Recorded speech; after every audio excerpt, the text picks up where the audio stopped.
I saw you as my childhood friend, but you just want to sleep with me. What do I do? My childhood friend is acting kind of weird. Yesterday she was still being all fierce with me, snatching my bubble tea and stepping on my shoes. But today, it's like she is a completely different person. She has been clinging to me like a needy kitten from morning till night, constantly trying to cuddle. Xiao Qingyu, did you take the wrong meds or something? Yep Tilda, wanna guess what kind? Chapter 1. Too nice to be innocent. A sudden downpour in early October brought a refreshing chill to the otherwise stuffy city of Jinling. Luo Muyan was leisurely riding his bicycle down the street. As a college freshman, his class schedule wasn't too packed. He only had one linear algebra class in the afternoon, so time was on his side. After surviving the hellscape of high school, most people looked forward to the freedom of college life. No more overbearing parents or rigid rules, just pure, unfiltered freedom. The good news was, Luo Muyan had gotten into a decent university. The bad news? It was directly across from his house. No more than 500 meters away. If his mom felt like it, she could probably spy on him in his dorm through a telescope. Maybe it was the rare cool weather, but the streets were more crowded than usual. Luo Muyan was in a good mood, humming a tune as the breeze blew through his hair. Nay, nay, nay, nay, tilde. That nay, nay song, tilde. Sunshine, rainbow, little white pony, tilde. Dee dee da tilde. He loved this song. It was upbeat, silly, and in his eyes unhated by all. People flowed past him in all directions. Suddenly, a familiar silhouette caught his eye and instantly turned his smile into a grimace. He instinctively turned to flee, but it was too late. Damn it. Talk about a narrow escape. The girl walking toward him stood around 165 centimeters tall, wearing a simple light blue t-shirt and a black pleated skirt that made her long, pale legs stand out. Her face was delicate and soft like warm jade, with a pair of bright, sparkling eyes that seemed full of playful energy. To anyone else, Xiao Qingyu was the picture-perfect sweet girl, an absolute stunner in the making. But Luo Muyan knew better. Behind that flawless appearance was a devil in disguise. If someone asked him what he feared most in this world, number 1 would be his dad's leather 7 wolves belt. Number 2, Xiao Qingyu. From kindergarten to now, they had lived not just in the same neighborhood but directly across the hall from each other. Most people's childhood friends were sweet and innocent, their relationships soft and romantic like childhood sweethearts straight out of a rom-com. There's even that saying, everyone needs a childhood friend, like the West needs Jerusalem.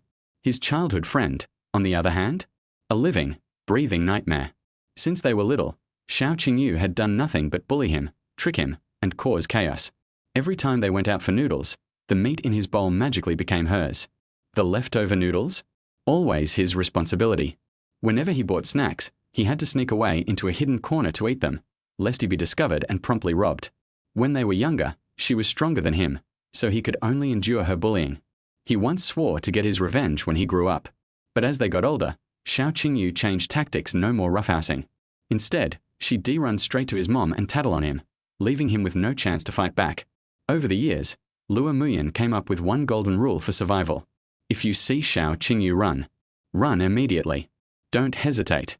Hesitation means defeat. But judging from today's situation, escape wasn't an option. He stopped his bike, planted one foot on the ground, and swallowed nervously. Good afternoon. If you can't escape it, face it. He was broke, but his life was worth something. Let us just get this over with. Xiao Qingyu stared at him with a strangely blank expression, her eyes fixed on him in a daze. Then suddenly, she smiled wide and silly. Luo Muyan instantly got goosebumps. That look in her eyes, it was creeping him out. Are you okay? He bent down slightly and waved his hand in front of her face.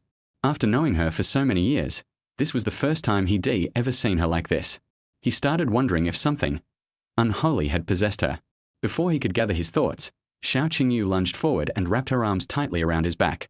Her soft, warm body pressed against him. He could even feel her breath on his skin. His brain went completely blank. This wasn't right. This wasn't just suspicious, it was wildly suspicious. In all the years they'd known each other, when had she ever hugged him like this? The only physical contact he could recall was her kicking his butt or twisting his ears. Now this. To make things even stranger, she kept whispering, I'm sorry, over and over again. Was she really possessed? Sure, she bullied him for years. A sudden repentance kind of made sense. But this really didn't feel like the time or place for apologies.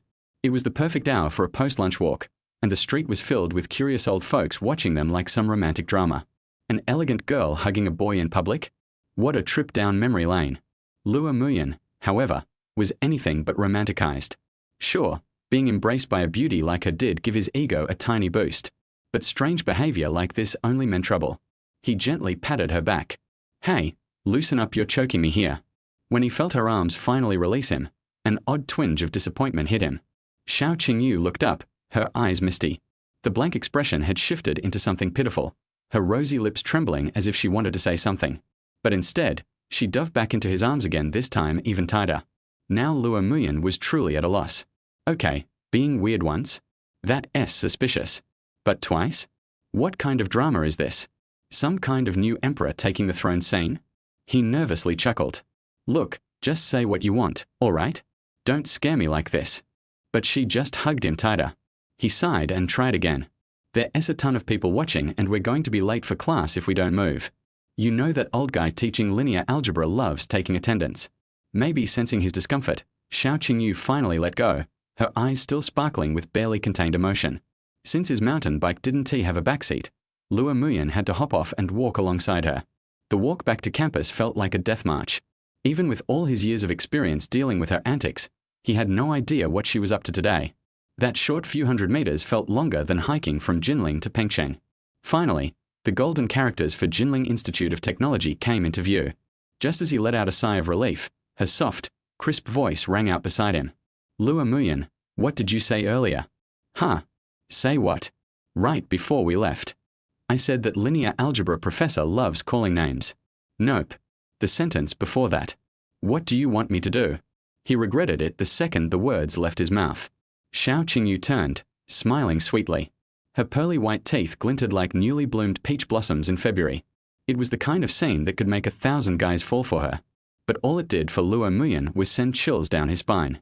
He knew it, this woman was definitely up to no good. Chapter 2. Returning all the tenderness to you. In this case, pay attention. Homogeneous linear equations. Number of equations equals number of variables. The parity of the sign is determined by the permutation of column indices. In the linear algebra class, the professor, grey-haired and wearing square-framed glasses, was lecturing in a slow, deliberate tone. But Xiao Qingyu wasn't listening at all. She slumped on the desk, propping her chin on her hand as that harrowing scene replayed endlessly in her mind. Yes, she had been reborn. Just moments ago, she and Lua Muyan were walking the streets together, waiting for their ice cream at a roadside stall when suddenly, a car lost control. Like a starving beast, it charged directly at them. Without thinking, Lua Muyan shoved her aside. In the blink of an eye, he was struck and flung to the ground, surrounded by a pool of horrifying red. A loud ringing filled her ears, and all other sounds vanished. She ran to him like a madwoman. She remembered clearly his eyes held no fear, no panic, only regret, and a strange peace. Even at the brink of death, he had been trying to comfort her, telling her not to be afraid. As the light in his eyes faded, she collapsed beside him and passed out. When she opened her eyes again, she was back on that familiar street. Back 6 years earlier when they were still mortal enemies. In her past life, they bickered for 20 years before finally becoming a couple. But just when happiness finally arrived, it was cruelly frozen in that moment on the street. So this time let me take the first step. I want to return all the tenderness, all the love I owe you. She quietly turned her head and looked at Lua Muyan, who was attentively listening to the lecture. The sunlight streaming in from the window outlined the contours of his clean, handsome face in golden light. Lua Muyan was, objectively speaking, very good looking. At 1.83 meters tall, with a sunny and wholesome vibe, he was exactly the kind of guy most girls liked. She had to admit in her past life, being with Lua Muyan had at least 50% to do with his looks. It wasn't her fault. He just happened to fit her exact type. Xiao Qingyu, come up and walk us through the solution to this problem. The professor's sudden call jolted her back to reality. Startled, she stood up in a fluster, staring at the problem on the board. She recognized every number, every letter, every symbol individually, but together they became one unfamiliar rectangle. She had long since forgotten anything she learned in university. To be honest, there wasn't much to forget. In her previous life, she barely studied at all, scraping by each semester with barely passed grades thanks to lenient professors. All eyes turned toward her. The professor frowned slightly and pushed his glasses up the bridge of his nose with a trace of impatience. Xiao Qingyu could feel her cheeks burn as she lowered her head, her fingers nervously twisting together. Just then, Lua Muyan calmly slid a note across the desk to her, clicked his pen shut, and leaned back in his chair with a nonchalant air. The handwriting on the note was neat and elegant, so neat you'd think it was written by a girl. Each step of the solution was clearly laid out, with side notes explaining key parts. Grabbing the note like a lifeline, Xiao Qingyu read the steps out loud. As she spoke, the professor's expression gradually softened from stern to neutral to subtly impressed. Your thought process is excellent, the professor said, nodding. Even more concise than mine. Take a seat.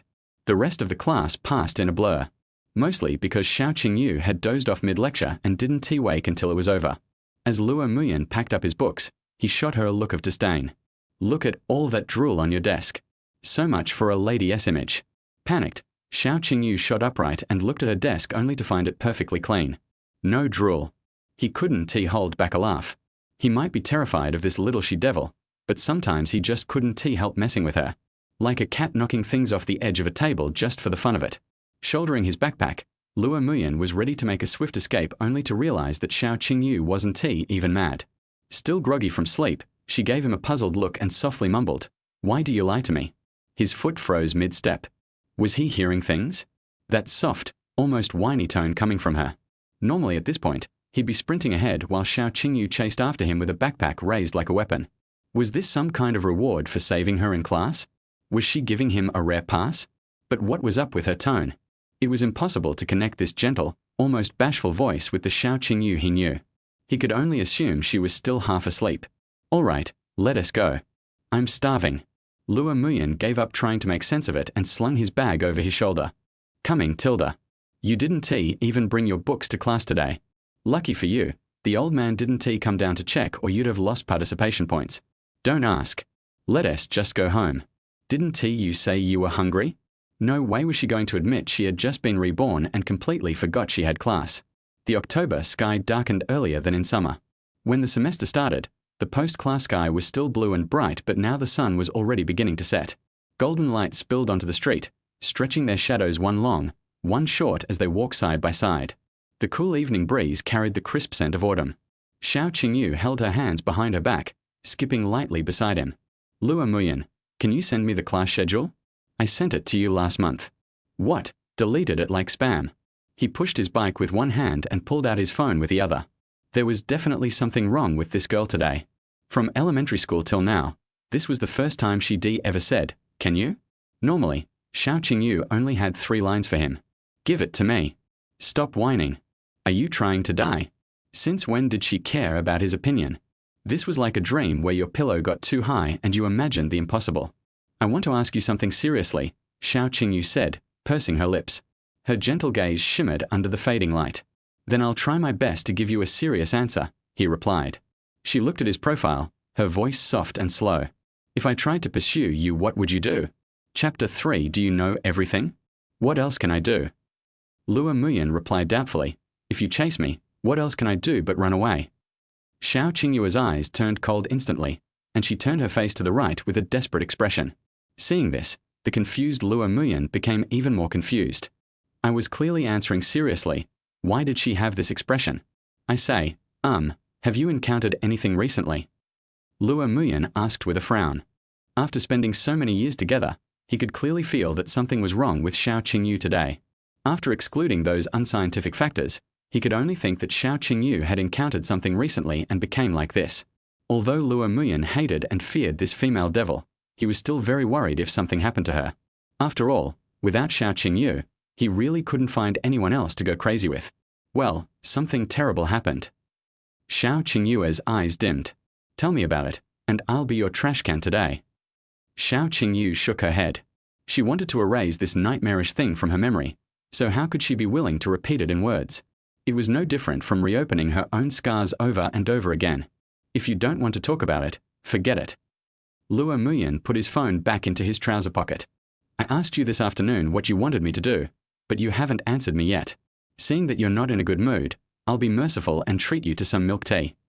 To be fair, Xiao Qingyu would be very willing to have Luo Muyan take the initiative to treat her to a meal instead of being forced to pay. Besides, Xiao Qingyu did seem to be in a bad state, and he couldn't possibly ask her the reason.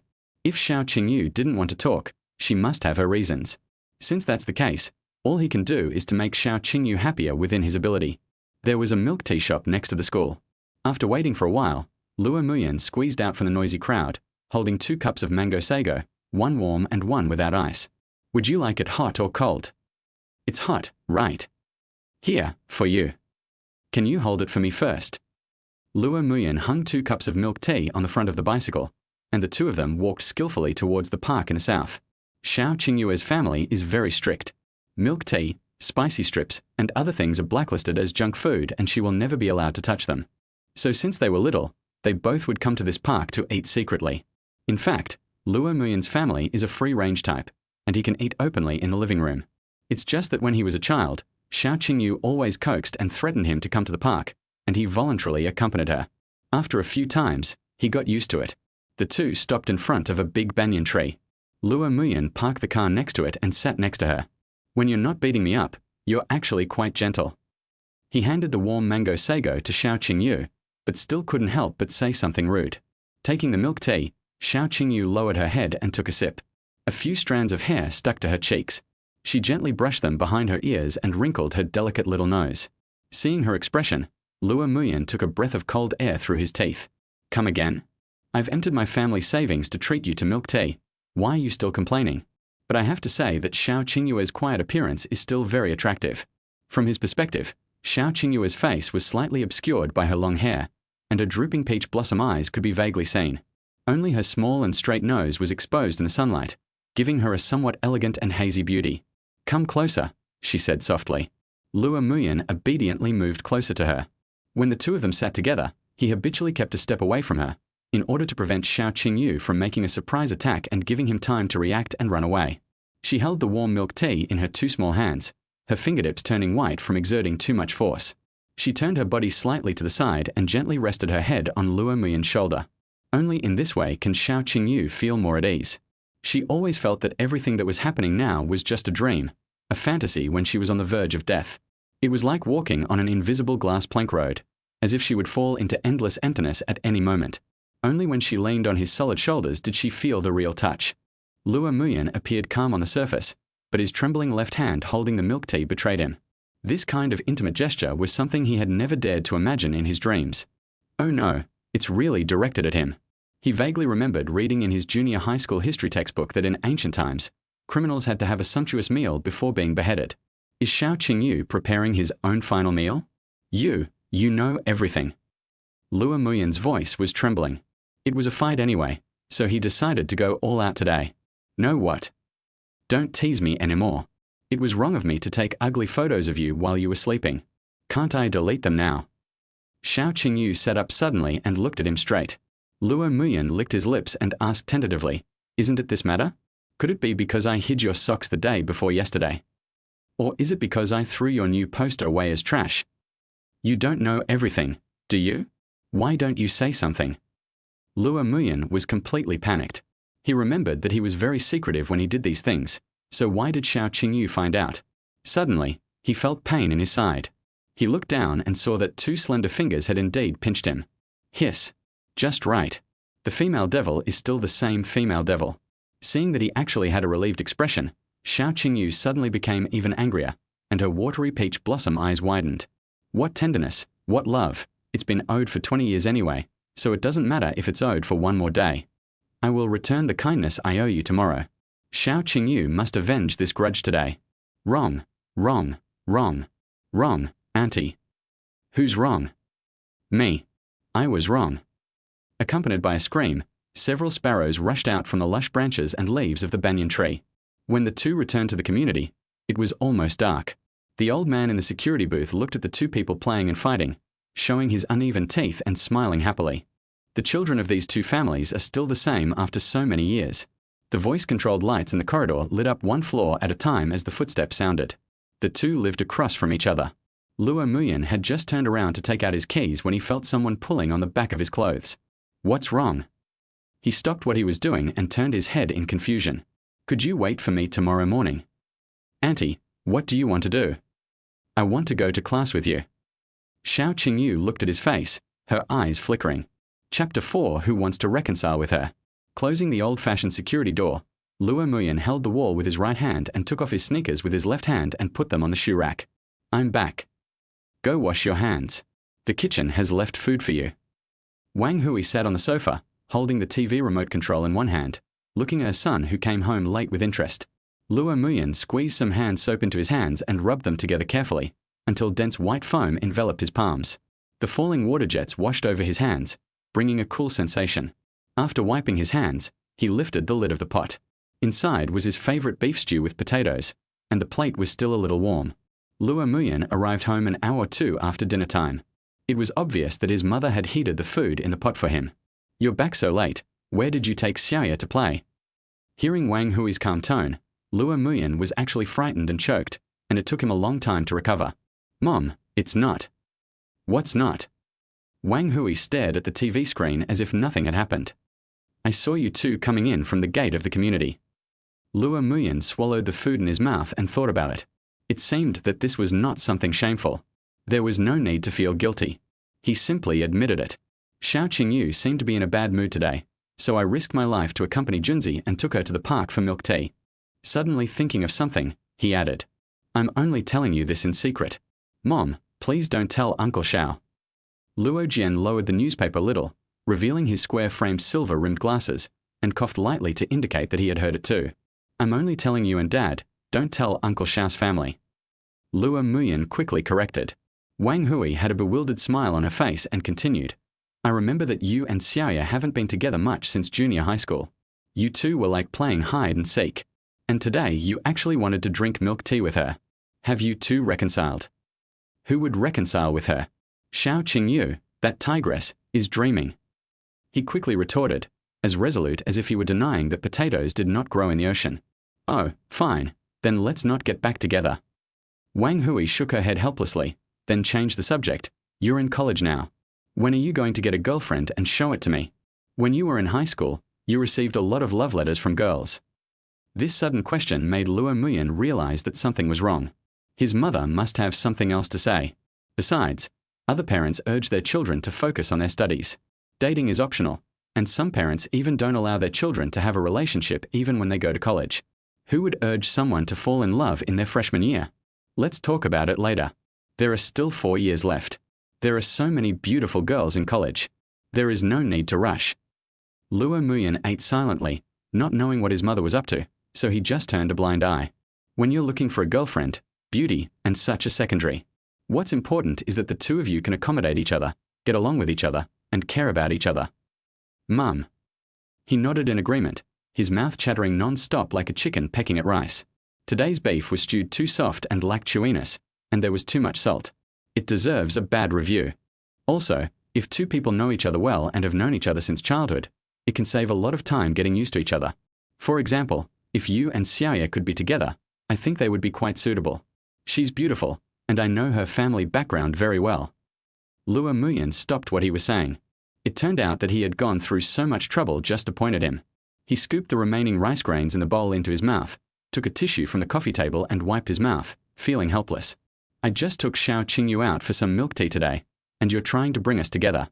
If Xiao Qingyu and I were to have a meal together someday, would you have even bought the baby's milk powder?" Wang Hui quietly reached out and patted Luo Jian's thigh, whispering, "Old man, don't buy the milk powder yet." Luo Jian obediently closed the Daobao page he was browsing halfway and picked up the newspaper again. "Mom, I can hear you." Luo Muyan's mouth twitched slightly. Wang Hui pretended nothing happened and watched the TV program calmly. He actually understood his mother's thoughts. The two families have been neighbors for more than 10 years, and their children got along so well when they were young. One was a good girl, and the other was a top student. They looked perfect for each other. But later, for some unknown reason, the two children suddenly broke up, as if they had a deep blood feud. They disliked each other and either ran away or made a fuss when they met. How could my mother know that Xiao Qingyu, who appears to be a good girl in front of others, is so terrifying behind others' backs? It's rare to see any signs of reconciliation now, so naturally we have to add some fuel to the fire. Mom, don't worry. Even if I, Luo Muyan, remain single for the rest of my life, I will never fall in love with Xiao Qingyu. Okay, let's talk about something serious. Luo Jian took over the conversation. You should have some plans when you go to college. You can't just muddle through 4 years. You've always been good at science. What are your plans for the future? Take the postgraduate entrance exam. It will be easier to find a job after graduation. You can be sure to pass your freshman and sophomore years, and there's still enough time to prepare for the exam in your junior year. Luo Muyan answered without hesitation. Not only is his performance in science good, but compared with his peers, he is a complete hurdle. If converted into the national exam, the score in mathematics can easily reach 140 points, and the score in comprehensive science can reach 280 points. If you want to ask why he didn't go to Peking University or Tsinghua University but Jinling Institute of Technology, don't ask. The answer is that he doesn't like it. That's not the reason at all. The total score of Chinese and English combined is not as high as that of mathematics. Luo Jian nodded. He wouldn't interfere in his son's affairs, and his question was simply a desire to understand. The couple barely worried about him, letting him develop on his own. The family chatted for a while, and as it was getting late, Luo Muyan hid in his room. Lying on my back on the bed, I turned on my phone screen and found 2 unread messages. Xiang Yu, good night. Below is an emoticon of a cat with its head tilted, which is very cute. Xiang Yu is the nickname Luo Muyan gave to Xiao Qingyu, which he has used since high school. In his eyes, Xiao Qingyu was an unreasonable, brute force, brainless person, just like Xiang Yu, the king of Western Chu. If she finds out about this note, she'll definitely give me a good beating. Luo Muyan replied timidly, good night. After a moment's hesitation, he posted a message on the forum asking for help. Everyone, what should I do if something is wrong with my childhood sweetheart? He was so mean to me the day before, but today he suddenly became gentle, like a different person. How should I handle this situation? Waiting online, urgent. Chapter 5 Mom, it's not what you think. The early mornings after the beginning of autumn are as chilly as those in winter. Luo Muyan finished washing up early, put on a black hooded sweatshirt and grey sweatpants, wet his hands a little, and fiddled with his frizzy hair. Today is a day to face the strong wind. He walked out of the room slowly and arrived at Xiao Qingyue's door in just 10 seconds. Following a few slow knocks on the door, a head poked out cautiously. Wait a minute, just a few minutes, okay. Xiao Qingyu looked like she had just woken up, still wearing loose pajamas, with messy bangs sticking to her smooth forehead. Her eyes were blank, and her voice was soft. You should go and clean up first, it's still early. Obviously, when girls say a few minutes, they usually have to add a 0 at the end. 3 minutes, so it would take half an hour to listen. Luo Muyan had anticipated this, so he got up early on purpose. As he spoke, his eyes unconsciously moved downwards. Although the weather has turned cooler, Xiao Qingyu has not changed into her plush slippers yet and is still wearing the open-toed slippers she wears in summer. 5 pink and clean toes were exposed outside. Perhaps they felt the cold, so they curled up slightly and the toes turned a little white. The little feet behind the door suddenly retracted. Luo Muyan finally reacted and raised his head a little awkwardly, but met Xiao Qingyue's strange gaze. You're not wearing socks, it's so cold. He tried to ease the awkwardness by finding a topic to talk about. I don't wear it at home. I'm going to change.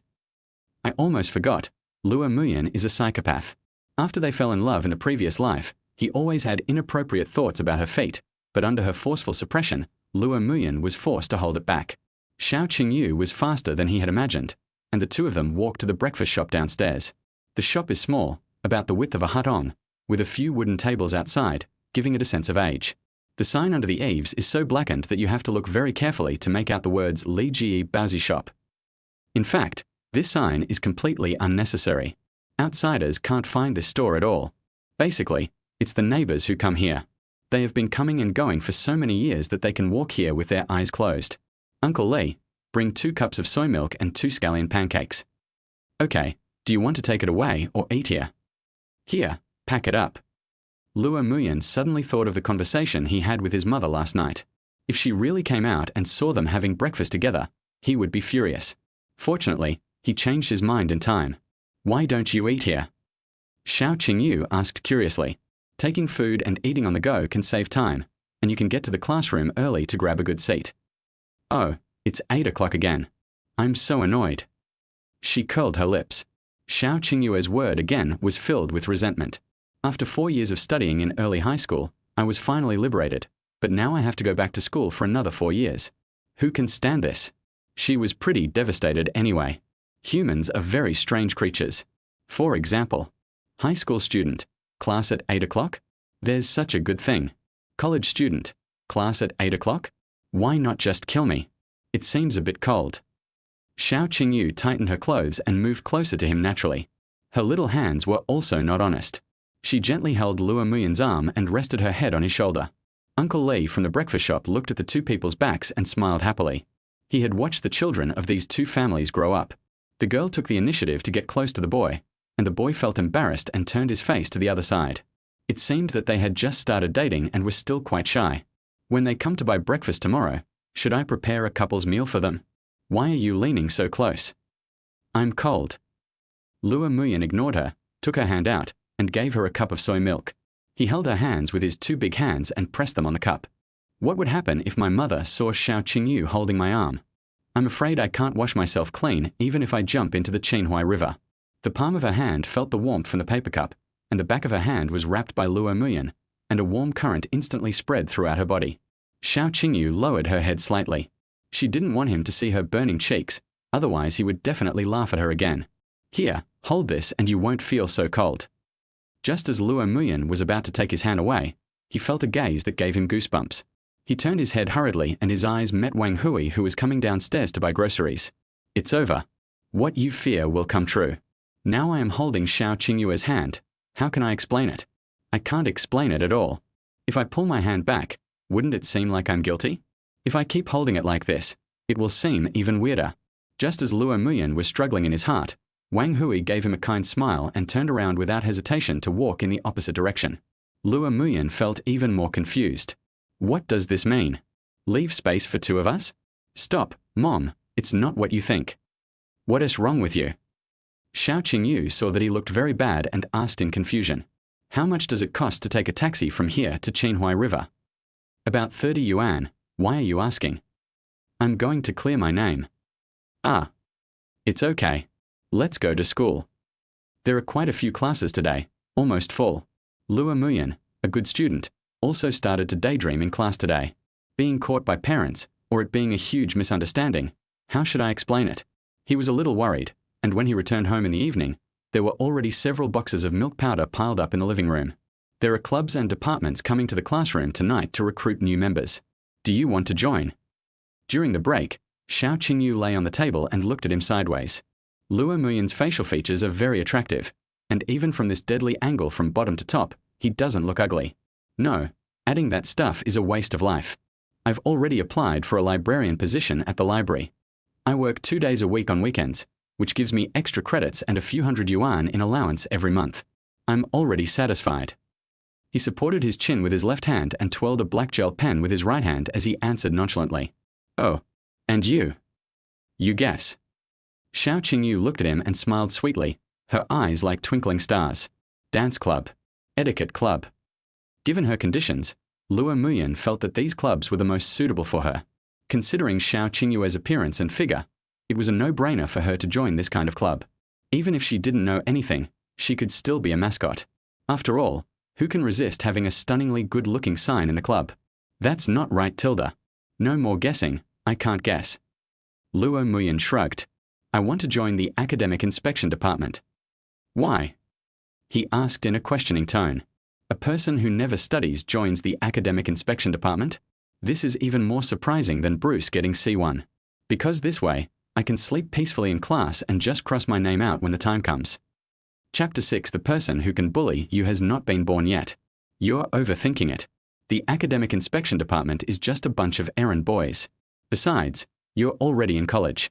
Who's going to remember your name if you sleep in class? You've been sleeping around all day, so you've become stupid. Lua Muyan ruthlessly shattered her fantasy. Oh, perhaps because of the excessive stimulation, after being reborn, Xiao Qingyu seemed to confuse college and high school. I foolishly thought that the head teacher was leaning on the window, worried that my name would be recorded. Lua Muyan glanced at her dazed expression and said nothing. This is indeed what this female devil with max beauty and charm but zero IQ would say. I've been this silly since I was a kid. Judging from her facial features alone, Xiao Qingyu is so exquisite that she looks like a work created by Nua to show off her skills. Unfortunately, Nua forgot to put her brain in it. At night, the moon is high in the sky and insects are chirping outside the window. The seniors were eloquently promoting the club at the podium. The PPT displayed photos of various activities and dinners, making their community life seem harmonious and interesting. The atmosphere in the classroom is cheerful and lively. Just after entering college, everything seemed attractive to these high school students who had just escaped from the sea of suffering. They were all chatting and laughing with their neighbors, sharing their plans. Lua Muyan was not interested in these things and lowered his head to do his homework on the draft paper. You really won't participate in anything. Xiao Qingyu lay on the table, bored, and gently tapped the back of his hand with the tip of her index finger. Feeling the chill on the back of his hand, Luo Muyan tapped her restless hand with a pen and asked, "Why participate? It's a waste of life. That photography club up there seems quite interesting. Would you like to give it a try?" Photography club? You mean the one with dozens of people, sharing 2 or 3 cameras, and then wasting time meeting every week to communicate? Is it really that exaggerated? More or less? Hearing this, Xiao Qingyu didn't know what to say. As a reborn person, she found that she knew less about this university than Luo Muyan. She quietly aimed at the back of Luo Muyan's hand and slowly extended her index finger, but was hit by the pen that fell from the sky. "Don't poke me, I'm doing my homework." "What do you care about me? Just poke me." As they were talking, several seniors walked in with their heads held high and expressionless faces. One of the seniors with a crew cut walked up to the podium, glanced around the classroom, and suddenly knocked on the podium a few times. Bang! Bang! This is a classroom. What's all the noise? The classroom, which had originally been full of cheerful atmosphere, suddenly became dead silent. Seeing that his intimidation was quite effective, the pilot nodded complacently and then said loudly, "We are the student union recruiting new members. Our department is not open to anyone who wants to join. Once you come in, you must be prepared to endure hardships for the department. If you are interested in this, please come to the other 2 seniors to get the application form. When you take the application form, you should say thank you, senior. Do you know how to respect your seniors?" Luo Muyan stared at the question and couldn't help but complain. "Are you brainwashing them already? Dressed like this, someone who didn't know them would think they were insurance salesmen. They look so decent." A few students were fooled and left their seats to respectfully receive the application forms. Feijitu walked down and saw Xiao Qingyu lying on the table. Like a hungry wolf that found a sheep, his eyes suddenly lit up and he walked straight towards her. "Hello, classmate. Are you interested in joining the student union?" Hearing the sound, Xiao Qingyu raised her head, glanced at the nose of the plane, and then lay down again. "No. This person looks so weird. Your hair is like a shovel and you have a sour face. Why don't you leave?" The rejected guy changed his attitude, lowered his body with a smile, and lowered his voice. "Sister, I can give you the opportunity to join the student union without taking the exam. I can also arrange a position for you that is both easy and has a lot of credits. Would you like to consider it?" Listening to the incessant chatter, it felt like a mosquito was flying around my ear while I was sleeping. Xiao Qingyue's patience gradually disappeared, and she simply sat up and stared straight into the eyes of the plane head. "Roll." The sound was not loud, but the person standing next to it could hear it clearly. The smile on his face froze, and his tone was slightly threatening. "Do you know who you are talking to?" "I am from the group." "Stay away from me." Xiao Qingyu looked at him coldly with her pretty black eyes, and responded word by word, her momentum not weakening at all. The guy with the crew cut glared at her and walked out of the classroom with his hands behind his back. After class, the street lights were dim. "You treat the minister of the student union like this. Aren't you afraid that he will find a chance to retaliate against you in the future?" Luo Muyan asked with a smile. "I'm not afraid. Even if the sky falls, you'll hold it up." I was just, "Wait, who did you say was holding it up?" "How dare you say that? You just watched me being bullied without saying a word. Just go and study your crappy math." Xiao Qingyu said with a somewhat aggrieved tone. "The person who can bully you hasn't been born yet." "What did you say?" "Nothing, you heard wrong." Xiao Qingyu stretched out 2 fingers, gently held Luo Muyan's sleeve, and moved closer naturally. "Luo Muyan, tell me, how many years have passed since we last went home together like this?" "What happened yesterday?" he replied quietly. "Also, don't drag me down. Can't you be a little gentler with me? Please don't pull me." The school is very close to the community, and it only takes about 10 minutes to walk there. The 2 of them returned home. After dinner, Luo Muyan took a comfortable hot bath, put the towel on his hair, sat at the head of the bed, and clicked on the post he posted last night. "Everyone, there's something wrong with my childhood sweetheart. What should I do?" For this kind of emotional request for help, netizens are happy to comment, regardless of whether they understand it or not. He took a look and saw that in half a day, there were already hundreds of likes and over 100 comments. Half of them are just pranks, with all kinds of dirty talk and memes. There are also many comments with biased meanings. It's really unreliable. My fingers kept sliding across the screen, and I finally found a fairly reliable comment. "Have you ever thought about accepting the new her?" As if he had found a life-saving straw, Luo Muyan clicked on the avatar and sent a friend request. The agreement came quickly, faster than he expected. The other party has accepted your friend request. Let's chat now. Hello, bar friend. Hello. I saw your reply to my post. Can I chat with you? Sure. You told me to accept the new her, but I can't seem to do it.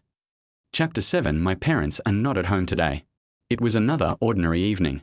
Luo Muyan's steps upstairs were much lighter than usual, because Wang Hui and Luo Jian were both on business trips for the past 2 days.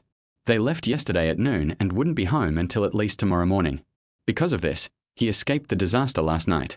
Otherwise, Wang Hui would have caught them holding hands in the morning and would have definitely instigated trouble when they got home that night. Stopping in front of the security door, Luo Muyan habitually reached into his pocket, but found nothing. Maybe I put my school bag away this morning. He put his school bag on his thighs, searched carefully, and checked all the pockets on his body. It's over. I left home this morning without my keys. Locked myself out. Seeing that he hadn't come in for such a long time, Xiao Qingyu tugged at the corner of his clothes and asked curiously, "What are you looking for?" "I think I left my keys in the house. I'm going to die." "Did you put it in another pocket? Can you look for it again?" "No, I've looked everywhere." A glimmer of light flashed in Xiao Qingyu's eyes, and her beautiful peach blossom eyes blinked, and she said softly, "My parents are not at home today. Do you want to?" "Need not." Luo Muyan interrupted. "I'd better go back to school and find an empty bed to sleep in for the night." He put his school bag back on and just turned around when he heard the sound of the key clicking open the security door. Then a force suddenly came from behind and pulled him backwards. Luo Muyan staggered and watched himself being dragged into Xiao Qingyu's house.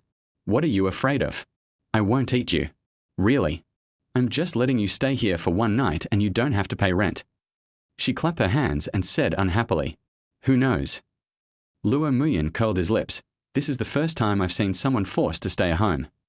Okay, go change your shoes. There are slippers prepared for guests on the shoe rack." "What are we having for dinner?" "Order takeout." Xiao Qingyu sat on the sofa and started fiddling with her phone. She put her 2 little feet on the sofa, with the soles of her feet in the air and her cute toes stepped together. Her nails were trimmed very round and translucent pink, and her 2 feet formed an 8 shape. I have to say, although this female devil is a bit fierce, her feet are still pretty good looking. Luo Muyan accidentally saw some girls' bare feet. Although they were very beautiful, their feet were not very good looking, perhaps because they didn't pay much attention to it. And Xiao Qingyu was the only person he had ever seen whose face and feet were perfect. "What do you want to eat?" She had already opened the food delivery platform. "Do you have any vegetables in your refrigerator?" "Yes." "Don't order takeout, let me make it." He washed and shook his hands in the kitchen, then took out a box of shrimp paste and half a winter melon from the refrigerator. He reached out to close the refrigerator door, but found that there was a head on his chest that had suddenly appeared. "When did you come here?" Luo Muyan asked helplessly, looking at Xiao Qingyu in his arms. "When you took the winter melon." She giggled. "Let's have shrimp and winter melon soup tonight. The weather is getting colder these days, so eating some soup can help keep the chill away." "When did you learn to cook?" "No, Xiao Qingyu, I've known you for more than 10 years, and you didn't even know I can cook." "I really don't know." She blinked and looked at Luo Muyan innocently. He didn't pursue the matter further. He put the shrimp paste aside to thaw, took the winter melon to the chopping board and cut it into small slices.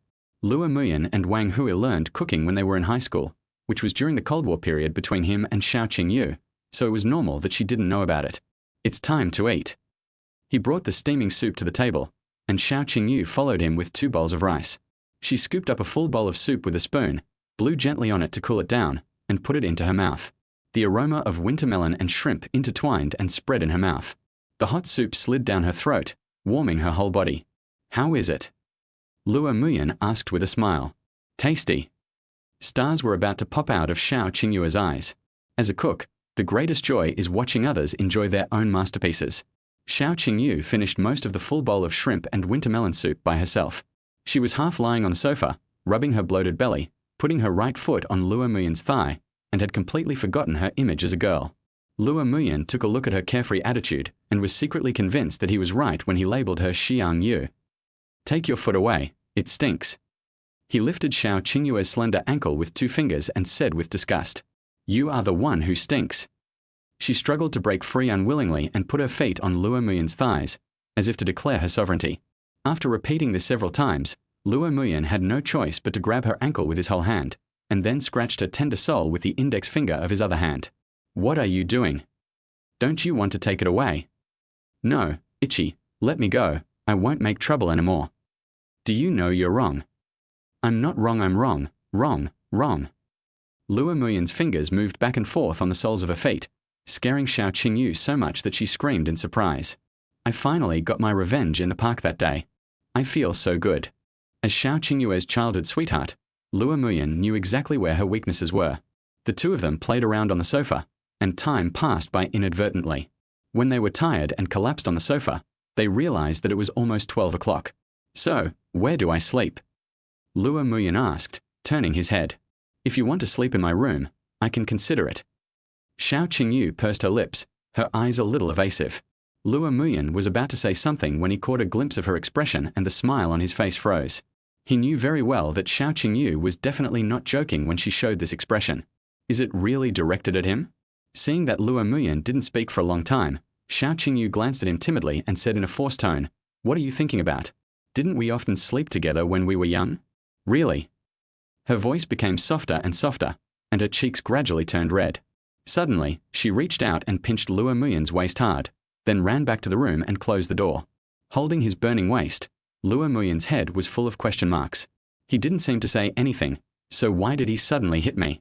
No dreams all night. The sunlight shone on his face through the window. Lua Muyan opened his eyes with difficulty and turned on the screen of his mobile phone.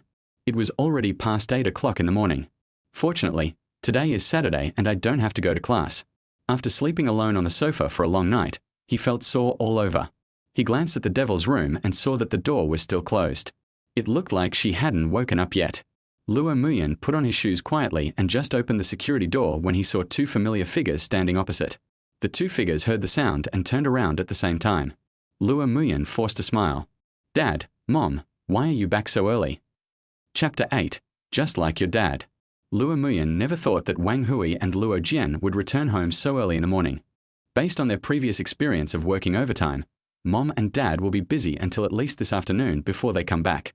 Otherwise, he would have crawled back to school last night even if he had to, and would never have taken the convenience of staying at Xiao Qingyue's house. Plus the scene where they were caught at the breakfast shop.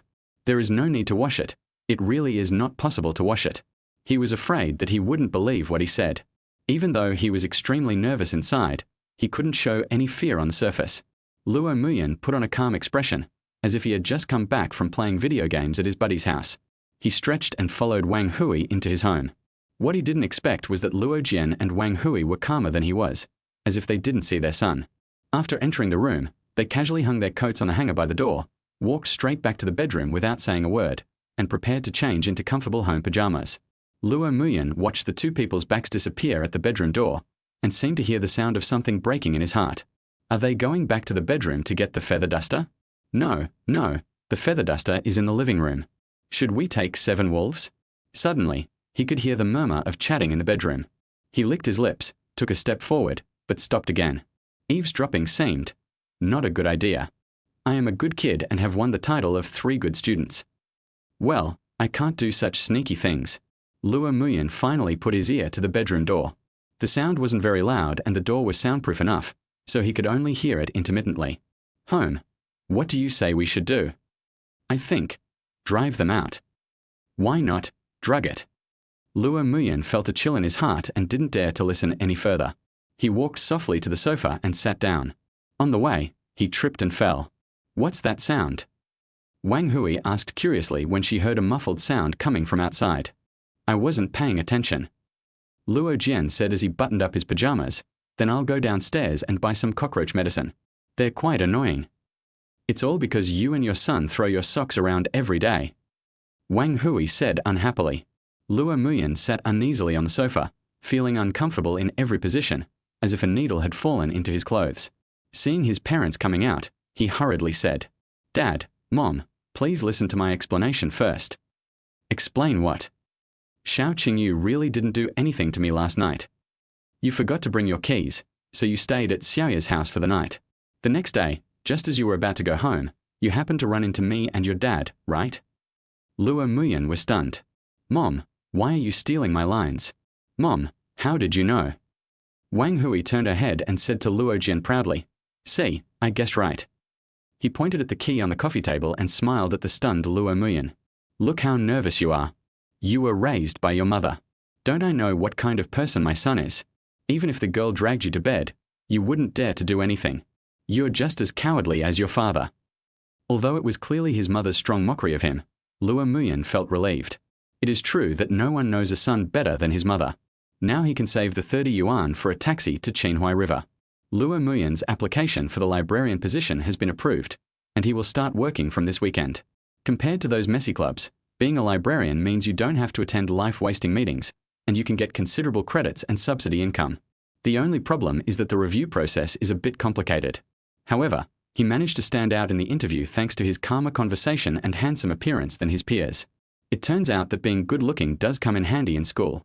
Once you enter society, you will find that being handsome is actually more useful.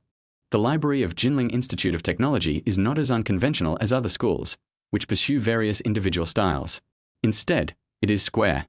It is this overly square shape that looks a bit like an urn during the day. When I arrived at the front desk to report, a guy with a crew cut was already busy. When he saw Luo Muyan, he put down the book in his hand, wiped his right hand on his clothes, and reached out. Your classmate Luo, right? My name is Liu Qiao. I'm a year older than you, so I'm your direct senior. The team leader has already told me everything, so I'll be here to help you get familiar with the work at the library over the next 2 days. The pile of books on the right needs to be returned. Use that machine. This job isn't tiring, but it's a bit complicated. When there aren't many students, I can play with my phone and fish. I'll leave the books on the table to you. I'll go put the returned books back on the bookshelf. As he said that, Liu Qiao hurried away, pushing the cart full of books. Returning the books is not difficult. You just need to use that hammer-like plastic thing to tap the barcode to confirm it in the computer system. Luo Muyan put the last book on the cart, and just as he looked up, a figure came towards him. She was a girl wearing a Chanel style jacket and jeans of the same color. She wore a pair of classic GM sunglasses on her face, which covered half of her small face. Her rosy lips were slightly upturned and faintly shiny. Hello, classmate. Is there anything I can help you with? Luo Muyan asked in a slightly unfamiliar tone. The girl's expression was obscured by her large sunglasses. She hesitated for a moment, then stammered, "Which floor are the books about childbirth?" Luo Muyan was stunned for a moment, and finally he straightened his mind. He tapped a few times on the keyboard and replied, "The physiology books are in Area B and Area C on the 3rd floor." Well, thank you. The girl hurriedly turned and left, leaving behind a faint scent of perfume. The first day's work was relatively easy. Perhaps because of Liu Qiao's care, Luo Muyan only did some simple work. Walking out of the library door, he saw a familiar figure standing among the passers-by. Xiao Qingyu also saw him, stood on tiptoe, raised her right hand high and waved at him. "Why are you here?" Luo Muyan walked up to her and asked puzzledly, "I'm here to pick you up from get off work." She seemed to be in a good mood today. "I'm not a child. How can I get lost if I go home by myself? I just want to answer it. What do you care?" Luo Muyan glanced at her and pointed out directly, "You want milk tea again, right?" "What? I came all this way to pick you up and you said that to me. Or is it Yangji Ganlu? Longjing Qingtuan, please. I told you that a weasel's New Year greeting to a chicken has no good intentions. What else can you do besides exploiting me? I will accompany you to class, accompany you for walks, accompany you after get off work, accompany you." Xiao Qingyu counted seriously while bending her slender white fingers. "Stop, stop. I'm scared of you.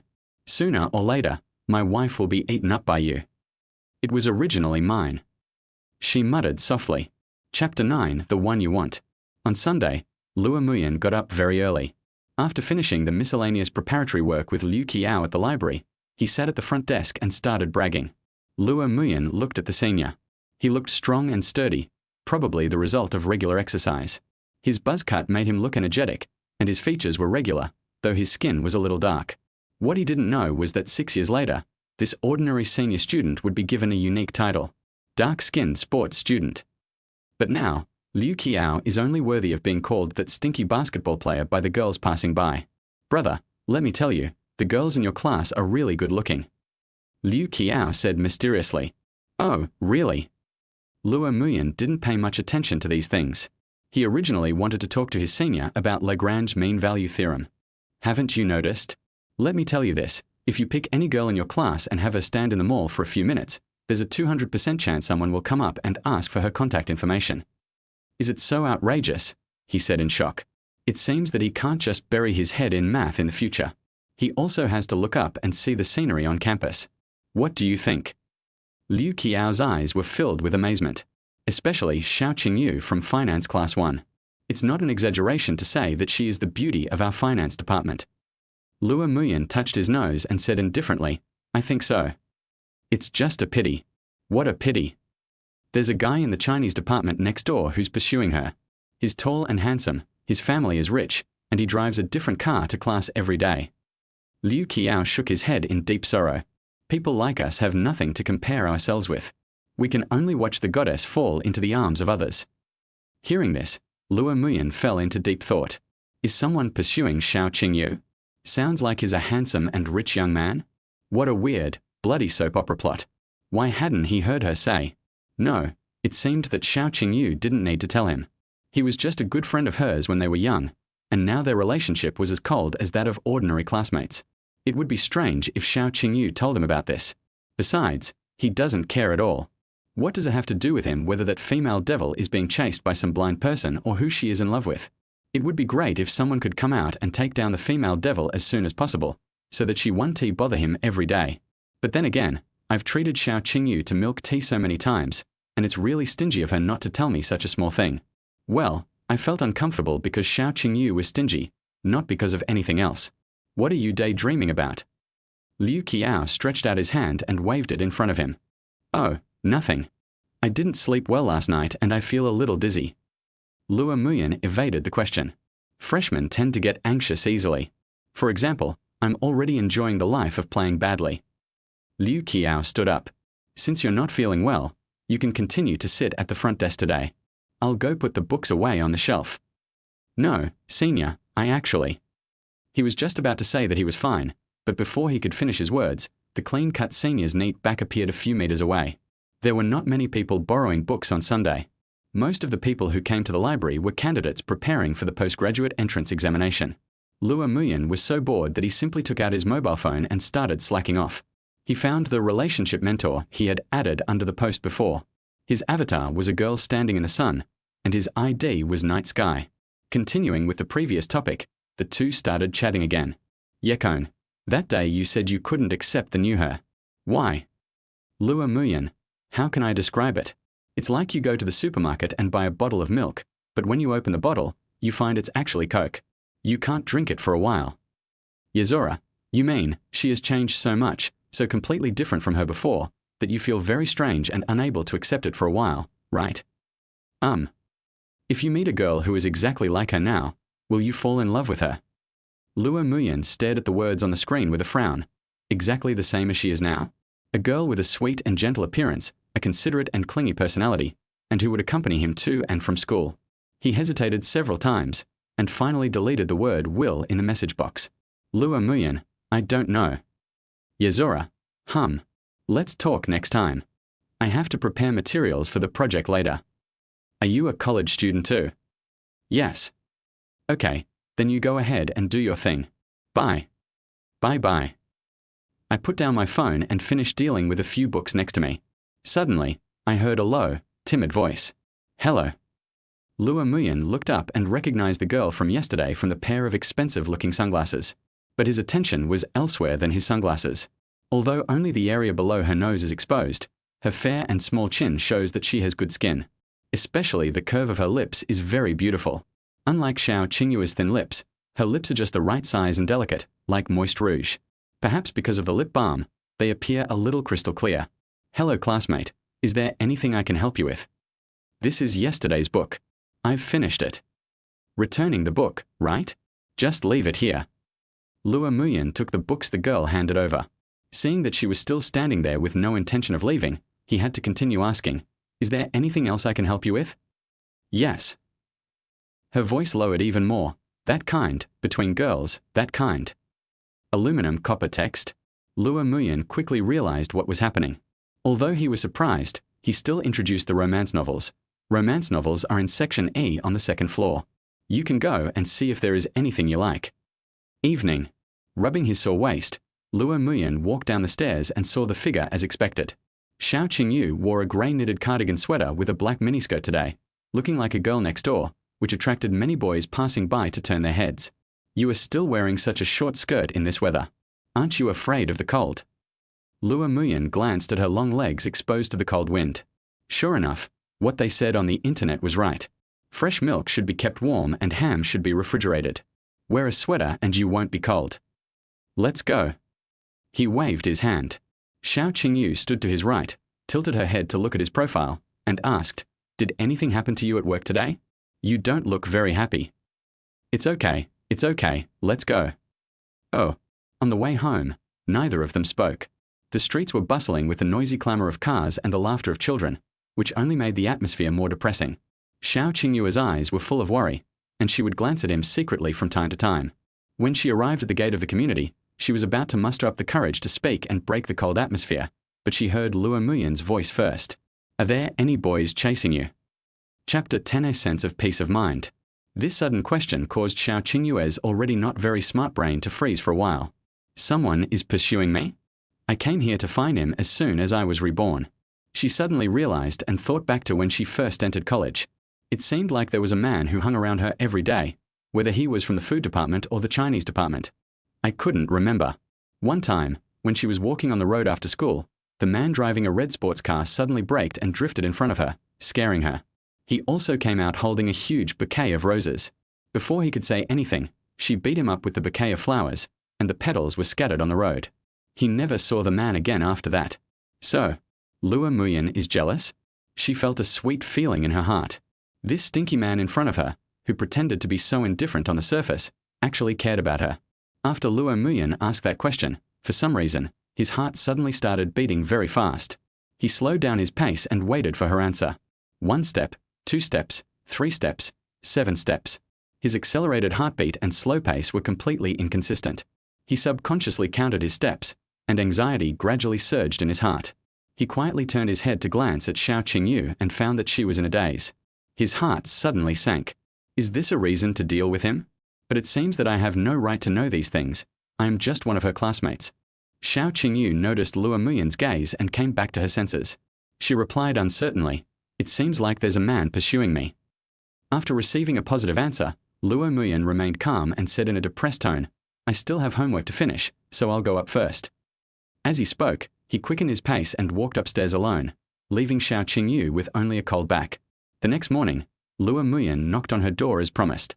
The two came to Uncle Lee's breakfast shop and bought 2 cups of soy milk and 2 servings of sauce-flavored pancakes.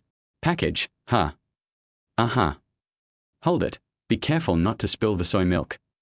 Uncle Lee glanced at Lua Muyan's expression, wiped his hands with a cloth, and asked, "Did you two have a fight?"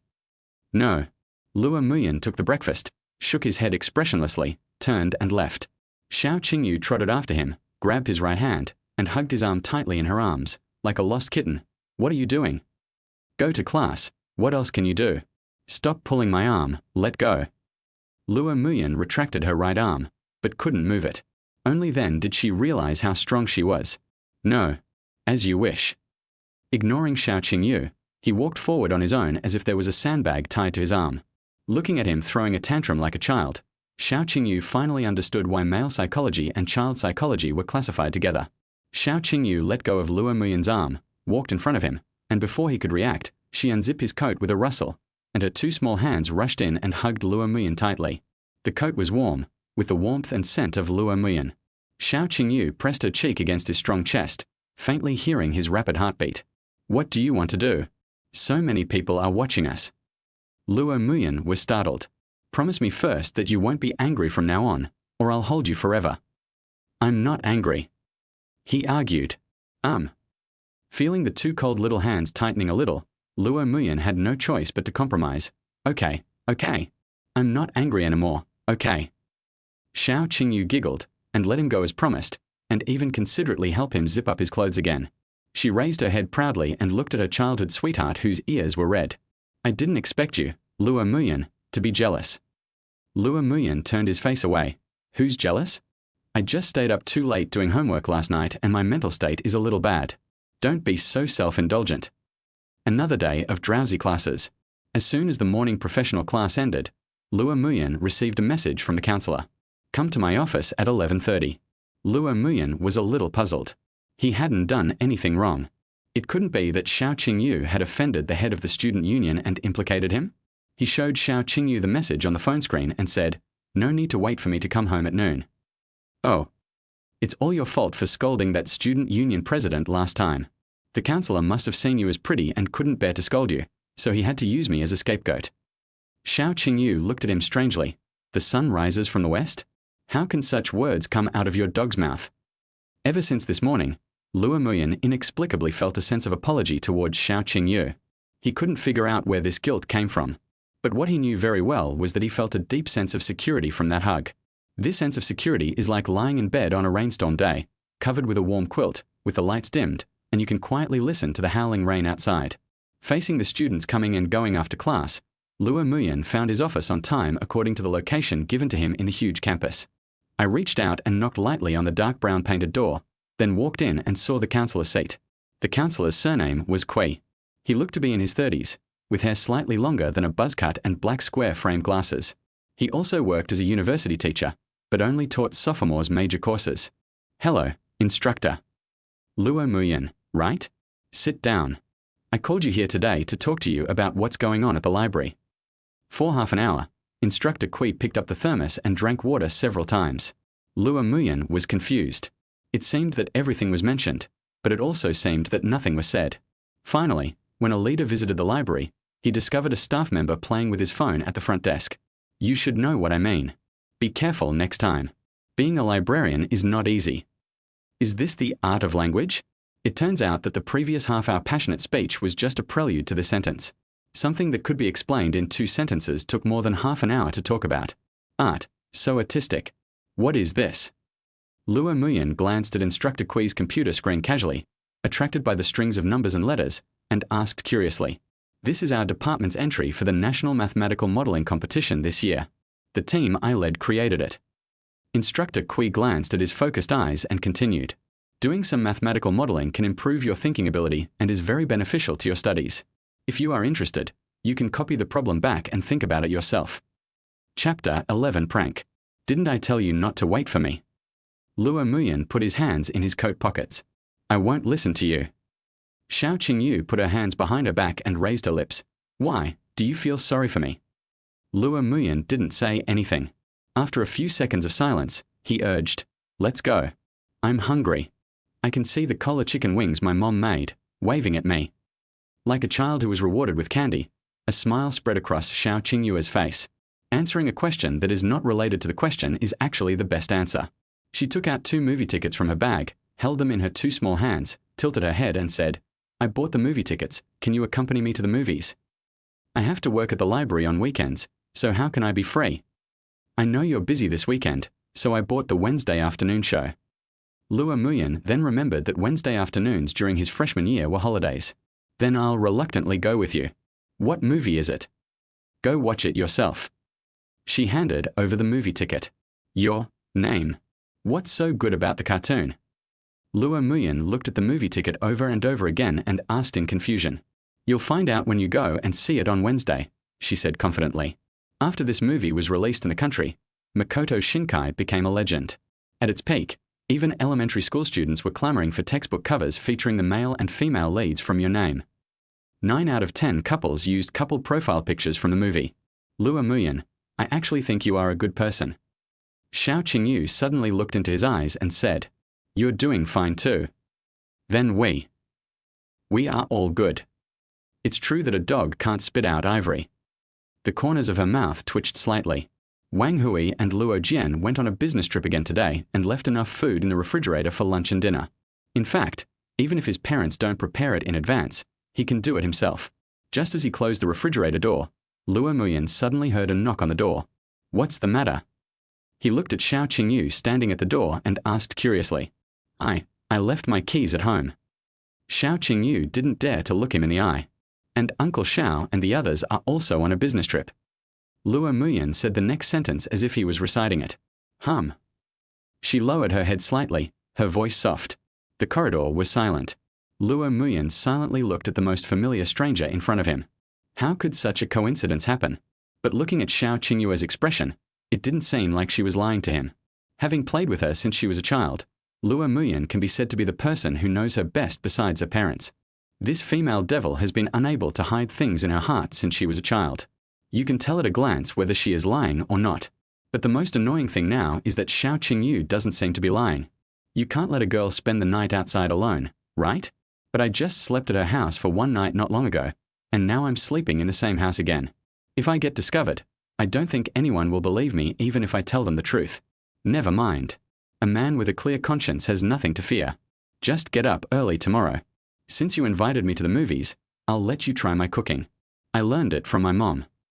Lua Muyan turned sideways to make way. The slippers are there, and there's hand soap in the kitchen. There were no classes this afternoon. After lunch, he sat cross-legged on the sofa and browsed the mathematical modeling questions copied from Instructor Kui on his laptop. Mathematical modeling is a very profound subject. In essence, it is to use all kinds of messy formulas and incomprehensible functions to build a huge equation to solve real-world problems. Just like when a company wants to launch a new product, it will make a mathematical model based on the data from the trial period to infer whether it will sell well in the future, which will facilitate the formulation of subsequent strategies. To put it bluntly, although the threshold for this thing is high, if you do it well, getting rich quickly is not a problem. Lua Muyan had heard of it before, but only now did he come into contact with it. The lazy afternoon breeze blew the balcony curtains. The living room was very quiet. Xiao Qingyu tiptoed to sit next to him, kicked off her slippers with her two cute little feet, and dangled them in the air. Xiao Qingyu really likes to see Lua Muyan's focused look, which has an indescribable charm. Why are his eyes so beautiful? His lips are also like they are painted with lipstick. I really want to touch them. No, I will be scolded by this straight guy.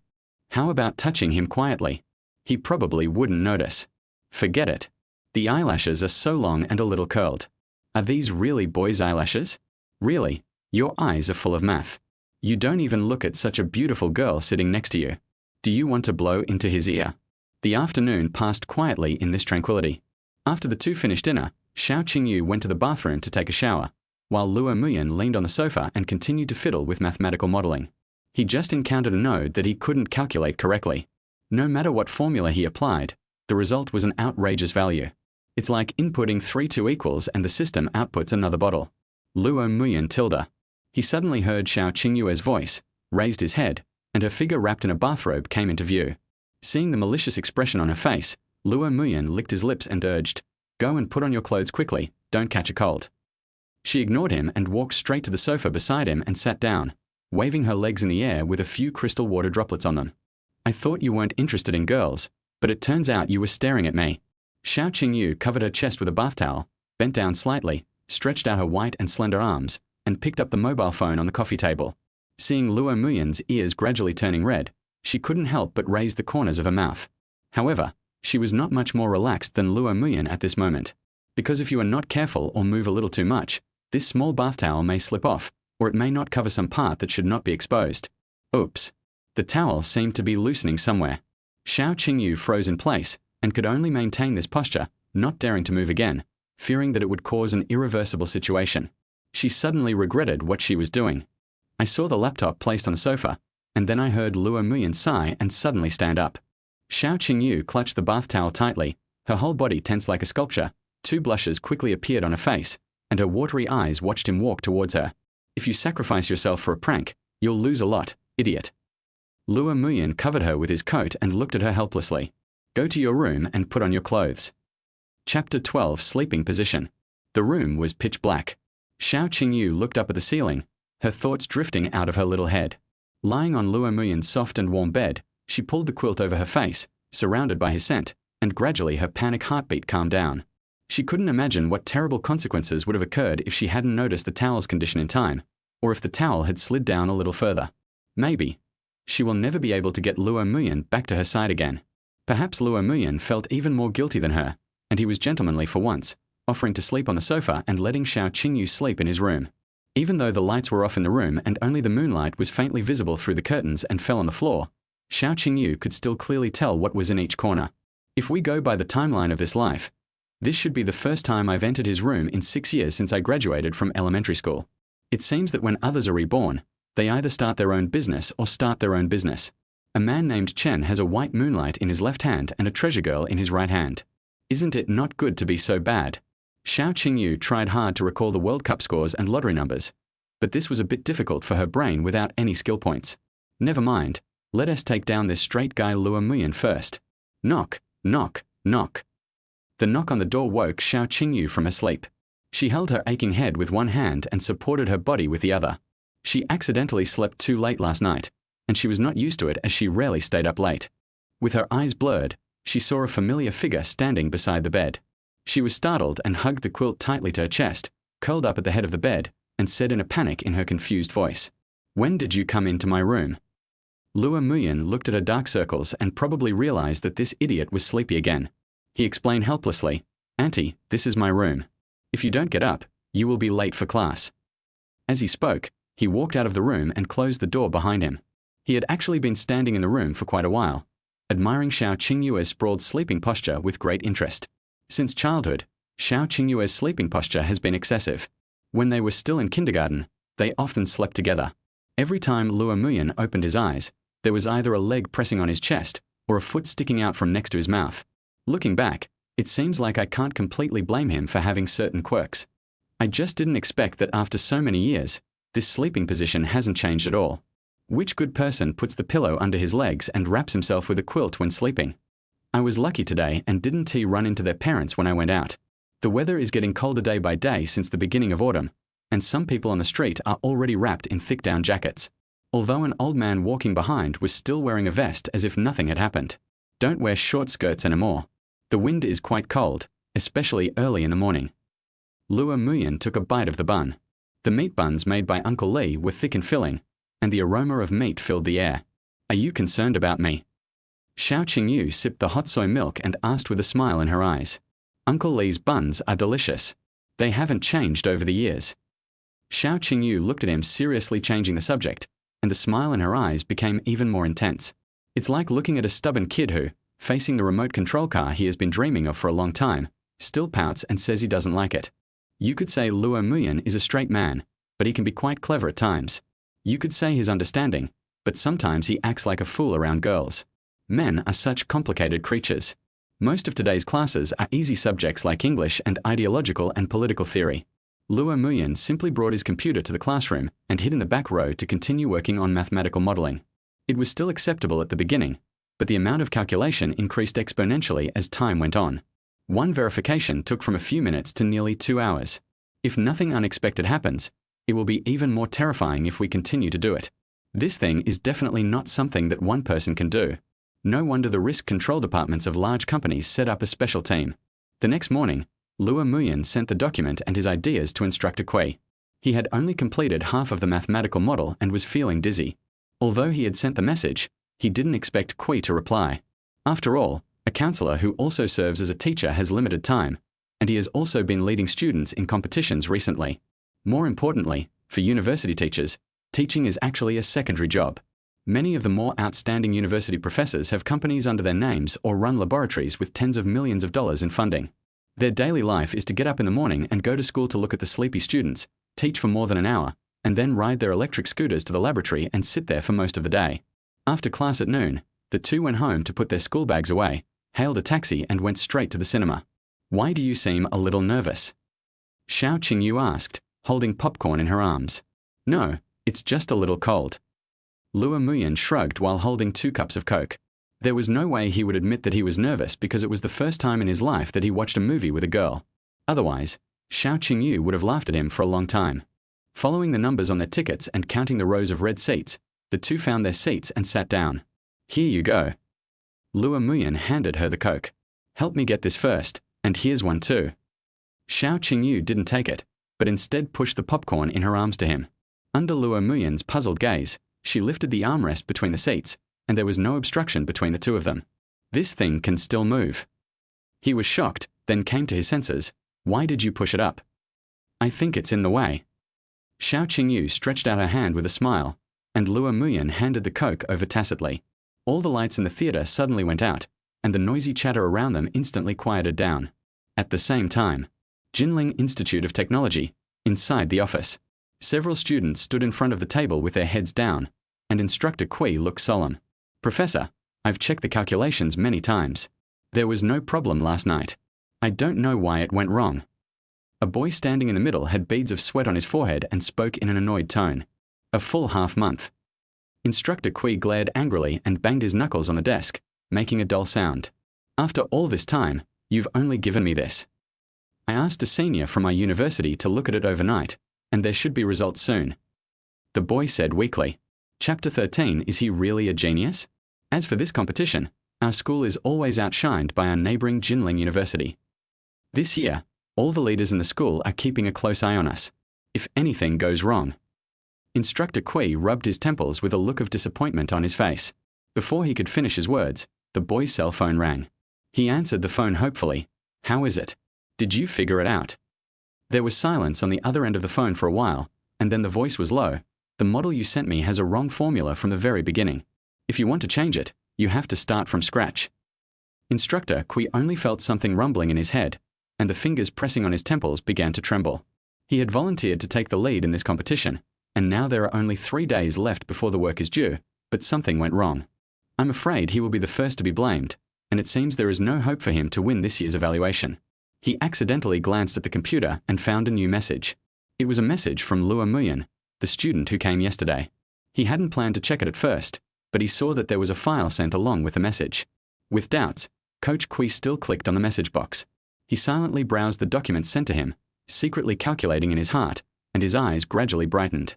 The students who were standing with their heads down saw his expression and looked at each other strangely. Time passed minute by minute, and Instructor Kui seemed to breathe a sigh of relief. He leaned back in his chair, looked at the ceiling, and kept muttering, "Perfect, absolutely perfect. God is really willing to let me go." In the cinema, as soon as the picture appeared on the screen, the phone in Luo Muyan's pocket suddenly vibrated. I wanted to hang up, but when I saw the word counselor on the screen, I had no choice but to sneak outside to answer the call. "Instructor, you sent me this mathematical model. It's very well done." "You called me just to praise me?" Luo Muyan was confused, but still answered bravely. "Thank you for the compliment, instructor. I want to ask you, we would like to refer to your model. Is that okay with you?" The person on the other end of the phone added, "Of course, your hard work won't go to waste. If you need any help in your life or studies, I will pay special attention to it." Although the words were unclear, the meaning was clear. "Leave your mathematical modeling to us, and I will be your protector in school from now on. I just made this when I was bored. If you can use it, feel free to use it. It won't be of much value to me anyway." Luo Muyan probably guessed that something urgent had happened during the competition. He had to give in to the numerical model whether he wanted to or not, otherwise he would never have a good life under him in the future. It would be better to exchange it for a favor. After receiving a positive answer, Instructor Kui's frown finally relaxed. "Professor, was this set of digital models made by the student you mentioned?" "Impossible." Instructor Kui waved his hand. "This numerical model is almost 1/3 complete. Both the ideas and the steps are very mature. How could a freshman like him achieve this level of accomplishment in just 2 days? What's he thinking?" Instructor Kui took a sip of water from his thermos, secretly memorized Luo Muyan's name, copied the file to the students, and continued. "There must be someone in his family who specializes in this kind of work. Take it home and do it well. Don't cause any more trouble for me. Do you understand?" The movie had been playing for a while, and Luo Muyan leaned over and hurried back to his seat. "Who is it?" "Counselor. Why are we looking for you at this time?" "Forget about the mathematical modeling. Let's watch a movie." The style of this anime is completely different from the cartoons Luo Muyan has seen before. In comparison, it is much more refined and has a refreshing and healing feeling. The early plot was light-hearted and funny, with bursts of laughter echoing from time to time in the dark screening room. Luo Muyan stared at the screen in front of him and took a sip of Coke. The bubbles burst in his throat, which was so sour and refreshing. Suddenly, I felt the little finger of my right hand being held. I looked down and saw that Xiao Qingyu had stretched out her hand towards me without me noticing. "Is that why you put the armrest up?" He secretly felt amused in his heart that the boy was so childish despite being such an adult. Xiao Qingyu's eyes were fixed on the movie, as if she didn't hear what he said, but her hand still pinched his little finger involuntarily. For some reason, Luo Muyan didn't mind, so he let her hold it and focused his attention on the movie again. In a pitch-black space, all senses are magnified. Xiao Qingyu's little hand was not honest. It slowly climbed up along his knuckles, hooked it in his palm, and simply held his entire hand. Unfortunately, her hands were too small in comparison, and even with great effort, she could only hold most of it. She suddenly felt Luo Muyan's hand struggling to break free, and she tried hard to grab it, but it still slipped away. As if the toy in her arms had been confiscated by her parents, Xiao Qingyue's eyes were lost and she subconsciously turned her head to look at Luo Muyan. At the same time, she suddenly felt something warm wrapped around her left hand. Luo Muyan gently took her little hand from bottom to top, placed it on her legs, and tilted his head slightly towards Xiao Qingyu. Stop making trouble, just watch the movie peacefully, like a little child. In the cold weather, wearing thick coats, the palms of the two people in the cinema were sweating. The moist and warm touch passed from the palms to the fingertips, and she felt her ears a little hot.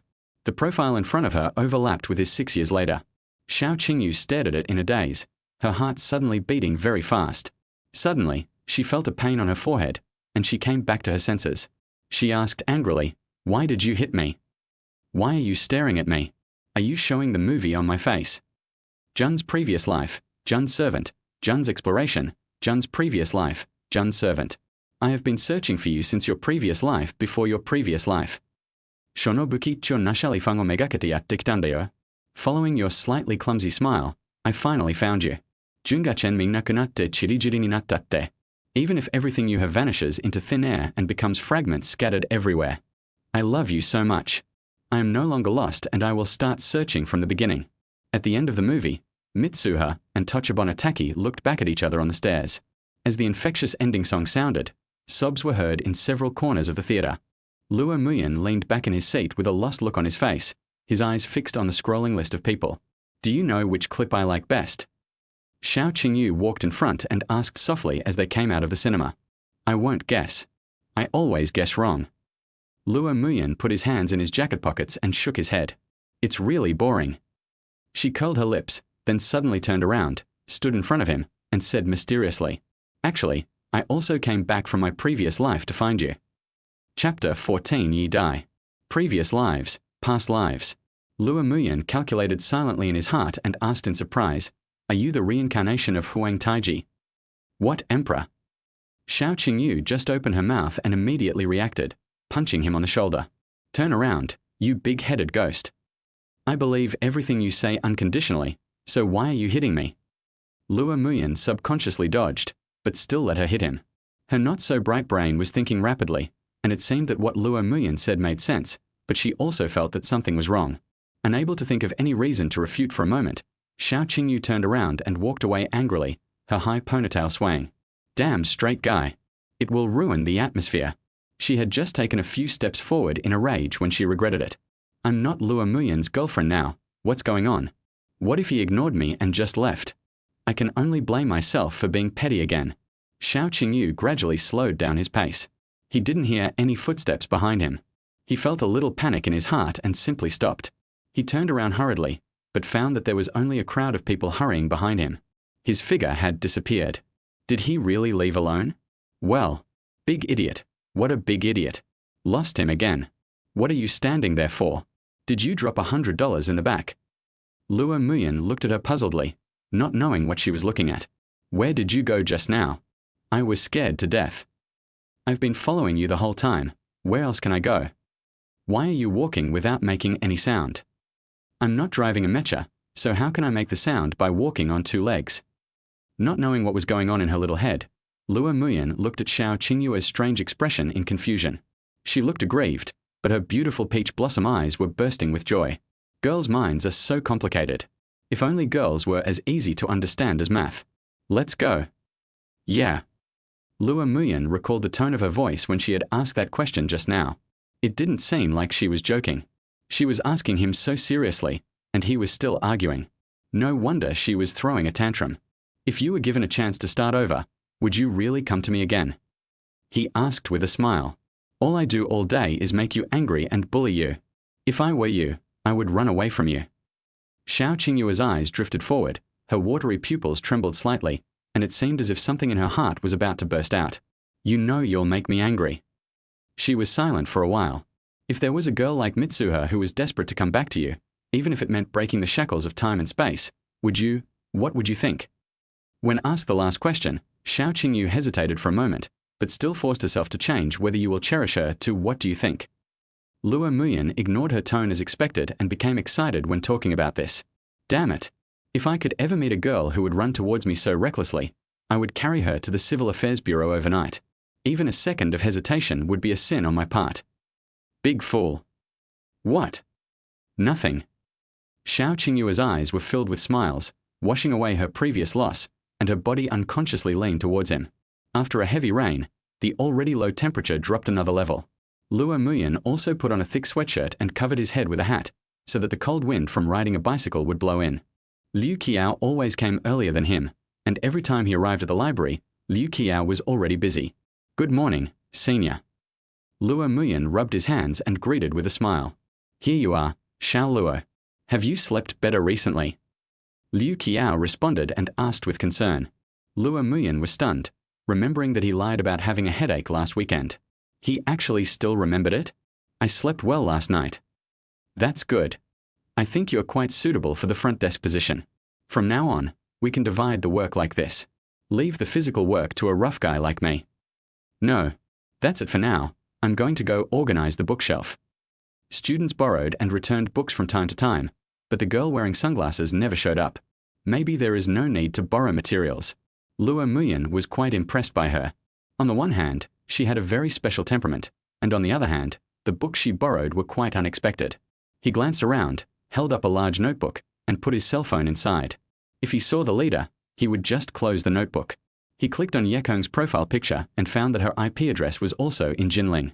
Curiously, he sent a message asking, "Which university are you from?" Jinling Institute of Technology. What a coincidence. It turns out we are alumni. There was no reply from the other party. Since we are so close, how about we meet? I'm begging you to give me some personal guidance. A line of small words the other party is typing appeared under the night sky ID, disappearing and reappearing, as if it had been typing and deleting for a long time. It's fine to chat online, there's no need to meet in person. Luo Muyan had just mentioned it casually, but after being rejected, his curiosity was aroused, and he continued to send messages. It's just a matter of going downstairs. Isn't it more enjoyable to talk face to face than through a screen? No, I have something else to do. Let's talk later. The night sky's profile picture turned grey and black. Luo Muyan, who was rejected, was full of questions when he suddenly heard that familiar voice. Hello, I want to borrow a book. He raised his head and saw a beautiful face. She didn't wear sunglasses today, and her slightly curly brown hair was draped behind her, making her look a little lazy. Luo Muyan was so impressed by her beautiful lips, which looked like something drawn in an anime, that he recognized her at first sight. He took the book, which was Psychology of Love. Finally borrowed something normal. Luo Muyan thought she was going to borrow some strange book this time. This time, when he swiped his library card, he glanced at the information on the screen. Yi Dai. Sophomore, Department of Mathematics. It turned out to be my senior. All right. Thanks. It was almost time to get off work and the work was basically done. Luo Muyan glanced at his phone and saw that the night sky avatar was still grey. After sitting at the front desk and bragging with Liu Qiao for more than 10 minutes, it was finally 6 o'clock in the afternoon. Luo Muyan ran away feeling relieved. Let's go. Wait a moment. Xiao Qingyu took out a black and brown plaid scarf from a bag, stood on tiptoe, and gently wrapped it around Luo Muyan's neck. It's cold today. He glanced at Xiao Qingyu, whose nose was slightly red from the cold wind, and asked, "Why don't you gather around one of them?" I overslept this afternoon. I was in such a hurry to go out that I forgot. Chapter 15, I Want Your Taste. He lowered his head and buried his face in the scarf. The scarf was made of wool and was very comfortable when it touched his skin. It was warm and had a faint fragrance. Then why did you remember to bring my scarf? I was afraid I'd forget to bring yours, so I put it in my bag in advance. Xiao Qingyu explained, then suddenly remembered something and stared at him blankly. Oh, I think I can put my scarf in there too. Luo Muyan looked at her expression of sudden realization helplessly, the corners of his mouth trembling slightly. This female devil is really fierce and really stupid. She was afraid that she would be sold and have to help others count money in the future. Hey, what are you doing? Xiao Qingyu suddenly felt a black screen in front of her eyes, as if something was falling from the top of her head. She turned her head and found that Luo Muyan was tying the scarf around her neck. I'm not cold. He clapped his hands, very satisfied with his masterpiece. This is for you. Xiao Qingyu said, reaching out to take off the scarf. Luo Muyan stood beside her, holding her two small hands, his posture inexplicably like hugging her, and stopped her, saying, No, you wear it. It's for you. I want the scarf to smell like you. Lua Muyan turned his face away, but her eyes still caught his red ears. So you can help me wear it for a while. Okay. Hum.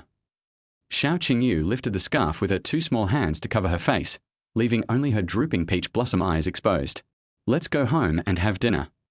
Xiao Qingyu took out her cell phone from a pocket, plugged in the white wired earphones, and handed one to him. What song? It's from the movie we saw on Wednesday. It's called No Big Deal. It seems like Sanya's helpless expression appeared in my mind. Lua Muyan smiled lightly. Does it sound good? It sounds great. Maybe that's the charm of music. Even if it's a language I don't understand, I'm still moved by the melody and the infectious power of the singing. Lua Muyan, I found a problem. What? You always talk in a cheesy way or in a flowery way. You've never been normal. The weekend passed quickly, and Lua Muyan felt that it was about the same length as an English class. No, half a period. Just after class, he received a message from the counselor asking him to come to the office at noon. Lua Muyan looked at the chat box on the screen in confusion. What? I've given you the digital model and ideas, but you still have to take care of the after-sales service yourself? If it weren't for the fact that he still had to work under him for nearly 4 years, he would have hung up the phone at the cinema. Although a person like a university counselor may have an influence on me, he actually can't decide anything big. For important matters like graduation, the college has a dedicated director to take charge of each class of students, so it is not his turn to interfere too much. But to say that there is no impact, if you offend him, he will always interfere in your daily life and study, and you will have no good time in 4 years of college. Even if you ask for a personal leave, if the counselor finds excuses to block you several times, you will be as anxious as an ant on hot pan. Lua Muyan knocked politely on the familiar dark brown painted door, pushed it open and walked in. Instructor. Lua Muyan, right. Instructor Kui called out his name word by word, trying to show that he cared about him. Excuse me, what can I do for you? It's a good thing. What good news? Lua Muyan asked doubtfully. You are smarter than a monkey. How can I be the one to get the good thing? I've heard before that you want to study for a master's degree at Jinling University, right? Instructor Kui did not say it directly, but asked instead. Yes, instructor. There's a Science and Engineering Alliance mathematical modeling competition next month, and you students will participate as individual students. If you can get into the top 3, it will be a great help in getting into Jinling University. He took the list handed to him by Instructor Kui, read it from beginning to end, and was immediately interested. If we want to make this so-called great help more concrete, it is probably like adding 100 points to the total score of the college entrance examination. The number of places is limited. Our school has only been allocated 2 this year. I'm giving the place I have to you. Instructor Kui blew the hot air coming out of the thermos and said with a smile. Lua Muyan looked at him gratefully. This guy was quite righteous. What about the other spot? The other vacancy is in the School of Mathematics. Look, that's the girl. Instructor Kui raised his chin and motioned him to look behind him. He turned his head, and happened to see the girl also heard the voice and looked over here. Their eyes met and they were both stunned. Isn't this the girl from the library? Lua Muyan nodded at her. Hello, I'm a freshman in the finance department. Should I call you senior? Yi Dai looked a little embarrassed and nodded without looking at him. Her voice was soft. Well, I'm a sophomore in the Department of Mathematics. Lua Muyan understood her embarrassment. After all, Yi Dai borrowed that type of book twice, and he caught her both times. I originally thought we were just strangers, but I didn't expect to meet in the office, also participating in the same competition. If this happened to him, he would also feel guilty. Wait, is she going to kill herself to silence her? Lua Muyan was suddenly frightened, but when he saw Yi Dai's gentle and weak appearance, he felt relieved. It seems that her combat power is 2 levels lower than Xiao Qingyu's. If she can fight Xiao Qingyu on equal terms, then Yi Dai should not be a threat. Having been frightened by his childhood sweetheart since childhood and suffering from psychological trauma, Lua Muyan subconsciously began to analyze the enemies and his own combat power the first time he saw a girl. It's good for you two to get to know each other so you can look out for each other during this year's competition. Instructor Kui was unaware of the two people's situation and continued talking to himself. You come out for a moment. Yi Dai lowered her head and said to him in a low voice. The two walked into the corridor and saw that there was no one on either side. She sighed deeply and said, I borrowed those books because I have a project for an elective class. Yeah, I know. Lua Muyan looked at her serious expression and nodded solemnly. Seeing him like this, Yi Dai suddenly became anxious and clenched her hands at her sides. No, I'm not what you think. It's really just for this elective class. I understand. What do you know? Yi Dai cried and spoke incoherently. Don't worry, senior sister, I won't tell anyone. Lua Muyan waved his hand casually. I'm going back to eat first. Bye. No, don't go. No. Ignoring the senior student who was stamping her feet anxiously behind him, Lua Muyan took the list given by Instructor Kui, stretched, and walked out of the administrative building. Why is the instructor looking for you again? He still has some conscience. Lua Muyan shook the paper in his hand. He has a good chance of becoming a graduate student at Jinling University. Chapter 16 Postcards on the desk. Oh, I see. After listening to Lua Muyan's detailed description of what happened, her little head felt a little dizzy, but she still responded. Because she grasped a key point, that is, this matter is very important to Lua Muyan. In that case, will you be very busy in the future? Well, from now on I won't go back home to eat lunch after class. I'll just have a meal at school to save time for this competition. Lua Muyan thought about it, raised his eyebrows, turned his head and said to her, Then starting tomorrow, you'll go home by yourself at noon. I won't be able to accompany you. Xiao Qingyu nodded, her long eyelashes hiding the trace of loss that flashed across her eyes. After spending so many years together, Lua Muyan has a keen sixth sense about her emotional changes. Just like people with rheumatism, their knees will hurt when it rains. Although he didn't see the expression on Xiao Qingyue's face, he could still feel that the female devil beside him was in a low mood. Lua Muyan quietly approached her, put his face in front of him, and asked with a smile, What's the matter? Our Miss Xiao can't bear to leave me. Go away, who can't bear to leave you? Xiao Qingyue's originally fair cheeks suddenly flushed, and she stretched out her cold little hand and rubbed his face, pushing him aside with force, cursing in panic. What a self-indulgent fool. Back home, without the magical damage of the cold wind, it was instantly warmer.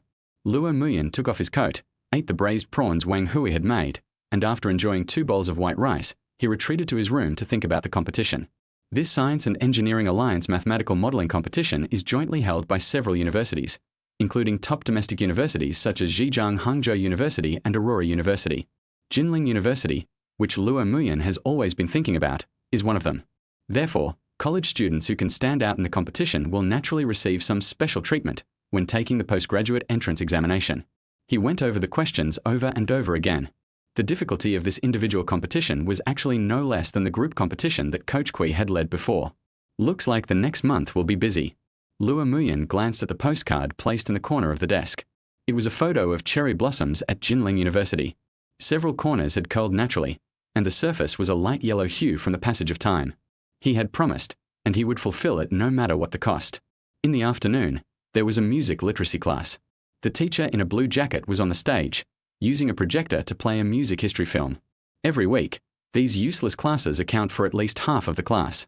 Lua Muyan arrived at the classroom 10 minutes early, took a seat in the corner of the back row, and continued to work on mathematical models with his computer. The window next to me was opened a little. After a few rains, the osmanthus flowers in Jinling were in full bloom. A refreshing fragrance seeped in from the gap. His fingertips rested on the keyboard, and his thoughts stayed at the window. The osmanthus flowers outside the glass fall quietly, and some past events are slowly floating up. Are you learning English?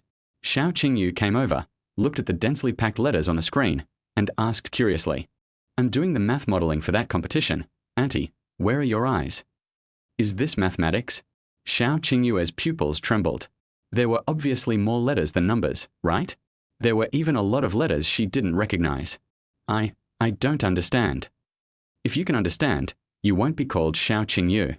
Hey, please be merciful, it hurts, it hurts. Are you calling me stupid? She pinched Lua Muyan's thigh with 2 fingers, her peach blossom eyes widened. No, how could I dare to scold you? Lua Muyan rubbed the burning thigh meat. I'm just stating the facts. We are in class. Let's talk it over. Put down your chair first. Although he knew that he would definitely suffer physical attacks, Lua Muyan still couldn't help but want to be a humiliator. One of the daily pleasures is to tease this silly female devil. If people are not mean, then what is the difference between that and scrambled eggs with tomatoes without tomatoes?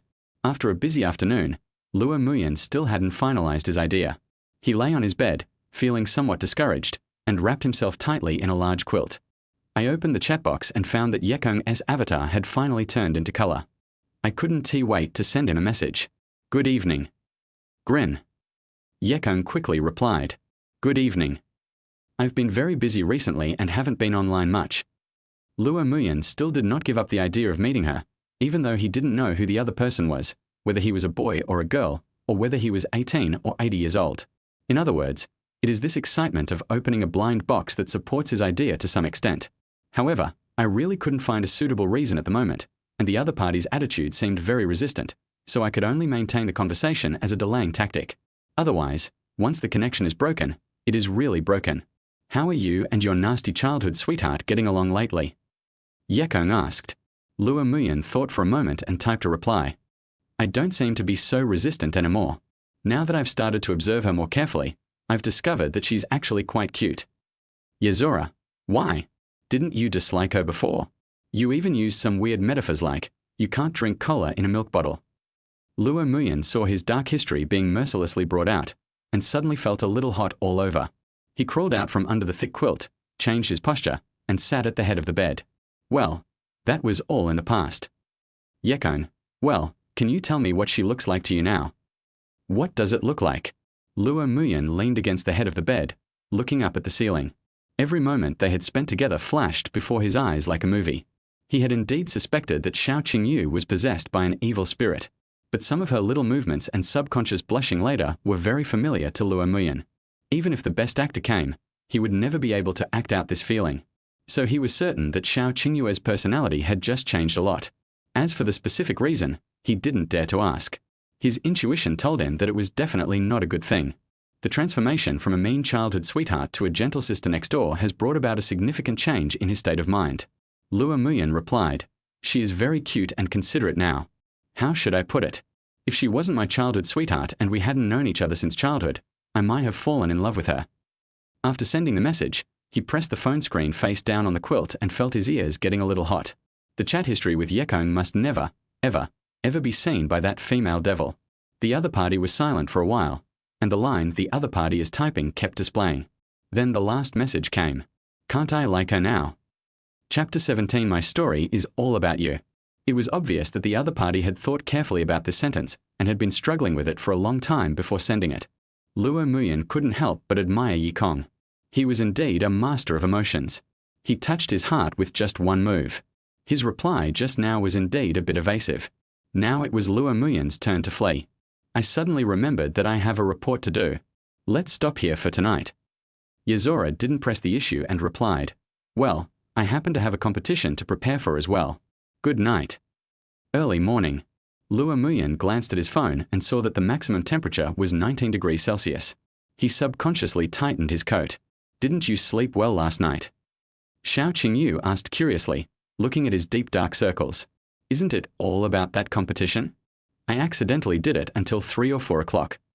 He evaded the question calmly, saying that he didn't know why, but when he saw Xiao Qingyu today, he felt a little guilty. He didn't dare to look her in the eye. He covered his head with the hood of his sweatshirt and lowered his head to drink soy milk. Suddenly, he felt someone tapping his shoulder.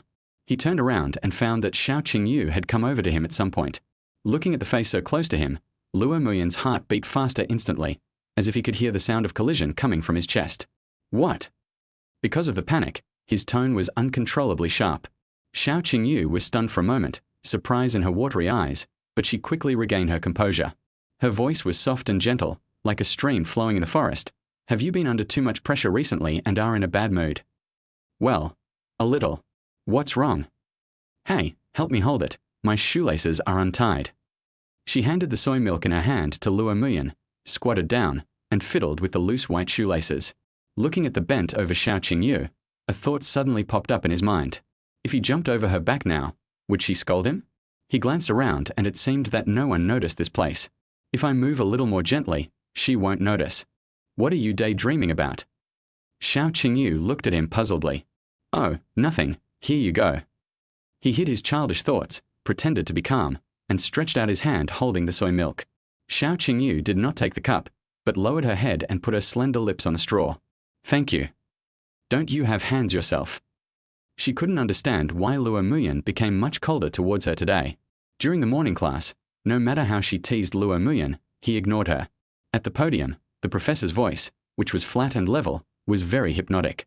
A bunch of strange, spell-like symbols were written on the dark green blackboard. Since she couldn't understand them anyway, Xiao Qingyu simply lay on the table and tilted her head to admire Luo Muyan's profile. As for why I don't use my phone, in her eyes, the short videos from 6 years ago were no different from the non-mainstream ones. Among the things she could do to slack off in class, her favorite one was to watch Luo Muyan. I've been here for a while, but it seems like my progress bar on conquering this straight guy hasn't increased much. Forget it, I'd better take a nap. Xiao Qingyu was awakened by a chill. She sat up and found that the classmates around her had already started packing their school bags. You're really amazing. You slept through 2 classes. Luo Muyan took out the computer from his backpack and complained. Hurry home. Look at the weather outside. It might rain later. Aren't you going to the cafeteria to eat? She rubbed her numb forearm. Let's go later. I'll finish the beginning first. Luo Muyan skillfully connected the computer to the adapter and plugged it into the socket in the corner. Xiao Qingyu looked at him, said nothing, and stood up and left. After a while, the sound of raindrops could be heard outside the window. Feeling the chill, Luo Muyan closed the only gap in the window. He was the only one in the classroom. It was very quiet, with the sound of continuous rain in his ears and occasional footsteps and conversations coming from the corridor. He likes this kind of environment very much. The white noise produced by the rain can make people feel peaceful. Pulling himself away from the dense web of formulas and equations, Luo Muyan pressed his slightly swollen temple. It's been so long. That evil woman should be home by now, right? Suddenly, there was a burst of hurried footsteps at the classroom door. He turned around curiously and saw the familiar figure. Xiao Qingyu was carrying 2 plastic bags. The shoulders of her sweatshirt were obviously wet from the rain. Her long black hair was drooping with water droplets dripping down. There were a few strands of hair stuck on her fair face. Aren't you going home? Luo Muyan hurried over, took out a tissue from his pocket and handed it to her. I went to the cafeteria. There were so many people there, the line was almost all the way to the cafeteria door. Her expression was angry. I finally bought some food, but when I came out I found it was still raining outside. How annoying. Why are you going to the cafeteria? Are Uncle Xiao and the others on a business trip again? I saw you were busy, so I thought I'd go pack some lunch for you. She held up 2 lunch bags in front of her and shook them. Look, they shouldn't have gotten wet from the rain yet. I took good care of them. Luo Muyan took the 2 plastic bags and tied the bags tightly. The lunchboxes inside were still hot to the touch. Looking at Xiao Qingyu, his eyes were somewhat complicated. He put the lunchbox on the table next to him. Luo Muyan slowly stretched out his right hand and put it close to her profile. Xiao Qingyu clenched the tissue tightly in her little hands, her heart pounding. Did he finally get it? But we're in the classroom now. Isn't it a bad idea to do this? Don't run around on rainy days in the future. You're so small, and the weather is so cold now. What if you catch a cold? Luo Muyan stretched out 2 fingers, pinched her fair and smooth face hard, and taught her a lesson. The feel is pretty good. Like a piece of tough and tender tofu. Xiao Qingyu covered her face in grievance, knowing what good this straight guy could do. Luo Muyan, you want to die. Xiao Qingyu punched him hard in the chest. The white lunchbox was opened and placed on the table in front. There were grilled eggplant, stir-fried pork with beans, mapo tofu, and pan-fried hairtail, all of which was still steaming. For you. Listening to music while eating. Luo Muyan took the white headphones and asked in confusion. Just listen if I tell you to. Outside the window, the drifting raindrops hit the glass. In the classroom, 2 warm figures sat and played. The music in the headphones slowly played. You accompany me into the summer of cicadas, across the hustle and bustle of the city. The song is still wandering in your eyes like pomegranate flowers. I don't see your gentleness. I lose the laughter among the flowers. Time cannot stop. The flowing clouds are waiting. I really miss you, in every rainy season. What you choose to forget is what I hate the most. The letter is short, but the feelings are deep. There are too many ripples to describe. My stories are all about you. Chapter 18 Liu Qiao's Doubts. The weather in Jinling City is as unreasonable as roll call in linear algebra class. The sky was clear just a second ago, but in the blink of an eye it started to rain heavily. The dark sky seemed to be about to collapse, and the howling wind made the leaves sway. Liu Qiao hugged the basketball to his chest in embarrassment, put his other hand in front of his forehead, and strode towards the teaching building. His heavy steps clattered on the rain, and the high splashes of water flew onto his pants, soaking his knees. He had just checked the weather forecast at noon, which said it would be sunny all day. As a result, he was kicked out after playing for only an hour. Oh shit. Liu Qiao cursed in frustration, sat down at the stairs of the teaching building, put the basketball at his feet, lifted up his jersey and wiped off his face, not knowing whether it was water or sweat. Exhaling a breath, he accidentally caught a glimpse of a pretty figure standing in the corridor. Huh, isn't this Xiao Qingyu? Why hasn't she left yet? Could it be that he was deceived by the weather forecast like me and didn't he bring an umbrella? But she didn't look anxious at all. Not only was she not anxious, she even looked a little happy. She really deserves to be the most beautiful girl in our finance department. A simple blue sweater and a pair of white casual pants make Xiao Qingyu look very classy. Then it seems that there is only one possibility left. She is waiting for someone here. Liu Qiao was daydreaming when he suddenly heard footsteps behind him. He raised his butt and moved to the side, trying to make room for the person to go downstairs, but the person's shoes still rubbed against his clothes. He looked at the figure with some dissatisfaction. The figure was dressed quite brightly and seemed to be the rich second generation from the Chinese department. The pair of shoes I just found are probably enough to cover my living expenses for a few months. Liu Qiao looked at Xiao Qingyu, who was standing there, and suddenly understood everything. It seems that the goddess of the finance department finally fell into the clutches of the rich young man. The rich second generation held up a big umbrella very gentlemanly, and turned sideways to invite Xiao Qingyu. However, she looked very confused, shook her head, ignored the rich second generation, and her gaze fell back into the drizzling rain. What happened? Did they have a fight? Liu Qiao had a look of frustration on his face. It seemed that even if his family opened several companies, he still couldn't completely win over the goddess. Sudden, a familiar figure walked out of the classroom behind him quickly, walked to Xiao Qingyu, and opened the umbrella with a swish. It was Luo Muyan, who worked part-time in the library with him. Why is he here too? Looking at the three people walking in the corridor again, Liu Qiao slapped his head and suddenly understood everything. You are so good, Luo Muyan. You pretend to be disdainful on the surface, but secretly get a high score without telling your buddies. Don't you see who your opponent is? He has more luxury cars in his basement than the shoes on an ordinary person's shoe rack. That's a bit presumptuous of you, man. Worried that Luo Muyan would be ignored and embarrassed, Liu Qiao patted his butt, stood up from the stairs and walked towards the three people. If Xiao Qingyu followed that rich second generation, she would hide under Luo Muyan's umbrella and go with him. Liu Qiao had just taken a short step when he stopped and saw a scene that he would never forget. The moment Xiao Qingyu saw Luo Muyan, her beautiful peach blossom eyes instantly curved into crescents. She no longer had the coldness she had just shown when facing the rich second generation. Instead, she exuded the cuteness and liveliness of a girl next door. She gently took Luo Muyan's arm, and the two of them huddled under an umbrella, gradually disappearing in the rain. What the hell is going on? Liu Qiao opened his mouth wide. He knew Xiao Qingyu and Luo Muyan, but when these two stood together, he suddenly seemed confused. Moreover, Xiao Qingyu's expression just now was as natural as breathing, as if they were two people who had been in love for a long time, and the girl was waiting downstairs for her boyfriend to come home from get off work. Could it be that? Liu Qiao swallowed. Could it be that Luo Muyan is a young master who is hiding his true abilities? My family actually has more companies than that guy from the Chinese department. Thinking of this, everything seemed to make sense again, and I nodded with satisfaction. Otherwise, why would Xiao Qingyu fall for that guy? Being handsome can't make a living. The rich second generation stood in the corridor at a loss, turned around and met Liu Qiao's eyes. Brother. Liu Qiao scratched his head. How about we go together? Get lost. The rich second generation glared at him unhappily, then walked out with an umbrella without looking back. There were fewer pedestrians on the streets, and the shops on the roadside were doing little business. The owners sat inside with their legs crossed, looking bored. Is that guy the one who pursued you before? Luo Muyan asked in a nonchalant tone, as if asking what to eat for lunch. Xiao Qingyu gently placed her left hand on the crook of his arm, deliberately turned her face to the side, and said pretentiously, Hey, do you smell anything? His nostrils twitched, and he asked in confusion, What's that smell? It smells like a spilled jar of vinegar.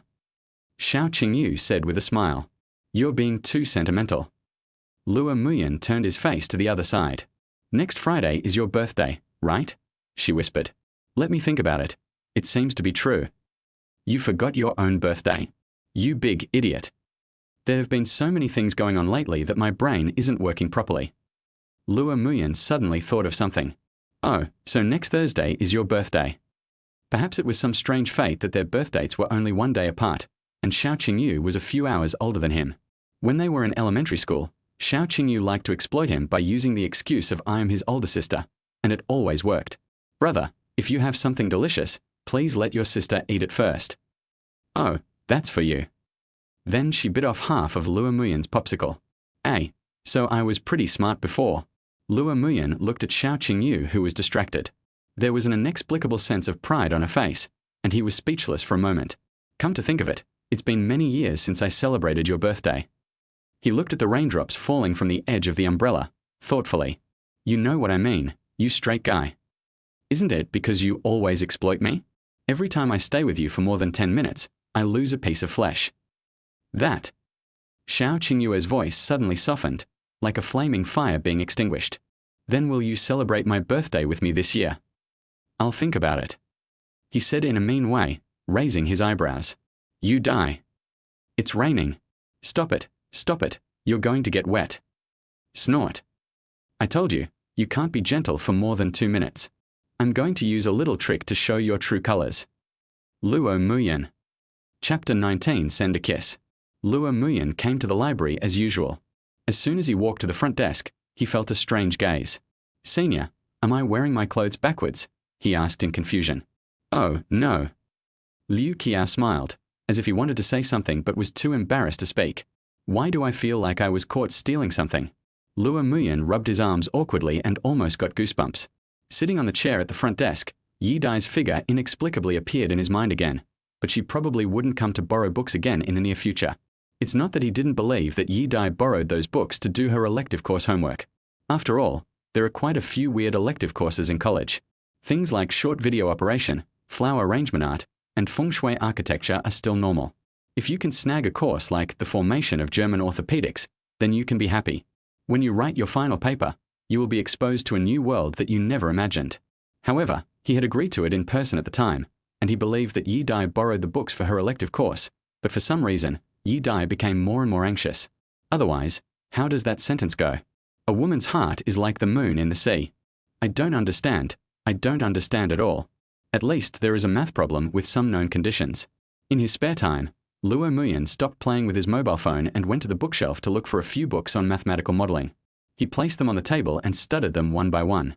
Watching the novel ideas and brilliant structures proposed by his predecessors, he felt like he was seeing the blue sky after the clouds had cleared. Ever since the beginning was finalized, the subsequent steps have been still under consideration. I have to say that the wisdom of our predecessors is really great. What are you looking at? You're so focused. Liu Qiao came over after finishing his work and stood behind him curiously. Look at math. I recently participated in a competition. Of course you can. Even a senior like me can't understand these. Every profession has its own specializations, and everyone has their own strengths. Xiaoluo, do you have a girlfriend? Liu Qiao suddenly asked with a smile. Luo Muyan put down the book in confusion and glanced at him. No, I've been single for 18 years since I was born. How could I have a girlfriend? Did the school give them out all the time? Liu Qiao thought that Luo Muyan was unwilling to say, so he stopped asking. After all, the family has obtained a priceless jade disc, so they naturally have to keep it carefully and not let outsiders know about it. I've never had a girlfriend, but I did have someone I liked, but then I felt like no one could compare to her, so I never fell in love again. Liu Qiao took the initiative to talk about the past, and actually showed a little embarrassment. What he didn't know was that a few years later, people would call her White Moonlight. Luo Muyan pursed his lips. Senior, is it possible that the reason you've never been in a relationship isn't because you think no one can compare to her? How can it be so exaggerated? She is just the first stunning feeling you get when you first fall in love. Luo Muyan comforted. Just like after Zhu Yuanzhong became emperor, would he believe that the pearl jade white jade soup he had that night was just a bowl of tattered cabbage soup? Yeah, I understand this. Liu Qiao sighed. After I fell in love for the first time, no matter how much better other people were than her in looks or other aspects, they could never replace the feeling she had in my heart. Xiaoluo, do you have such a person in your heart? He asked suddenly. How could there not be? But the girl from that year has become a female devil who does all kinds of evil and has disappeared from Luo Muyan's heart, although there have been signs of a comeback recently. As for the others, although he didn't want to admit it, among the girls he met, there was indeed no one who could surpass her. I guess so, he admitted. She must be pretty, then. I envy you guys. You're still so close. Where did you go together after school yesterday afternoon? It's raining heavily, so just go home. Where else can you go? As soon as the words came out of his mouth, Luo Muyan felt something was wrong, but real-life chat was not a mobile phone, so he could not withdraw it. His eyes were full of disbelief as he looked at the seemingly harmless senior student next to him. He felt an inexplicable sense of guilt. I kept you in my heart, senior, and you kicked me into the ditch, right? I trusted you so much, and you actually cheated me?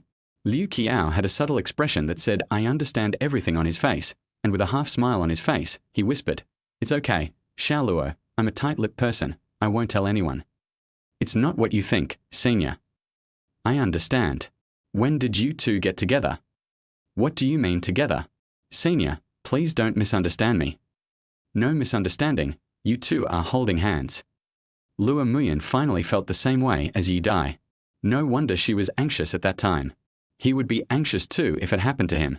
Liu Qiao patted his shoulder tactfully, stood up, said cherish it well, and pushed the card away. He sighed and opened the book on mathematical modeling, but found that he could not concentrate on it at all. He had to spend the rest of the working day in depression. Evening. Everything seems very clean after the heavy rain, and even the air has a comfortable smell. Luo Muyan put his hands in his pockets and slowly walked towards Xiao Qingyu, who was not far from the door. I can do it myself. He took the wool scarf that Xiao Qingyu wanted to tie for him and said in a low voice, Okay. She felt a little strange, but said nothing. Luo Muyan looked back vigilantly and saw Liu Qiao standing at the door, looking at him with a smile. Let's go, senior. He waved towards the door. Who is that boy? Xiao Qingyu asked quietly beside him, as if she could sense that he was very afraid of that boy. It's irrelevant. After walking a distance, Luo Muyan replied unhappily. Sounds so familiar. She felt like she had heard this sentence while watching short videos, but she couldn't remember it for a moment. After dinner, Luo Muyan, whose mind was a little confused, did not continue to tinker with mathematical modeling. He lay on the bed, looking at the ceiling in confusion. Buzz. A new message arrived on the phone. He clicked it weakly and found that Yekong had actually sent him a message. Yuzora, how are you doing lately? I feel a little depressed. What happened? A lot of messed up things. Oh, by the way, since you know so much about relationships, I want to ask you a question. Ask. What's a good birthday gift for a girl? Isn't it prepared for your little childhood sweetheart? Could it be that this person has installed a surveillance camera on me? How do you know everything? You were right. Instead of a birthday present or something, why not give her a kiss? Chapter 20. 3-line poem. Luo Muyan slowly typed a question mark on the screen. Okay, I was just kidding. After a while, Yekong added, I beg your pardon, so forget it.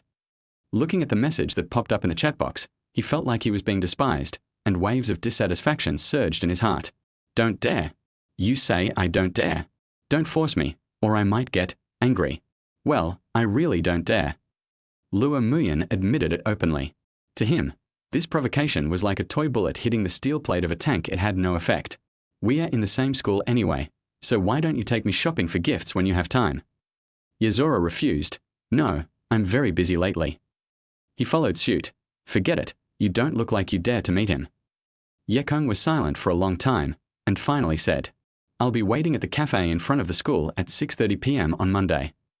Luo Muyan looked at the reply with satisfaction. It turned out that Yi Kong had high attack and low defense. After agreeing on a time, he threw his cell phone on the bedside, wrapped himself in a big quilt, turned off the lights and went to sleep. The scenes that happened during this period flashed in his mind like garbled characters. He tossed and turned for a while, but ultimately couldn't fall asleep. Inexplicably, he thought of the conversation just now. A terrifying thought suddenly flashed through his mind. Could this Yekong be Xiao Qingyu's account? It seems that all the details are more or less consistent. If this is really the case. Thinking of this, Luo Muyan felt a strong sense of embarrassment surging from the bottom of his heart to his whole body.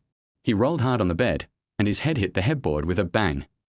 Covering his forehead that was hurt by the collision, he finally calmed down and secretly made up his mind to quietly test the enemy situation. Monday afternoon. Ji Yu Cheng is an important representative of the Misty Poetry School and is known as a contemporary romantic spiritualist poet. His work a generation. The first 2 rows of seats in the classroom were empty, and most of the students sitting in the back were drowsy. He and Xiao Qingyu were competing for the same elective course, Modern Poetry Appreciation. After all, the name sounded simple, so the difficulty probably wouldn't be that high. The afternoon sun shone through the loose hair on Xiao Qingyu's forehead and fell on her slightly raised eyelashes. Lua Muyan turned sideways and reached out to push a strand of her hair behind her ear. What are you doing? Xiao Qingyu felt a little shy because of his sudden intimate action. Your hair is messy from sleeping. As the art of war says, warfare is inferior to attacking the heart. To defeat the enemy, you must make her let her guard down. By the way, I have something to ask of you. He suddenly said, What's the matter? Do you have a Chiabar account? Can you lend it to me for a few days? Post-it? But I don't need a post-it. Lua Muyan had the answer in his mind and waved his hand with a smile. It's okay, I just asked. Fine. Since the female devil doesn't use Chiabar, then Yekong is definitely not her account. The world is indeed still beautiful, and he feels that life is full of hope again. He couldn't imagine how he would face Xiao Qingyu in the future if a chat history with Yekong was seen by her. Next, let's hold a small competition. Please invite a few students to come to the podium and write a poem on the spot. Seeing that the students were not interested in class, the professor simply stopped teaching, held the edge of the podium, and made a loud announcement. Well, the requirements are not too many. You can use 3 behaviors as the standard, and the rest can be freely expressed. The student who writes the best won't have to take the final exam. I'll pass you directly. Xiao Qingyu poked him, and he shook his head repeatedly. Don't count on me. Asking me to write poetry is like asking a duck to climb a tree. What's the difference? I'd better just attend class and take the exam honestly. If he had a little bit of talent in Chinese, his score in Chinese and English combined would not be lower than his math score in the college entrance examination. The professor looked around and saw that no one raised their hands, so he helped. Are there any students who would like to volunteer? If not, I'll just call the roll randomly. As soon as these words were spoken, the classroom fell silent. Lua Muyan quickly bent down and buried his face in the book. Lua Muyan. The voice still hit him accurately. Lua Muyan stood up somewhat at a loss. Just as he was about to walk out of his seat, his sleeve was pulled. Take this. Xiao Qingyu pushed over a note. He picked it up and looked at it. The panic in his eyes disappeared immediately. He looked at Xiao Qingyu gratefully. When did you practice calligraphy? I don't remember your handwriting being this beautiful. Hurry up and go. She kicked Lua Muyan out of his seat. Walking to the podium with a few unlucky guys, he picked up a half-broken piece of chalk, found a corner, and wrote stroke by stroke. Because of the force, his fingertips turned slightly white. The professor stood behind Lua Muyan with his hands behind his back, and couldn't help but admire in his heart that in this age when everyone uses mobile phones to type instead of handwriting, there are still young people with such beautiful handwriting. People who understand calligraphy can tell at a glance whether a person has a solid foundation from the structure of the characters and the writing habits. I'm afraid there aren't many students in the entire school who can reach this student's level. The students on the stage each left a few lines of words on the blackboard and returned to their seats. The professor commented on each of them one by one. He knew in his heart that these students' literary level was just so-so, so he tried his best to find the good points in them and praise them. Seeing Lua Muyan's poem, the professor frowned and asked unhappily, Which student wrote this? It's me, teacher. Lua Muyan stood up from his seat. I asked you to write a 3-line poem. Why did you write 4? Because the 4th line doesn't exist, it's really just 3 lines. Doesn't exist? The professor looked at the poem he wrote with confusion. The crab is peeling my shell. The notebook is writing me. I am falling on maple leaves and snowflakes all over the sky. And she was thinking about me. After reading it several times, the professor suddenly understood the mystery and his eyes changed when he looked at Lua Muyan. This student is extraordinary. He can come up with such an idea on the spot. Come register with me after class, and you won't have to take the final exam. He said to Lua Muyan that he had originally wanted to explain the beauty of this poem in class, but when he saw the students sleeping all over the place in the classroom, he immediately lost interest. It was really like a wild boar cannot eat fine chaff. Seeing that the time was almost up, the professor simply let the students go. I didn't expect that I could actually get away with it by listening to you. Lua Muyan said thankfully. What nonsense. This poem is well written. Xiao Qingyu retorted. In a few years, this poem will be awarded as the champion in a certain university. Okay. He stopped at the school gate. You go back first. I have some things to take care of. Chapter 21 Night Sky. There is a fairly large coffee shop opposite Jinling Institute of Technology, but business is a little slow at this time. Lua Muyan found a seat by the window and sat down. He glanced at his phone. It was 6:15, still early. A piano stood in the center of the cafe, its melodious music flowing through the hall like a spring. The evening sun shone through the French windows, illuminating the decorative flowers on the wooden tables. He kept stirring the velvet latte in the cup with a spoon, his eyes lingering on the sidewalk outside the window. If it wasn't Xiao Qingyu, then who could it be? This seems to be the fun of meeting in person. The contrast between online and real life is huge, and there are many news reports about online relationships that fail to turn into real-life relationships. This feeling is like the excitement of spending 50 cents to enter a lottery at the canteen in elementary school. You never know whether the netizen with the ID strawberry jam is a sweet girl of 24 or an aunt of 42. Yi Dai was carrying a classic Chanel handbag and wearing a Chanel style jacket as she walked on the sidewalk covered with golden fallen leaves. Last night, she knew that the other party was deliberately provoking her to come out to meet him, but she just couldn't swallow it and couldn't refuse. Through the glass of the coffee shop, I can see only a few people sitting inside. Isn't this that junior student? Yi Dai's gaze was focused on Luo Muyan's back. She looked around at the other people sitting in the cafe. There was a couple sitting on the left side of the front desk, and they looked quite affectionate.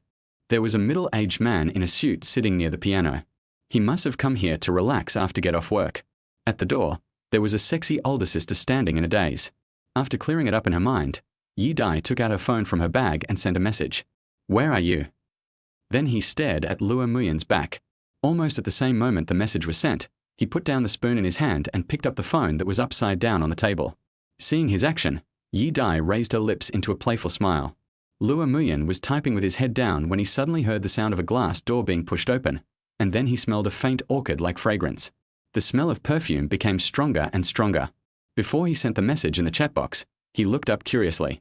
Yi Dai placed the exquisite little bag on the table, gathered the hem of her skirt with both hands from behind her hips, and sat down gracefully. "Sorry, I'm waiting for someone. If you need anything, let's talk at school." Luo Muyan saw this senior student sitting opposite him for some unknown reason and spoke in a fairly polite tone. "Who are you waiting for?" Yi Dai asked with a smile, holding her chin with both hands. "An online friend." "What's that netizen's name?" "It has nothing to do with you, right?" Luo Muyan was a little unhappy, but in order to make her leave quickly, he still replied, "Yi. My last name is Yi too." Yi Dai interrupted with a smile. She took her cell phone out of her bag on the table, opened the chat history and waved it in front of him. Watching Luo Muyan's expression change from impatience to confusion and then to shock, Yi Dai felt a sense of pleasure of revenge in her heart. "You're still showing off, but now I have something on you, right? Your childhood sweetheart is the pretty girl who goes to and from school with you every day, right?" Yi Dai put her phone back into her bag and her smile faded. "She's quite famous. Even boys in our department talk about her every day." Luo Muyan nodded and turned his gaze back to the window. This sudden change was difficult for him to accept for a while. In other words, compared to Yi Dai, he would rather Yi Kong's real identity was Xiao Qingyu. "But I see you two have a pretty good relationship. Why did you seem so distressed when we were chatting?" She ordered an Americano and asked, "Just keep the joke in moderation. After all, the purpose of her coming to this cafe today was to help the depressed netizen in front of her solve the problem." Luo Muyan sighed and lowered his head to stir the coffee in his cup. "To put it bluntly, there is still a threshold in my heart." As if scratching an itch, he roughly recounted what had happened between him and Xiao Qingyu during this period. Yi Dai pinched the straw between two fingers, looking thoughtful. After he finished speaking, she said calmly, "You have to cross this hurdle in your heart by yourself. Your little childhood sweetheart has done enough." "Yeah, I understand." She put the empty cup on the table, slowly stood up, and picked up the exquisite Chanel handbag. "Let's go. Didn't you say we were going to go shopping for gifts?" There is a row of ginkgo trees planted on the sidewalk, and the golden leaves are spinning in the air with the breeze. The smell of autumn is getting stronger and stronger. Yi Dai exudes a unique mature temperament. When walking with her, passers-by can easily mistake them for siblings, or even mistake Luo Muyan for her son. "What does your childhood sweetheart like?" "You like to hit me." Luo Muyan hesitated for a moment and said hesitantly, "I'm asking you what she likes." "Xiaolongbao, beef noodles, strawberry cake, etc. Who asked you about food?" "I was asking you what kind of clothes and accessories she likes, and what her hobbies are." Yi Dai said angrily. She seemed to understand a little why his childhood sweetheart liked to beat him. I'm not sure." Luo Muyan touched his nose embarrassedly. It was during this period that the two began to get acquainted with each other again. After so many years of Cold War, Luo Muyan's understanding of her was still stuck in his childhood. Yi Dai sighed. She should have rejected him last night. Now she felt like she was leading a newbie in the King's League. You have to finish the road you choose even if you have to crawl on your knees. Come on, I'll take you to the mall and give you some suggestions. You can refer to them and decide what to buy. The two walked towards the tall and luxurious shopping mall not far away. Under the streetlight, a pretty figure was walking dejectedly. The hood of her sweatshirt covered Xiao Qingyue's head, and she used the tip of her shoes to kick the stones on the ground forward. What a bad luck today. I don't know what that bastard Luo Muyan is busy with, and he didn't even go home with me. When I returned to the bedroom and opened my school bag, I found that I couldn't find my headphones. Then I remembered that I left them in the classroom. Well, it's so cold. Take your headphones and go home quickly to take a hot bath. When crossing the road, she suddenly found that the person in front of her looked familiar. Why does he look a bit like Luo Muyan? Maybe I saw it wrongly. He said he had something to do, so why would he be on the street? And there was a girl walking next to him. They must be a couple out for a walk at night. Xiao Qingyu tightened her clothes, but her eyes could not be taken away from that figure. The two walked under the streetlights, and Luo Muyan's face was revealed from the cover of the darkness under the dazzling white light. Xiao Qingyu paused. Chapter 22, Becoming Cool? The window was not closed tightly, and the cold wind from the early morning came in through the gap, making Luo Muyan shiver. He struggled to stretch his hand out from the warm quilt, picked up the mobile phone on the bedside and turned on the screen. The dazzling light made him squint his eyes. It was 7:10 and time to get up. The tiredness from waking up early made him feel like he had built the Egyptian pyramids alone last night. The weather was getting colder, so Luo Muyan put on a jacket over his sweatshirt. After a quick wash, he knocked on Xiao Qingyue's door as usual. Soon, a sound of footsteps came from inside the room, approaching from afar, but when it reached the door, it disappeared, as if standing behind the door hesitatingly. After a few seconds, the security door was slowly opened. Her hair was a little messy. She always used to carefully comb her long hair into a lively high ponytail before going out, but today for some reason, her hair was so messy. The fair face was half covered by the drooping hair, and it no longer had the soft and smooth feeling of warm jade. Instead, it was covered with a layer of dark haze like a dark cloud. Didn't you sleep well last night? Luo Muyan looked at her face, which looked much more haggard than usual, and asked in confusion. Xiao Qingyu didn't look at him, shook her head, and without saying a word, she walked through the gap beside him and walked ahead on her own. This female devil. What's wrong with her today? Could it be that she is angry because I didn't go home with her last night? You walk so fast without even waiting for me. What a shame. His head was full of question marks, and he didn't care about anything else and chased after Xiao Qingyue's back. There's something wrong with the female devil today. She walks as if she has boots of swiftness, and she's whooshing. The temperature outside was lower than inside the house. The cold morning breeze lifted Xiao Qingyue's untied hair, revealing her peach blossom eyes that turned slightly red. She hurriedly pushed her hair down again and subconsciously glanced at Luo Muyan, who was buying breakfast. Luo Muyan took the 2 bags of buns and just turned around when he saw this scene. You stayed up late watching soap operas. What are you doing? He handed one of the freshly baked buns to Xiao Qingyu. Eat it while it's hot. Uncle Li said he bought some good pork this morning, so the buns will definitely taste good. Yeah. Xiao Qingyu took it expressionlessly. Luo Muyan felt a little strange. The female devil hadn't looked at him today, as if she was deliberately avoiding his gaze, and she spoke much less than usual. Under normal circumstances, she would definitely take a bite of the scalding bun first, then comment on whether the buns made by Uncle Li were an improvement or a decline, and then think of a reason to drink his soy milk. It's almost become a daily routine. But today, Xiao Qingyu seemed like a different person, becoming cold? Just like that afternoon when I suddenly hugged him, the change was so sudden that it caught me off guard. In other words, it seemed as if they had returned to the Cold War state. Xiao Qingyu gave him the same feeling a few years ago, with alienation almost written all over her face. Could it be that my gentle childhood sweetheart experience card has expired? But just when I had finally accepted this new childhood sweetheart, she suddenly changed back, which made me feel a little bit at a loss. Along the way, Xiao Qingyu didn't say a word. Luo Muyan followed half a body length behind her and didn't speak either. To be precise, I dare not. He had an insurmountable fear of the aloof female devil, just like the face of the head teacher leaning on the window in high school. In the classroom, the instructor was passionately talking about the PPT, while the students below were drowsy. Tuesday morning at 8 a.m. was packed with buffs, and the instructors knew this very well, so they didn't ask too much of the students' mental state. There are 3 levels of university teachers. The first level is when giving lectures to students, and if any student does not listen carefully, the teacher will get angry.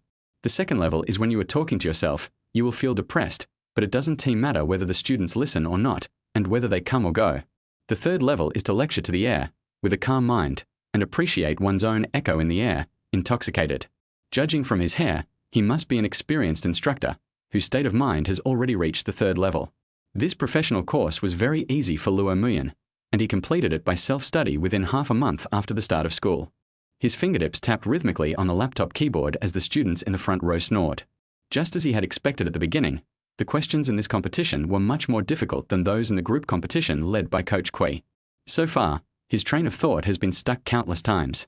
Rubbing his slightly swollen temples, Luo Muyan turned his head habitually, but found that Xiao Qingyu next to him was not sleeping soundly on the table as usual, but was staring out the window in a daze.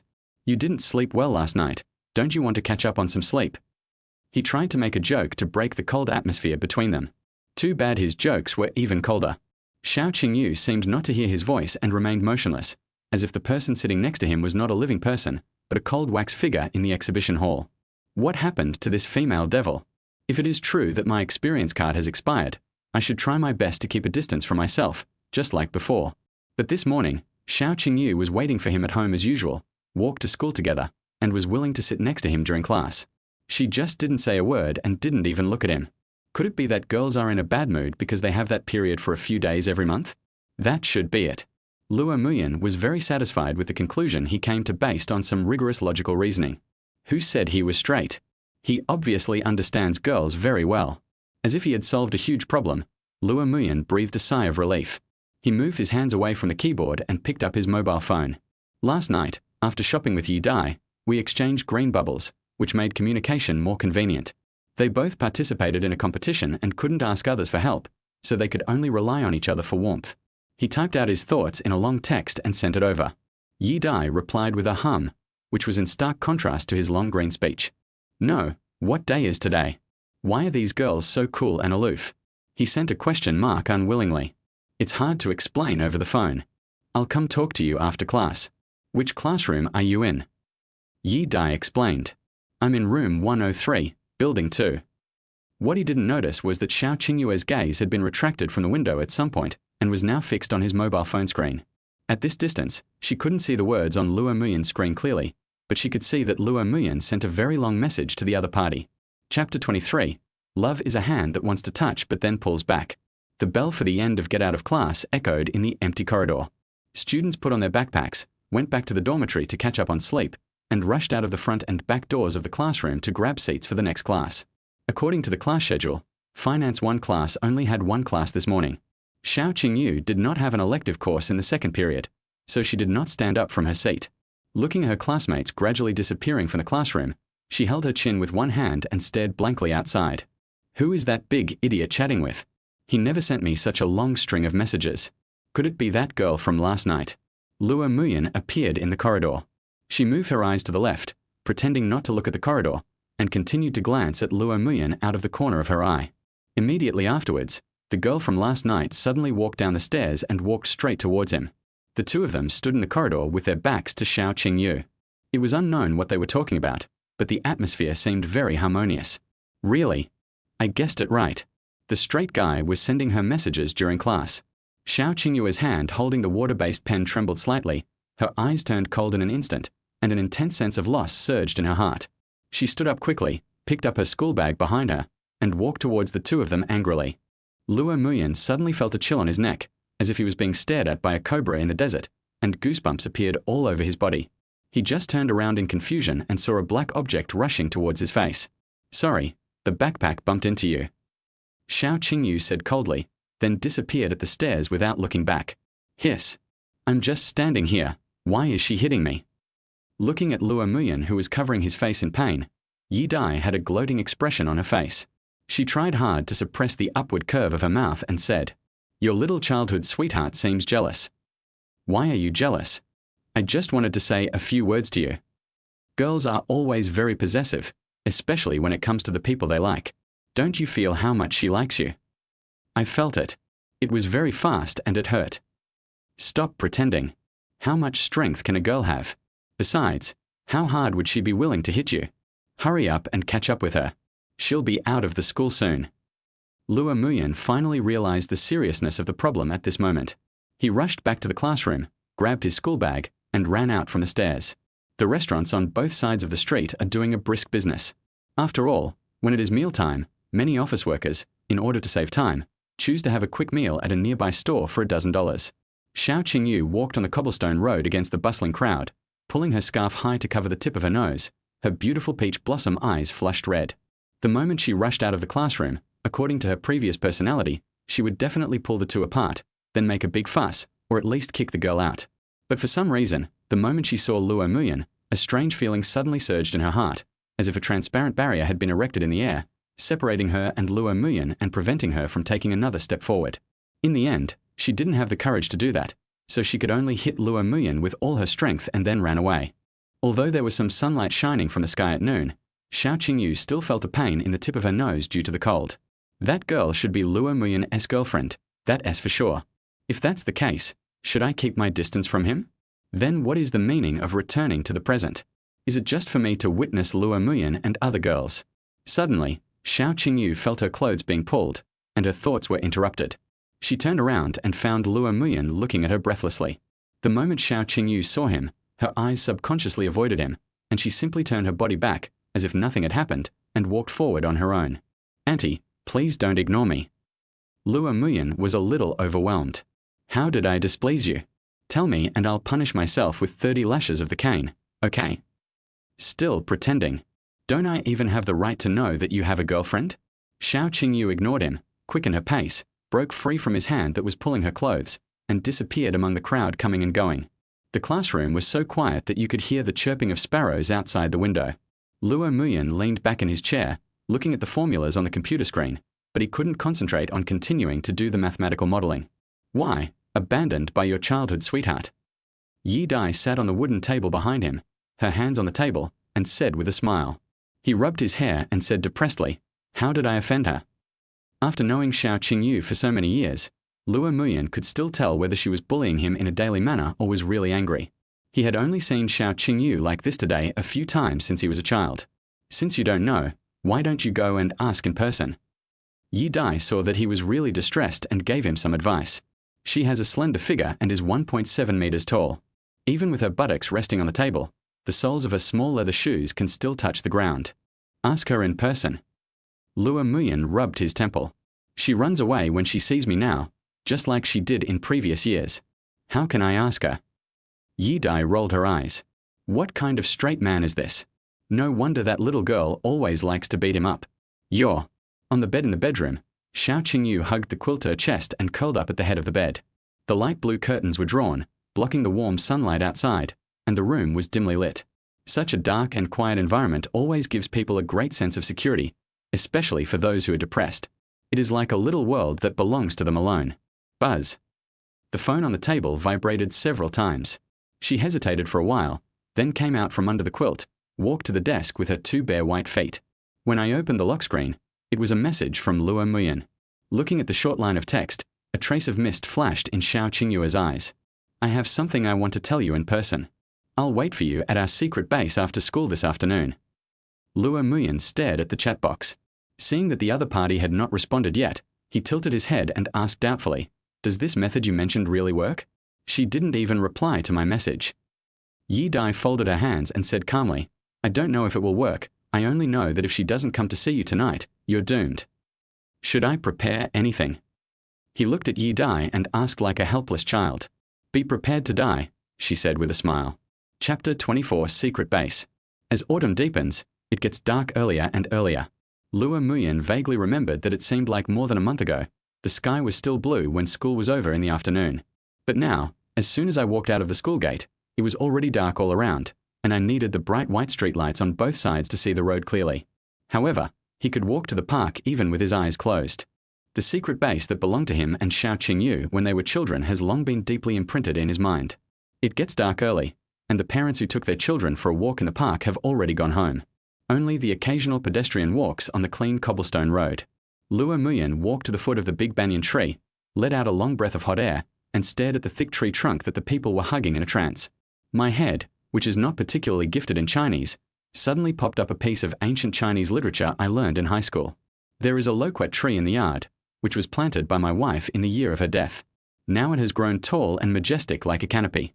But the situation today is exactly the opposite of what was described in ancient texts. This old banyan tree has not changed at all over the years. Instead, he and Xiao Qingyu played and laughed under the shade of the old banyan tree. Unknowingly, they grew up from two children who could not even speak complete sentences to adults. I glanced at my phone and saw that get out of class was already over for some time. He zipped his jacket to his chin and sat on the left side of the bench, gazing at the park entrance with some concern. Yi Dai was right. If Xiao Qingyu didn't come to the appointment tonight, she would be doomed. Every few minutes, he anxiously turned on the screen to check the time. Except for his high school English class, he had never felt that time was so long. Leaning against this all-too-familiar position, waves of memories inevitably surge.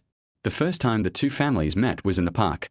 Back then, Luo Muyan was still a little kid who would hide behind Wang Hui's thighs and peek out at strangers. He was startled by Xiao Qingyu from behind, and Luo Muyan almost cried. From then on, the two of them knew each other. When he was in elementary school, he and Xiao Qingyu would each bring snacks and come here without telling their families. They would mix the few small biscuits and candies together, and then sit here and eat them all afternoon, swinging their 4 short legs happily. Later, he couldn't stand Xiao Qingyu's oppression anymore, and wondered how there could be such a girl in the world. She stole his ice cream, kicked his butt, and forced him to wear a floral dress. The two broke up like this, and from then on they were no different from enemies. Whenever they met, they would either turn around and leave, or they would argue with each other.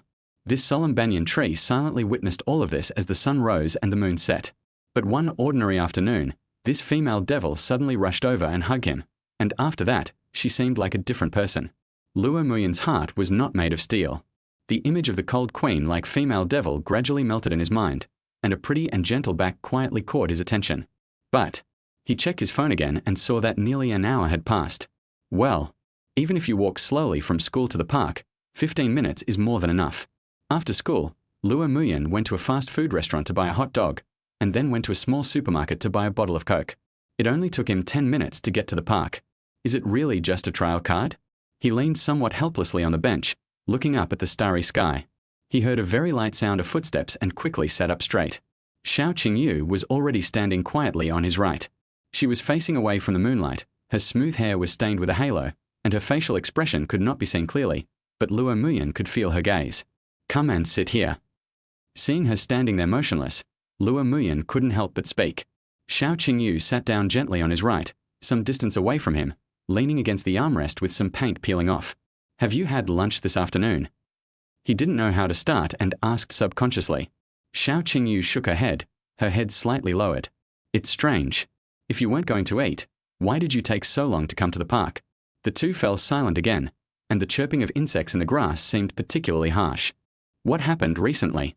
It seems like you haven't been in a good mood lately. Luo Muyan looked at the empty space between the two of them, his heart trembling, and asked, You called me over here. What do you want to say? There was impatience in her words, but her tone was low and soft. If I've made you angry in some way recently, please tell me and I'll be more careful next time. I'm not angry. Then what happened to you? Xiao Qingyu was silent for a while, then asked, Do you have a girlfriend? He didn't know if it was an illusion, but Luo Muyan seemed to hear a hint of crying in her voice. It turned out that he and Yi Dai had misunderstood each other. Seeing that things were developing as planned, he breathed a sigh of relief. How could I have a girlfriend? The school assigned one to me. How come I didn't know about it? Luo Muyan said in surprise. You still want to hide it from me? Xiao Qingyu suddenly turned her head and looked at him. Her tone was not as tough as a question, but rather a bit like a coquettish tone, and she was obviously much more relaxed. He wouldn't dare to hide anything from you. Yi Dai came out from nowhere and said with a smile. Feeling the obvious hostility in Xiao Qingyu's eyes, Yi Dai continued. Luo Muyan and I met during a mathematical modeling competition. I was discussing ideas with him this morning. We are not the kind of relationship you think. Seeing you were in a bad mood, he was so anxious that he almost threw me off the roof of the second teaching building and dragged me here overnight to explain to you.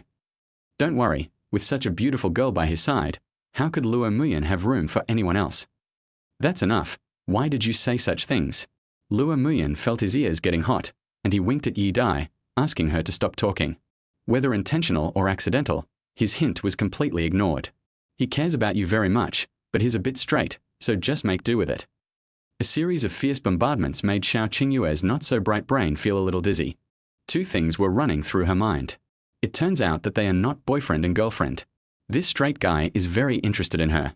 Seeing that the effect was in place, Yi Dai decided to call it a day and turned around and waved her hand. You two can catch up slowly. I'm going back to eat. There's no one in the park today, Tilda. The last sentence was deliberately drawn out. Except for the part about caring a lot, everything she said was true. Lua Muyan explained with a gentlemanly look on his face. Oh. She lowered her head, not knowing what she was thinking. Come closer. It was you who was so far away from me in the beginning. Why didn't you come over yourself and ask me to go over? After muttering a few words in his mind, he still obediently filled the empty space between the two of them. When I got closer, I found that there was a hole in Xiao Qingyue's pants at the knee. Chapter 25. This will never happen again. In the dim moonlight, one could see red bloodstains on the edge of the torn cloth. The originally smooth knees were covered with a layer of gauze. What are you doing? Lua Muyan asked with a frown. Xiao Qingyu moved her legs away from him and subconsciously reached out to block the blow, but her hand came to her senses mid-air and she timidly withdrew it. It's okay, I just fell. Judging from the scattered bloodstains on the pants, he must have fallen not long ago, and it was very serious. Otherwise, a normal fall would not cause bleeding. Did you fall this afternoon? Yeah. During the last class in the afternoon, the teacher stayed late, and I was a little anxious. I missed a step when going down the stairs, and two classmates who were passing by helped me to the infirmary and gave me some medicine. No wonder it took so long to get here. It turns out he was injured. It must have been difficult for him to walk here after falling so badly on his knee. Why is this female devil so stupid? When something unexpected happened, didn't she just send me a message? Why did she come here so stupidly? I'm really impressed by you.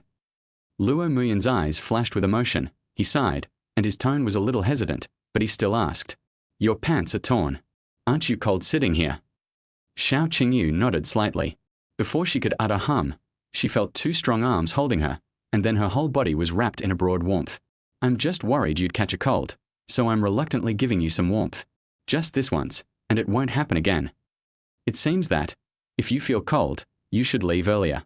Her excuse seems a bit far-fetched. Forget it, forget it. She can't react anyway. A girl's body so soft? It's like they have no bones. She's so small that I thought it would hurt my hands if I held her. Listening to Lua Muyan's increasingly rapid heartbeat, Xiao Qingyu buried her face in his chest, and her two small hands slowly reached up from his waist and hugged his back. I say, have you gained weight this month? I remember you didn't have this much fat around your waist last time. Hearing him say such mean words in a nice voice, Xiao Qingyue's fingers couldn't help but tighten, pinching a small piece of flesh on his back. Will you die if you don't speak? Wrong, wrong. Just shut up. Are you still a little cold? Yeah, yes. What a coincidence. I have some too. Let's stay warm for a while. You big pervert. Perhaps due to the low temperature, there were few people on the streets. The taxi sped under the streetlights, and after turning a few intersections, it stopped in front of a villa with a rather grand decoration style. The car door was opened and Yi Dai slowly got out of the car. Across the yard, there was only a slightly elderly nanny in the living room. They went out again. Yi Dai asked without raising her head after changing into slippers. Mr. Yi and his wife went on a business trip this afternoon, and their plane should be arriving soon. Where they go is none of my business. Yi Dai showed impatience, which was rare for her, and interrupted. Prepare a meal for me. I'll take a shower and come out to eat. The bathroom was filled with orange-yellow lights, and the air was filled with mist. She soaked her whole body in the hot water, leaving only her smooth and white shoulders exposed, with a few small water droplets splashed on them. This pair of younger classmates is really interesting, and I have done a good thing.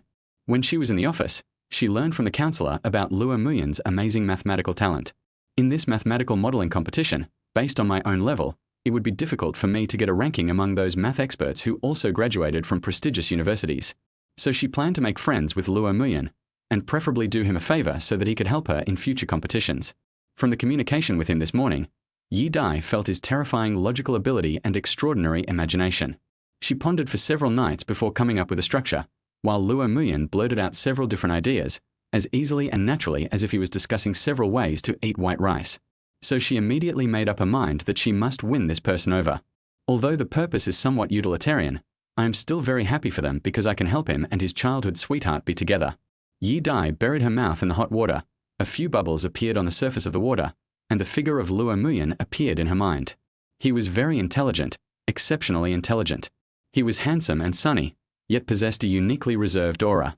If this happened in high school, I would be secretly loved by a bunch of schoolgirls for 3 years. Logically speaking, he should be a very calm person, but every time this junior brother encounters something related to his childhood sweetheart, his IQ plummets to the bottom, like a headless fly, as if he has become a 3-year-old child. I really don't understand him. This is the first time I've met such a strange boy. It was really cold at night. I squatted behind the banyan tree for almost an hour. My legs were numb from squatting, and the cold wind rushed directly into my collar. When she heard the voice of that junior schoolmate, it seemed as if the sky had cleared up. She couldn't wait to go on stage to perform and even added 2 lines of lyrics for herself. But there is no other way.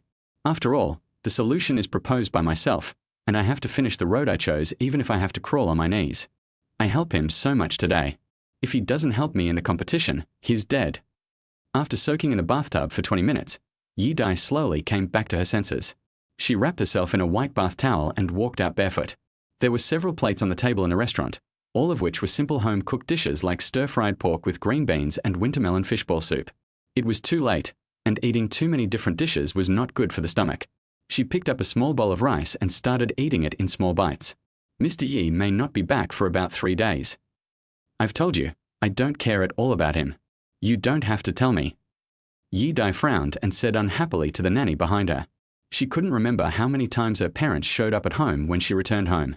But that didn't matter to her. If her father hadn't insisted on her going to school as a day student, she would rather live in the school dormitory than return to this empty home. Compared to this luxurious villa, Yi-Dai envied those crowded residential areas more. The relationship between neighbors is very warm. Although they are not related by blood, they are as familiar with each other as a family. In the other direction, in the residential area, the street lights were dim. Lua Muyan was walking at the stairs when he sneezed without warning. Which bastard is pointing at me behind my back? You didn't catch a cold in the park, did you? It's possible. Chapter 26. Your son is with you. Pulling open the light blue curtains, the faint sunlight came in and fell on the tile floor. As autumn deepens, it not only gets dark earlier but also gets light later. Xiao Qingyu clearly remembered that when she got up in the winter during her senior year of high school, it was pitch black outside the community, just like midnight. She got up early on purpose this morning. She just had it bandaged quickly in the infirmary yesterday. When she got home and took a closer look, she found that her knee was seriously injured. It's okay when I'm standing still, but if I walk a little faster, I'll feel a dull pain. It seems that I will have to spend a lot of time on the way to school today. If I don't get up early, I will be late. However, when I thought about having that big idiot accompanying me to class, it seemed like these were not a big deal. Xiao Qingyu didn't even realize that the corners of her mouth were already curled up. She stretched in front of the floor-to-ceiling window and went to wash up in her slippers. I struggled out of bed, washed, combed my hair carefully in front of the mirror, matched my clothes meticulously, and then sat in the living room, quietly waiting for the knock on the door. This is what Xiao Qingyu does every morning before going to school. However, Lua Muyan would always come over when she was combing her hair or picking out clothes, and would always ask him to stand at the door for a few minutes. Xiao Qingyu had just sat down for a while when the familiar knock on the door sounded. You got up so early today. He was obviously surprised, and his eyes moved downwards naturally. Xiao Qingyu looked at him speechlessly and silently retracted her bare feet behind the door. This was part of Lua Muyan's routine every morning, and she was actually starting to get used to it. Put on your shoes and let's go. Well, wait a minute. Worried about affecting the wound, she wore a pair of white casual trousers with very soft fabric today. If the weather wasn't so cold, she would have just worn a short skirt. Wearing a classic off-white Converse, Xiao Qingyu put on a school bag, opened the door and walked out. How's your leg? I took the medicine last night and I feel much better this morning. Does it still hurt? A little bit. Then take my car to school today, don't walk. Your car? Xiao Qingyu asked doubtfully. Isn't a big fool just a mountain bike? She remembered that this kind of car can only seat one person. Lua Muyan picked up the car. Her train of thought gradually deviated from the right track, and the plot of the novel emerged in her mind. Could it be that Lua Muyan was also reborn in that car accident? He just wanted to make fun of me, so he kept pretending not to know me. Then he secretly used this information gap of 6 years to make a fortune? Then what I have done during this period of time is not. Thinking of this, Xiao Qingyu suddenly felt her cheeks getting hot. She bit her lips and punched him hard on the shoulder. Lua Muyan was confused. Why did you suddenly hit yourself when you were fine early in the morning? Forget it. Just get used to it. If she could figure out what she was thinking, she wouldn't be called Xiao Qingyu. He pointed to the charcoal black mountain bike in the iron shed and said, "Just wait here. I'll push the bike over here." Huh, isn't this his car? I think I misunderstood. When Luo Muyan pushed the mountain bike over, she discovered that there was a strange thing on the rear wheel. "I installed the rear rack that came with my car last night." He followed Xiao Qingyue's strange gaze and explained. "And then they installed a sponge cushion. It's not very pretty. Would you mind making do with it?" Luo Muyan looked at Xiao Qingyu nervously. This was something he had done last night in a fit of rage when he went downstairs with his tools. The original sharp and handsome mountain bike, after being installed with a homemade rear seat, became a weird and even a bit ugly. He didn't take into account at all that girls have a strong desire for beauty. Only now did he realize that it was a bit too much to ask Xiao Qingyu to sit on such a strange thing and walk through the crowded streets. "It seems to be still early. Why don't we just walk there? I'll support you." "I'll sit here." Xiao Qingyu interrupted. Luo Muyan opened his lips slightly, was stunned for a moment, then stepped onto the front seat swiftly, put his left foot on the ground, and stepped on the pedal with his right foot, indicating for her to get in. Fortunately, Xiao Qingyu was not short in height, so even if faced with a large mountain bike, she could easily get on the bike by holding his shoulders and sit carefully in the back. "Let's go." As soon as he finished speaking, Luo Muyan pushed down hard with his right foot, and the mountain bike slid forward. Under the influence of inertia, Xiao Qingyue's body fell backwards involuntarily, and her two small hands subconsciously hugged his waist. Luo Muyan's body suddenly stiffened, and in panic he missed the pedal. The mountain bike twisted like a snake on the cement road for a few times before it stabilized again. "I'm sorry," she whispered. "It's okay. Tell me in advance next time." A person has been riding a bike for so many years, and suddenly someone hugs him from behind, and his brain is still unable to accept it. This level of shock is no different from a driver of a hearse who is concentrating on steering the wheel and suddenly hears a voice behind him reminding him to drive slower. Wang Hui leaned on the balcony, holding a cup of hot milk in her hand, and pointed with her chin at Luo Muyan and the other person not far downstairs, and said with a smile, "Your son is even more romantic than we were back then. You're even reluctant to give me a ride on your bicycle. I can't even pedal that broken 28-inch bicycle, so how can I carry you?" Luo Jian argued.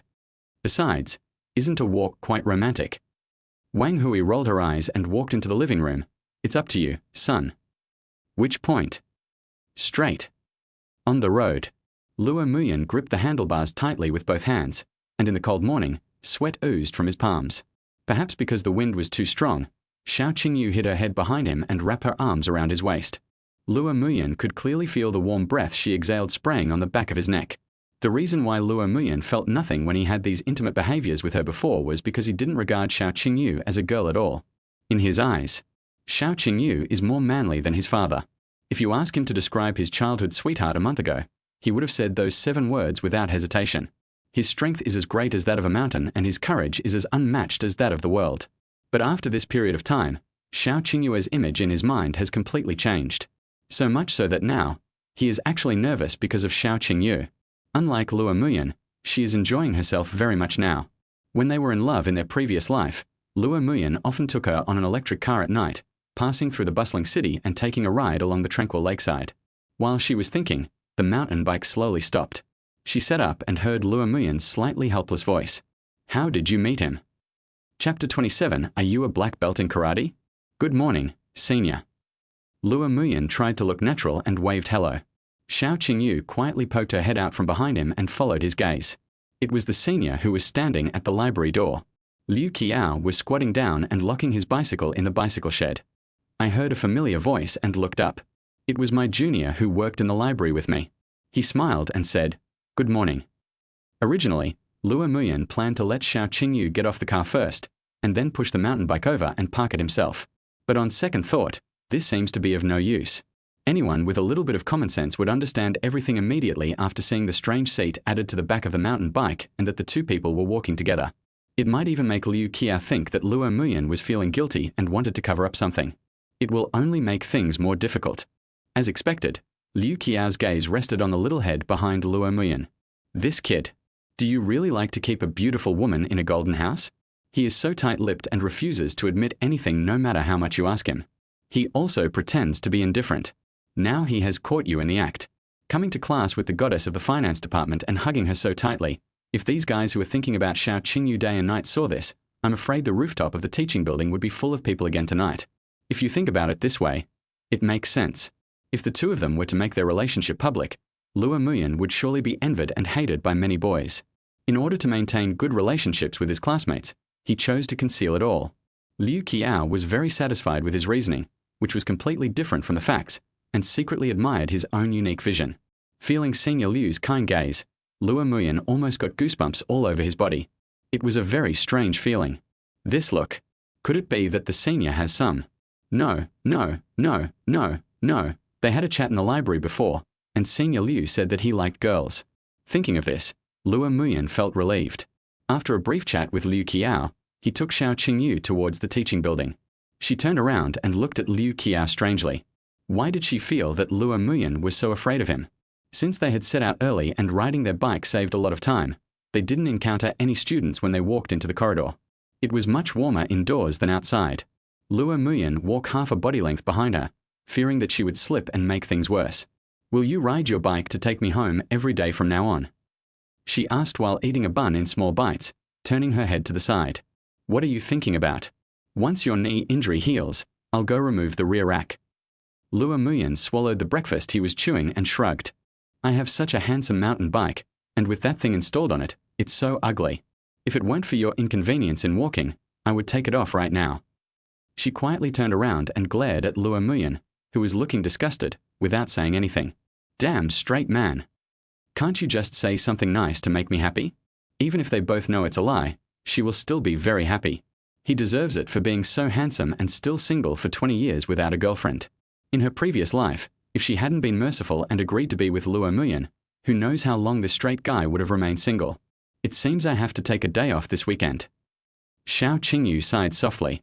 You don't have classes on the weekend. Why do you want to take a leave? He asked doubtfully. Could it be that this female devil had hit her head and become stupid? I'm supposed to be an assistant coach every weekend, but I'm injured this week, so I have to take some time off. Teaching assistant? He looked at the back of the female devil in confusion. With her academic level and her unique brain, how can she be a teaching assistant? I don't think I've told you yet. As if she could read Luo Muyan's mind, she explained before he could ask. I'm a black belt in karate. Ah. He was so frightened that he stopped in his tracks and almost missed a step. I knew she was a good fighter, like Xiang Yu, who was as strong as a mountain and as powerful as the world, but I didn't know it was so exaggerated. Xiao Qingyu was not surprised by Luo Muyan's accident. She was practicing karate in middle school, which happened to be the period of the Cold War between the two of them. It was normal that Luo Muyan didn't know about this. Originally, Xiao Qingyu just thought it was fun, so she signed up at the largest karate organization in the city. Who would have thought that she was so gifted that she displayed extremely terrifying agility and strength on that square sponge mat, and passed the black belt exam as if it were a piece of cake. After that, the head coach of the institution noticed her talent and kept her there as an assistant coach, with a considerable subsidy every month. Because of this, she quietly saved up a pretty good little treasury. Of course, this cannot be told to Luo Muyan.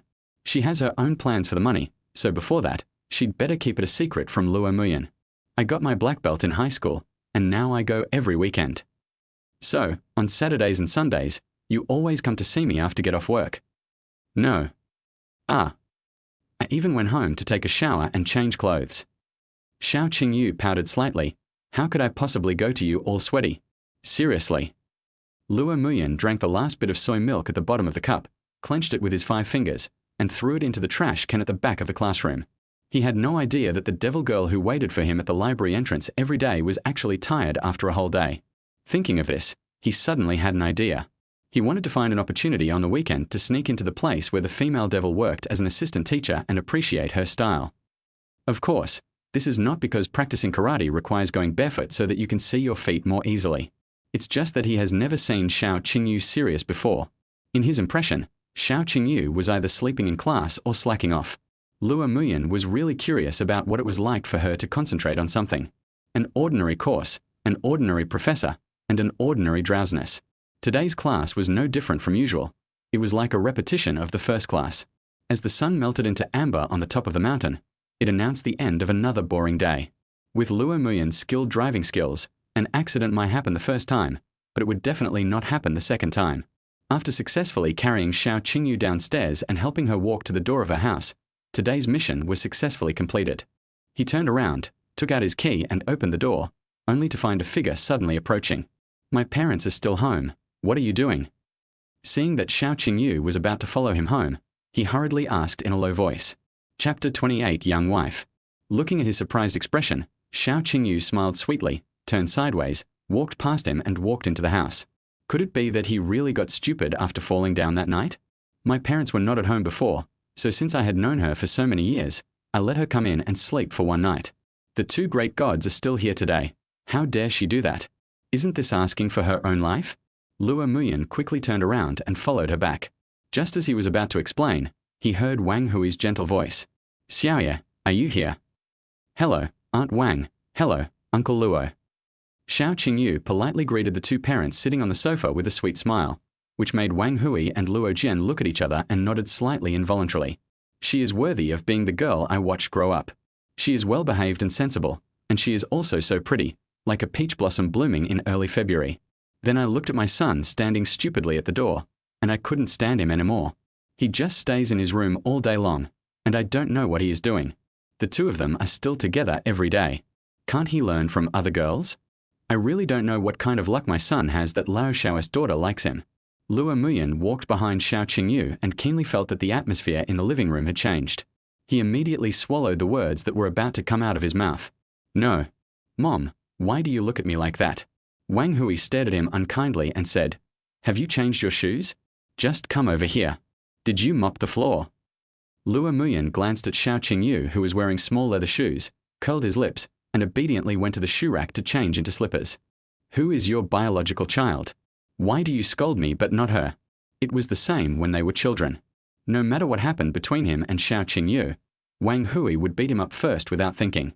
He glanced at Xiao Qingyu secretly. Could it be that being cute really allows one to do whatever they want? Your Uncle Xiao and his family have returned to their hometown for some business. They'll probably be in Pengcheng for about a week. During this time, we'll be taking care of Xiaoya's meals. Wang Hui said to the living room while washing vegetables. Oh, I see. Luo Muyan crossed his legs on the sofa and responded nonchalantly. I knew it. This female devil was so bold that she dared to break in even though she knew his parents were at home, etc. So, she will come to my house for dinner for the next week? For some reason, Luo Muyan felt a very strange feeling when he thought that Xiao Qingyu would come to his house so frequently. In the kitchen, Xiao Qingyu rolled up her sleeves to her elbows, held a potato in both hands, and scrubbed it carefully under the faucet to remove the mud. The tap water in late autumn is already chilly, and the fair and slender little hands are slightly red from the cold. Wang Hui stood beside her, chopping vegetables with the sound of tap, tap, tap, and glanced at her from time to time. The more she looked at her, the more she liked her. If I put on an apron, I would look like a young wife. Xiaoye, you are a guest. Just wait for us to prepare the food and then you can eat it. You don't have to do anything. I'm bored sitting here anyway, and besides, our two families have been so close that they're like one family. Even if Xiao Qingyu was not very smart, she realized that at this time, she needed to say some worldly words. She racked her brains and managed to utter these slightly artificial words. But Wang Hui's gaze towards her was already deeply filtered, and she didn't feel that there was anything wrong at all, and she was still happy in her heart. This girl is so sweet. Her words hit the nail on the head. He is so much better than her damn son. He is just like his father, just sitting there playing with his cell phone. Doesn't he come over to help? Wash and cut the potatoes into pieces, put them into the pot together with the beef, add some spices and sauce, close the lid and simmer for half an hour. As the saying goes, first impression is very important. My little wife. Oh no, Xiaoye comes to my house for dinner, and I must make her satisfied with the first meal. So Wang Hui directly brought out her best dish, stewed beef with potatoes. Every time she made this, Luo Muyan would eat 2 large bowls of rice. She was still very confident. While waiting, several people sat on the wooden sofa and chatted about family matters. Luo Jian also had a good impression of Xiao Qingyu. Although he didn't have as deep a filter as Wang Hui, he still liked this good girl very much. The most embarrassed one among them was Luo Muyan. My parents surrounded the female devil and no one paid any attention to me. I could only huddle at the edge of the sofa, pretending to be checking my phone, but actually checking the weather forecast and secretly glancing at the 3 people opposite me. For some reason, he gradually felt a sense of desolation in his heart, as if the emperor had taken a new favorite and left him in the palace. You and Luo Muyan have been getting along well lately, right? Wang Hui asked with a smile. Yeah, he takes good care of me. That's good. If he bullies you, tell your auntie and she will stand up for you.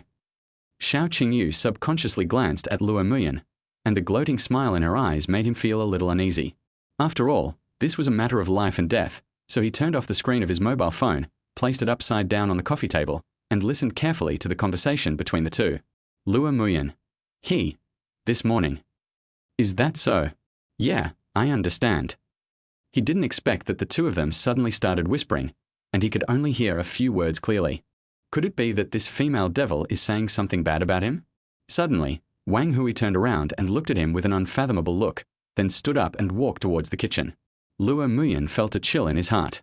It was over. He knew that letting Xiao Qingyu into his house was no different from inviting a wolf into the house. It's time for dinner. Wang Hui shouted in the kitchen. A large plate of steaming potato stewed beef was served on the table. The aroma of the sauce and the unique fragrance of potatoes were intertwined, giving off an attractive bright luster.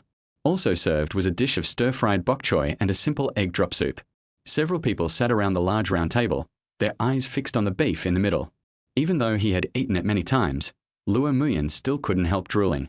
It was so delicious. I'm afraid the emperor in the Golden Palace was treated no better than this.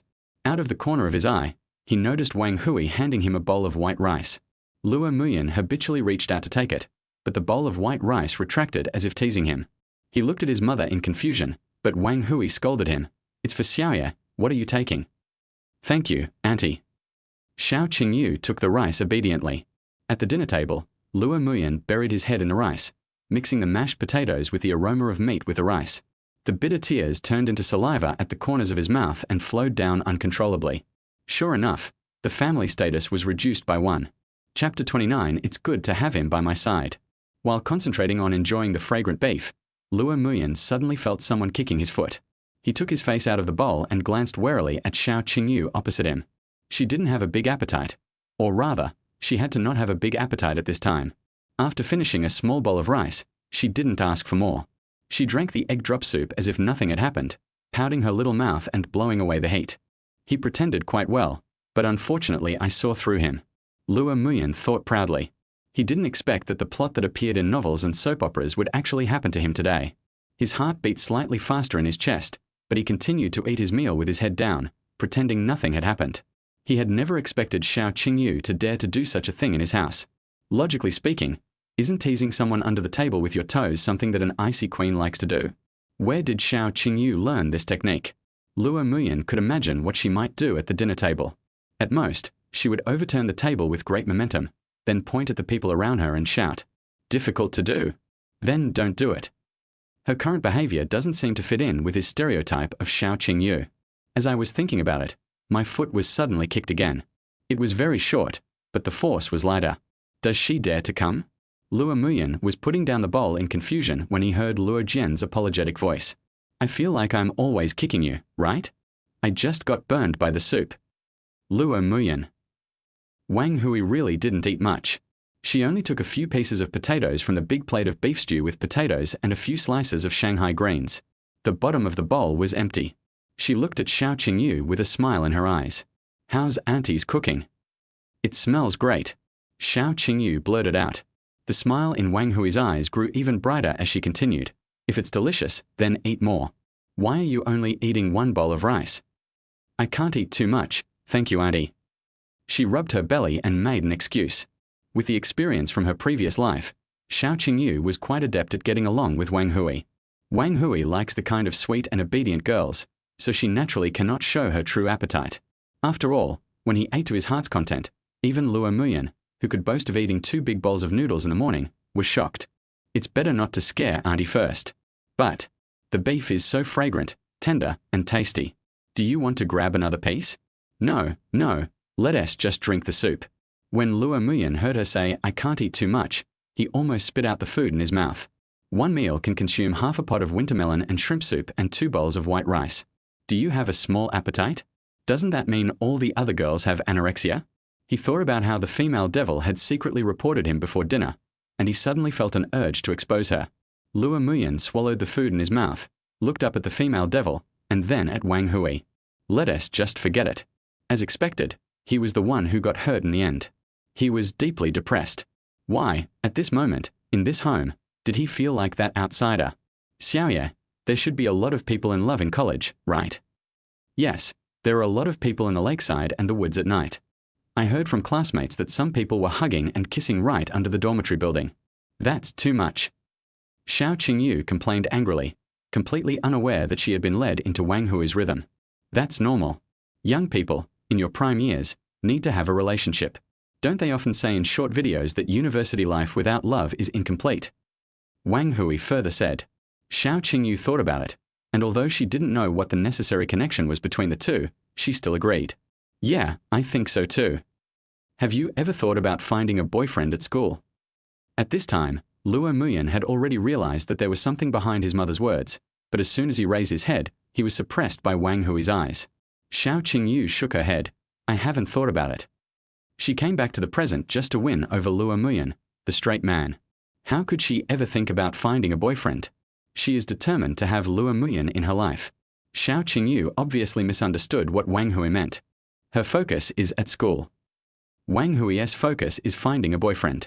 Hearing this unexpected answer, Wang Hui was slightly stunned and didn't know what to say for a while. Things were going according to plan. Why did this girl suddenly act out of the ordinary? It would be nice to have Luo Muyan accompany me. Xiao Qingyu gently placed the empty bowl on the table and spoke softly. This casual remark brought the light back to Wang Hui's eyes.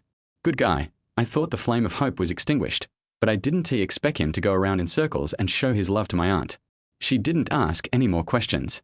After all, the answer was already obvious, and continuing to talk nonsense would only be superfluous.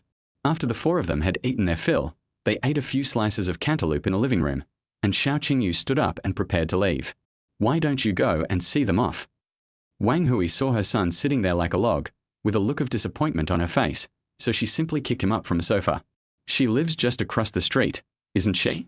It's just a short walk away. What's there to be proud of? Just go if you're told to.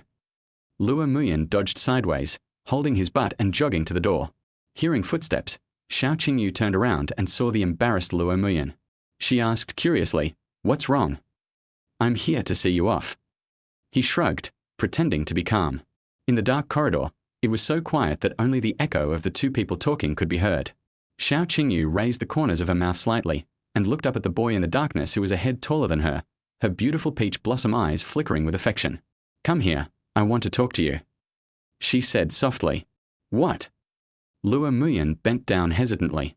She slowly put her lips close to Luo Muyan's ear and said softly, "Good night." Feeling the hot air next to his face, the temperature in his ears suddenly rose. Fortunately, the corridor was dark, otherwise if the female devil saw him blushing, he would definitely be ridiculed. Xiao Qingyu suddenly took a step back without hesitation, a triumphant smile on her face, but unfortunately he couldn't see it. "Thank you for the treat, see you tomorrow." The pretty figure that was looming in the distance moved slowly, and the sound of a key being inserted into the lock was heard from the opposite side, and the security door was gently closed. "Mom, what did Xiao Qingyu say to you before dinner?" As soon as he got home, Luo Muyan asked hurriedly. "I'm chatting with Xiaoye. What are you asking about?" Wang Hui didn't buy his story. "Did she say something bad about me?" Luo Muyan asked with a determined look. Chapter 30. Uncle and aunt are not at home. You really are such a fool. Can't you just hope for a better girl? Wang Hui glanced at him and said unhappily, "Who did her son learn this useless behavior from?" Wang Hui cast a glance at Luo Jian, who was sitting on the sofa with his legs crossed. She wondered what he was looking at on his cell phone with a frivolous smile on his face. TSK, these two father and son are really alike. So what did she complain to you about? Luo Muyan asked anxiously. Can't he just die knowingly? It's better to hope that the Chinese national football team wins the championship than to hope that the devil gets better. Xiaoye is praising you. Look at you like this. Ah. She told me that you've been very good to her during this period and she's very grateful for your care. Luo Muyan was stunned, feeling a little bit unbelievable in his heart. Given the devil's temperament, she would seize every opportunity to trick him. It seems like the female devil has really changed. The next morning, Uncle Lee was just closing the bamboo lid of the latest tray of dumplings and wiping his hands with a large towel hanging around his waist when he saw the two familiar figures slowly stop at the door of the store. Uncle Lee, 2 large steamed buns and 2 cups of soy milk, pack it up. Okay. He skillfully put 2 plastic bags inside out, grabbed the temptingly greasy salted egg yolk steamed buns on the bamboo tray, and filled 2 cups of soy milk from the iron plate next to it and handed them over. Thank you, Uncle Lee. Hey, be careful, it's hot. Uncle Lee wiped his hands, looked at the tall and handsome figure who turned and left, walked to the carbon black mountain bike, inserted the straw into the cup, fed a small sip to the girl waiting on the roadside, and then rode away together. It's quite sweet. Every time Lao Luo's son buys breakfast, he always gives some soy milk to the girl waiting for him first. It seems to have become a habit whether he is riding a bike or walking. I pushed the car into the iron carport. I was lucky today and didn't team-eat Liu Qiao. Let's go. He took the soy milk and steamed buns handed to him by Xiao Qingyu and was about to take a bite when he suddenly realized something was wrong. You got the wrong soy milk. This is the one you drank. Oh, I've had this cup too. Xiao Qingyu said with a smile. I saw you just put the straw in. How could you have drunk it? Hey, no, you. Luo Muyan was about to reach out and grab the cup of uncontaminated soy milk, but she quickly lowered her head and took a deep sip. He looked at Xiao Qingyu's smooth movements with a confused look on his face. Had she rehearsed this in advance or something? Forget it. Anyway, it's not the first time I've eaten the saliva of a female devil. Didn't I eat enough when I was a kid to finish off the leftovers? It will be over as soon as you close your eyes. Does your knee still hurt? Luo Muyan took a sip of soy milk and asked calmly. He knew very well that if he showed shyness or any other emotion, the female devil would definitely take the opportunity to tease him. The wound has already scarred over last night, and it doesn't hurt much to walk anymore. Unexpectedly, Xiao Qingyu didn't pay attention to his expression and concentrated on eating the steamed buns in her hand. As expected of you, you recovered so quickly. Why do I feel like there's something else behind your words? No, you misunderstood. Luo Muyan shrugged. Xiao Qingyu always felt that his words were not as friendly as they seemed, but she couldn't figure out why, so she had to lower her head and take a bite of the fragrant and glutinous steamed bun. If my knee doesn't hurt anymore, I'll remove the rear rack from the car tonight. Suddenly, it hurts again. Auntie, it's not like I won't accompany you to class. It's the same whether you walk or ride a bike. Xiao Qingyu sipped the soy milk, looking a little hesitant. It wasn't that she thought Luo Muyan wouldn't go to class with her. On the contrary, she had never worried about this. She just liked the feeling of sitting on the back of Luo Muyan's mountain bike, just like when she took a ride on the back of his electric car in her previous life. But the weather is so cold now, and she is reluctant to let Luo Muyan face the cold wind that feels like a knife scraping his face alone. Well, then let's walk to school tomorrow. Xiao Qingyu said softly. Looking at the devil's expression, Luo Muyan had a rare moment of empathy and asked, Do you like going for a ride? Yeah. She nodded vigorously twice, with a gleam in her eyes. Then think about it. Luo Muyan threw the paper cup into the trash can in the playground with a nasty smile on his face. Xiao Qingyu. The morning classes were packed, and when school was over, Luo Muyan's face was full of fatigue. He twisted his neck and his bones crackled.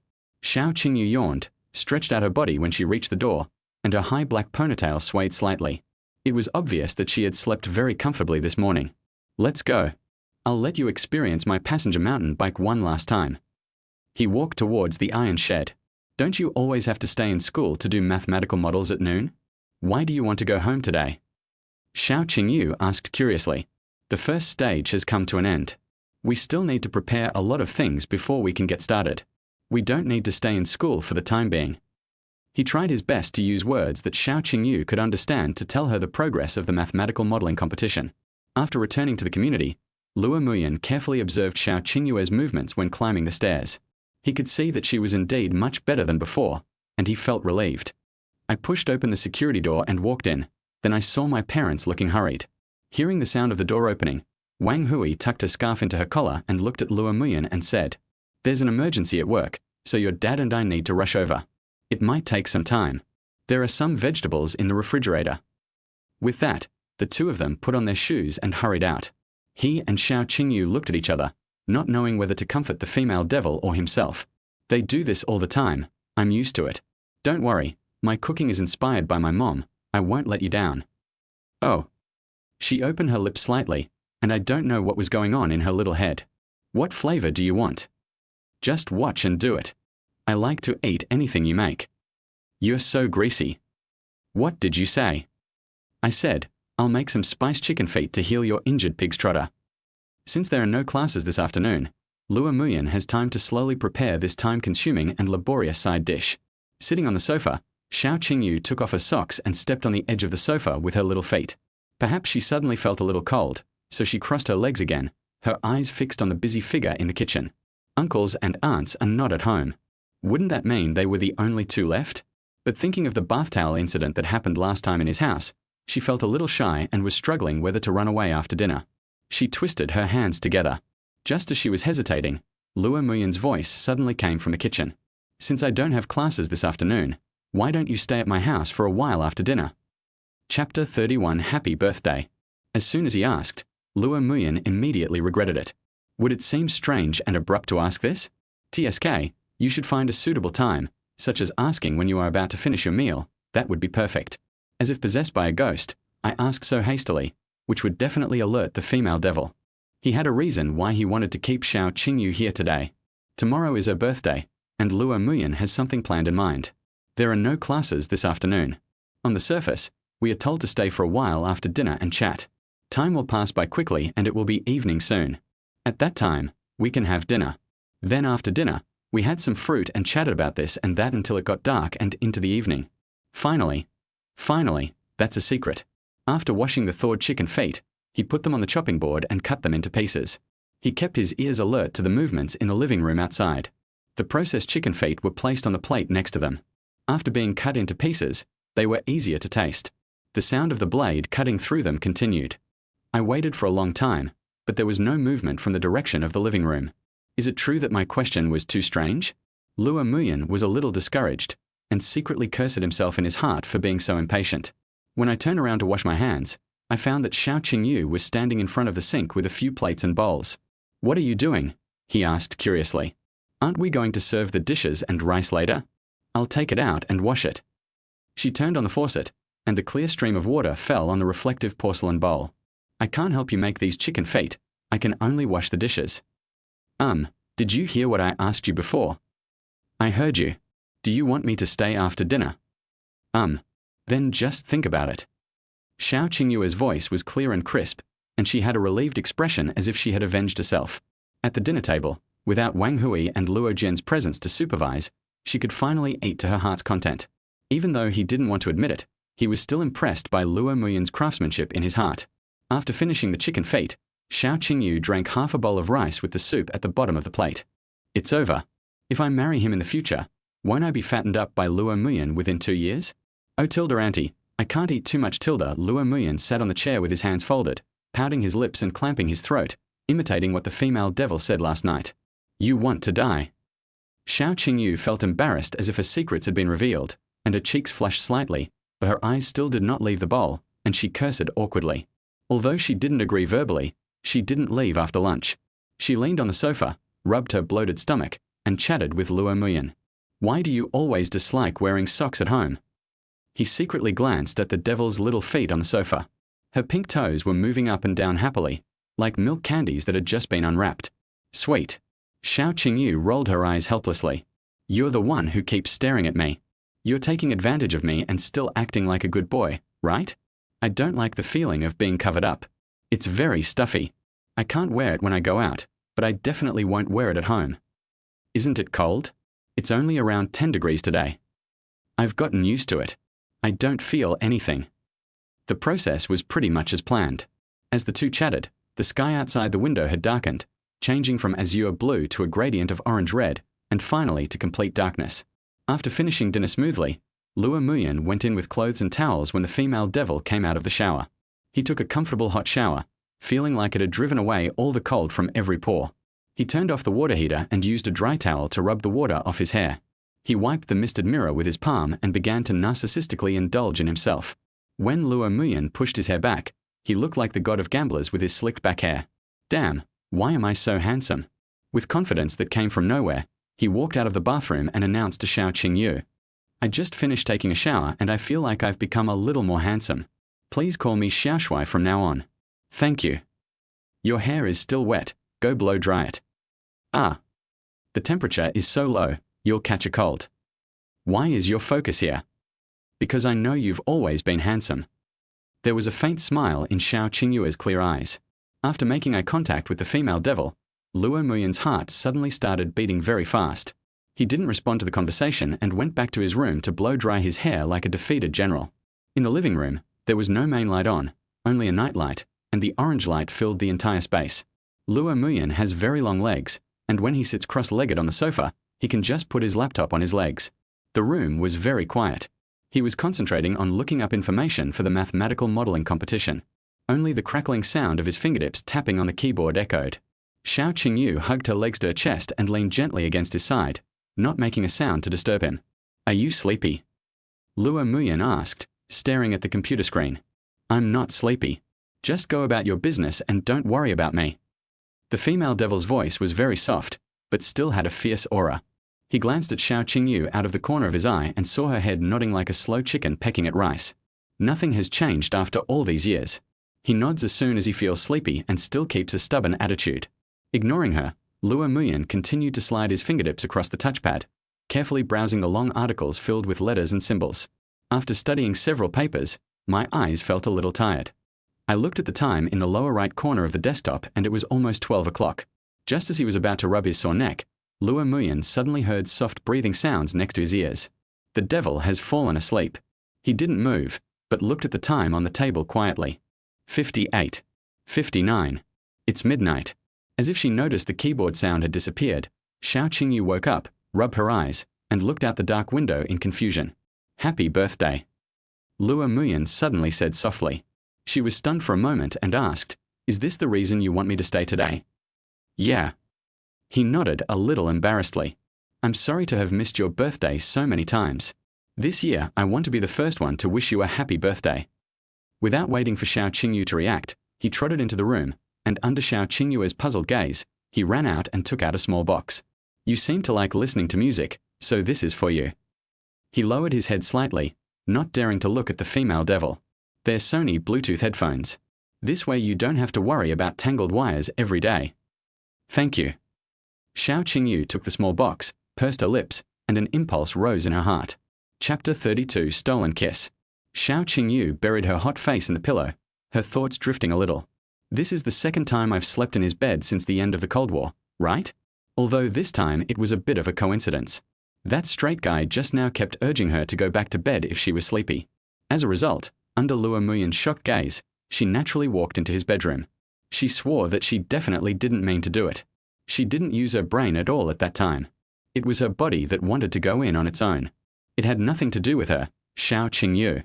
When she came to her senses, she was already lying on the bed covered with the quilt. Wouldn't it be even more embarrassing if she got up again and went out? So I gritted my teeth and just fell asleep. If this straight guy dares to mention it tomorrow, he'll lose his ass. Xiao Qingyu changed her position and lay down, resting her chin on the pillow, her small hands constantly fiddling with the small and exquisite headphone box. This doesn't seem like the style of a straight man. She was deeply impressed by Luo Muyan's previous theory. Since I'm going to give you a gift on your birthday and you're going to give me one the next day, doesn't that cancel each other out? Why don't we just not give each other a gift? It's better to use that little money to buy 2 pounds of pork ribs, which will be so delicious when stewed. At that time, Xiao Qingyu couldn't find any point to refute his words, but she could clearly feel that it was a fallacy, so she simply used force to suppress it. I originally just thought that I would be satisfied if he could say happy birthday to me today. I didn't expect.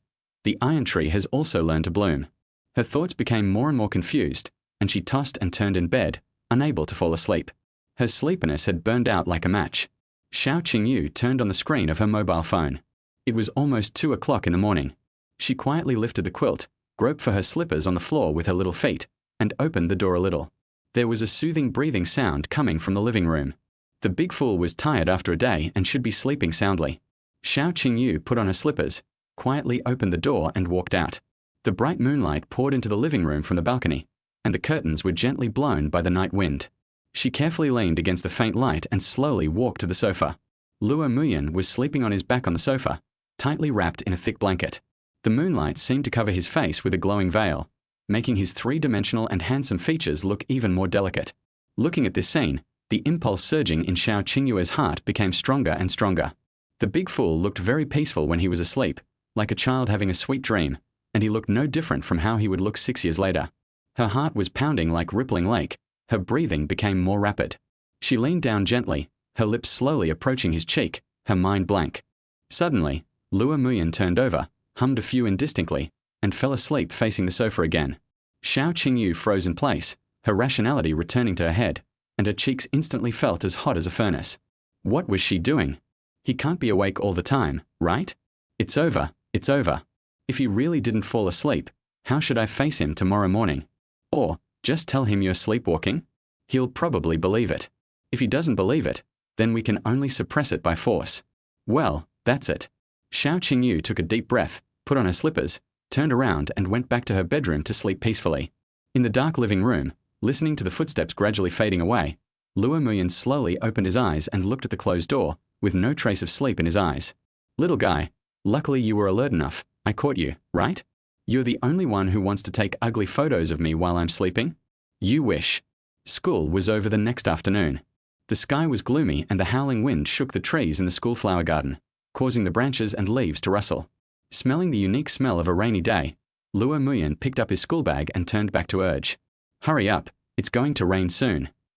How do you know it's going to rain? Xiao Qingyu asked curiously, holding a grilled sausage with an inconspicuous piece of chili peel stuck to the corner of her mouth. It's dark and windy, so it must be raining. Besides, can't you smell that smell? He explained helplessly why this female devil looked like a little kid. Smell? Xiao Qingyu's nose shrank. I only smell the aroma of my grilled sausage. It smells so good, the chili is all over my face. Ah. She was a little panicked and quickly took out her cell phone and took pictures of the screen several times, but she couldn't find it. Luo Muyan couldn't bear it anymore, so he took out a tissue from his pocket and wiped the red spot from the corner of her mouth. Ever since he went to elementary school with the female devil, he has developed the habit of carrying tissues in his pocket, as he never knows when they might be needed. He turned the tissue over and showed it to the devil, saying with a look of disgust, I can't even find it near my lips. What are your eyes so big for? That's what you mean by all over your face. Xiao Qingyu said, unconvinced. She felt that Luo Muyan had become smarter in his words now, and for a moment she couldn't tell whether he was calling her stupid or praising her for her big eyes. When the cold raindrops hit the back of his neck, Luo Muyan suddenly felt that something was wrong. He was about to speed up his pace, but just after taking 2 steps, the rain poured down on him. Depend on. He looked around and saw a circular pavilion not far away. He dragged the female devil over without saying a word. Fortunately, he reacted in time and only his coat was slightly wet. The rain did not seep inside and did not have much impact on his warmth. I told you to walk faster, but you still don't believe me. Luo Muyan took off his jacket and shook it vigorously in the air. What should we do now? Xiao Qingyu curled her lips and looked at the rain outside with some depression.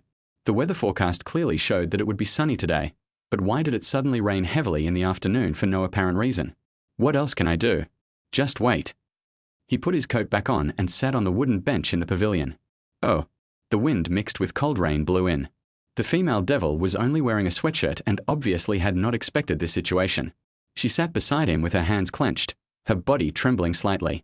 Come closer. Xiao Qingyu turned her head and looked at him strangely, then did as she was told. Luo Muyan unzipped his coat with a swish sound and began to take off his clothes. What are you doing? She was a little scared. They were still outside, and there weren't many people around. But it wasn't a good idea either, as they were still in school. What are you thinking about? Luo Muyan draped half of his coat over her back and covered himself with the other half. The two of them squeezed into the jacket and could feel the warmth emanating from each other's skin. Fortunately, I like to buy a size larger when buying coats, otherwise someone would have caught a cold today. Chapter 33. I'm just worried you'll catch a cold. Don't overthink it. Do you think everyone is like you, full of evil intentions? Luo Muyan turned his face to the side and whispered. He and the female devil were almost touching each other. If he didn't turn his face, the breath of his words would blow directly onto each other's face. You are the one who is full of evil, and I am full of wisdom. Xiao Qingyu retorted softly.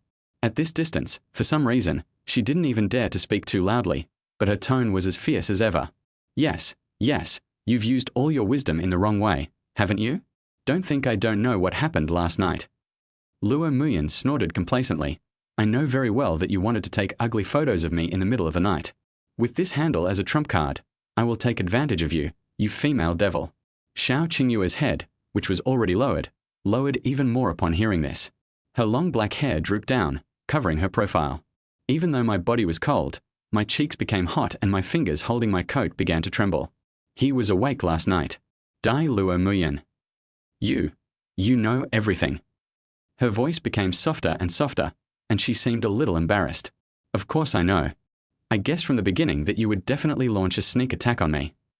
Luo Muyan had a smug look on his face. Ah. I've been bullied by you for so many years. Don't I understand you? Although I have done this to you before, I didn't expect you to hold a grudge for so long. You've done this to me before. When? Xiao Qingyue's peach blossom eyes widened instantly. The blush on her cheeks became deeper and deeper, and she almost screamed out. It happened while you were sleeping. It happened more often at school. Luo Muyan said indifferently, as if he was counting a few stones on the ground. This straight guy secretly kissed her while she was sleeping? More than once. Still in school. She suddenly felt hot all over, bit her lips which were so red that they seemed to be oozing with moisture, and her hand holding her jacket loosened inadvertently. This seems a bit inconvenient. Luo Muyan saw that the female devil's coat had fallen off, and thought that it was because the two of them were sitting side by side and the space was too wide for the coat to cover them completely. After hesitating for a moment, he stretched his arm behind Xiao Qingyue's shoulders, and with a little force, he hugged her into his arms and put the jacket back on. It fit her perfectly, not too much or too little. I'm just worried that you might catch a cold, and then my mom will have to use me for surgery again. Luo Muyan sniffed the faint fragrance close to his nose and said seriously, next time, it won't happen again. He suddenly remembered that this was not the first time. The body that was originally shivering was suddenly wrapped in heat, and Xiao Qingyue's originally violent heartbeat gradually slowed down. Being surrounded by his scent always made her feel at ease. Luo Muyan. What's going on? Is what you just said true? Why would I lie to you? I just didn't expect you to hold such a grudge. It's just to take a few ugly photos of you that you've been chasing me until now. You're going to die. The devil's voice suddenly became soft, and the four words sounded different in her mouth, completely lacking the momentum they had before. Why has she been acting weird since this morning? Luo Muyan was a little confused. But thinking back carefully, it seems that the female devil has to go crazy every once in a while. Suddenly, I felt normal. The rain gradually became thinner, and the world outside the pavilion finally became clear. He glanced down and saw that the female devil had fallen asleep in his arms without him knowing when. Her rosy lips were slightly parted, and her gentle warmth seeped through her clothes onto his chest. In Luo Muyan's impression, Xiao Qingyu rarely stayed up late and basically fell asleep before 12 o'clock. I was so busy last night and didn't even take a break. It would be strange if I didn't feel sleepy. Buzz. The phone in my pocket vibrated twice. He clicked on the lock screen and saw the official notice from a library. Due to recent heavy rains, the library needs to undergo additional repairs and will be closed for a week. This is a special notice. The other one was a message from Liu Qiao. Xiao Luo, I don't have to work this weekend, so I won't see you two being so affectionate. Funny. Luo Muyan's mouth twitched slightly. He didn't reply and put the phone back in his pocket. An idea suddenly flashed through his mind, and he gently woke up the female devil in his arms. Wake up, the rain has stopped. My clothes are all drooling. There were puddles of various sizes on the road, sparkling under the light of the street lamps, as if a few diamonds had fallen into the water. The two walked on the sidewalk, one in front of the other. Did you ask for leave from karate this weekend? Luo Muyan asked calmly with his hands in his jacket pockets. Xiao Qingyu yawned, obviously not used to staying up late. I did ask for leave, but the coach said there are a lot of new students during this period, and they might not be able to handle it without one more person. My leg is almost healed now, so I have to go. I didn't know you knew karate, he said in a feignedly downbeat tone. Oh, now you know. Xiao Qingyu hurriedly followed and said to him from the left. Is your karate organization far from home? He asked in a natural tone. It's not far, just in Gulu district. Luo Muyan silently memorized the address. It just so happened that he didn't have to go to work this weekend, which was a godsend. I want to see for myself what the female devil looks like when she gets serious. By the way, I wanted to see if her feet were injured due to training. Well, I was just concerned, not because I had any special hobbies. Friday. In the past, on Luo Muyan's birthday, his family didn't eat cake. Instead, Wang Hui would prepare a table full of luxurious dishes comparable to those served during Chinese New Year to celebrate her son's birthday. Even though Wang Hui usually dislikes her son, she still loves him in her heart. On his birthday this year, Wang Hui and Luo Jian went back to work overtime, leaving him alone at home. Luo Muyan didn't think it was a big deal. Everyone has their own way of living.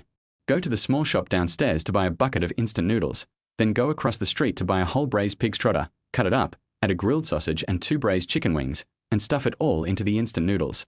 Wash it down with a bottle of freshly opened Coke, and it's a luxurious birthday meal. He has his own sense of ritual. I was enjoying my meal when there was a knock on the door. I didn't prepare lunch for you today. I've eaten before. Xiao Qingyu curled her lips.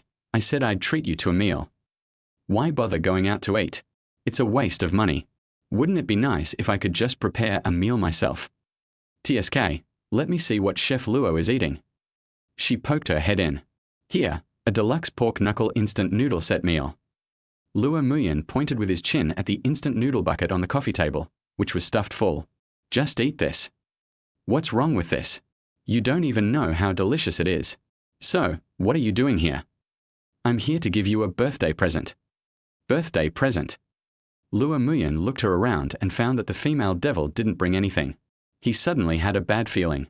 Chapter 34, Token of Love. The two stood at the door and looked at each other. Feeling that it was impolite to ask directly, Luo Muyan suppressed his doubts and let the female devil in first. No need to change shoes. My mom isn't home anyway. I'll just mop the floor later. I know. She sat down directly at the bucket of instant noodles, flipped it with her fork, and frowned slightly. Why is your birthday meal so mediocre? This is okay. Luo Muyan was shocked. This was already at the level of a Manchu Han banquet. Knowing she couldn't outsmart him, Xiao Qingyu didn't say anything else. Her expression was a little conflicted. I wanted to give you a gift first, but I forgot to bring it to school this morning. He nodded, which was in line with the female devil's intelligence. Whenever you give me a gift, it's always the first one. As for his group of bad friends in school, they usually just play ball and stay up all night in the internet cafe. He doesn't expect them to remember his birthday. Even if they remember it, who knows, they might give you something strange. For example, hang a few conspicuous banners in the cafeteria during peak hours and loudly wish him a happy birthday in public. Thinking of this, Luo Muyan shuddered. It's better not to remember it. As for those girls who had feelings for him, he tried his best to avoid them today. After all, you should be grateful for what you receive. If you don't want to accept the gift, then don't accept it. Because of this, Luo Muyan did not receive any birthday present until noon. Xiao Qingyue's lips curled up slightly, feeling happy. When did this straight guy become so good at talking? She pulled Luo Muyan to sit on the sofa. Under his puzzled gaze, she took off the red rope on her wrist and gently placed it in Luo Muyan's palm. Luo Muyan picked it up and looked at it carefully in front of his eyes. The red rope, as thick as the wick of an oil lamp, had faded slightly and a rather delicate golden rabbit was tied to it. Is this the birthday present you want to give me? His doubts deepened. He had seen the female devil wearing this golden rabbit bracelet when he was very young, probably in kindergarten? He couldn't remember exactly. Anyway, it's been at least 10 years. But who would give someone something they've used themselves as a birthday gift? Or something they've used personally for years? This female devil's train of thought is really strange. I gave her such expensive Sony headphones. But it was also a token of her thoughtfulness. Luo Muyan thanked her and was about to put it away when she stopped him. What's wrong? He asked in confusion. Does this birthday gift require him to pay for it himself? What are you going to do? Let me put away the gift you gave me. It's quite expensive, isn't it? You take it first. Xiao Qingyu took the bracelet he handed over, held his left hand which was about to retract, and carefully tied the red rope around Luo Muyan's wrist. His wrist was much thicker than his own, and it took him a lot of effort to tie it firmly. Do I have to wear it? Luo Muyan still wanted to fight for it. You must wear it all the time. She nodded. Looking at the devil woman's serious expression, which she rarely showed, he said nothing more. But the doubts in my heart grew deeper and deeper. Why would he give me something she had used personally and force me to wear it? Then I won't disturb you from enjoying the luxurious pig's trotter meal. Bye. Seeing that Luo Muyan accepted it smoothly, Xiao Qingyu smiled. Having achieved her goal, she stood up and left. In their previous life, after they were together, she gave Luo Muyan the golden rabbit on her wrist that had accompanied her since childhood as a token of their love. In a sense, that golden rabbit was another her, just like she had always been by Luo Muyan's side. In this life, it should be fine to give it to him as a birthday gift a little earlier. I'm going to conquer this straight guy sooner or later anyway. As the security door closed, Xiao Qingyu disappeared into the room. Luo Muyan brought his wrist close to his nose and sniffed gently. It smells like a female devil. A day passes in the blink of an eye. It was a rare weekend without work, so Luo Muyan slept comfortably until he woke up naturally. After twisting a few times on the bed like a mutated zombie, he stretched his hand out from the warm quilt, turned on the screen of his mobile phone and took a look. It was only 10:30. The sun is shining brightly outside today, and I feel less cold when I get up than in the past 2 days. After washing up, changing into a light long-sleeve shirt, and smoothing the hair on his forehead, he had just stepped out of the door when he seemed to suddenly remember something and went back to the bedroom to tie the red rope carefully. The address of the karate institution is quite far from their community, and it takes more than 10 to 20 minutes to get there by bike.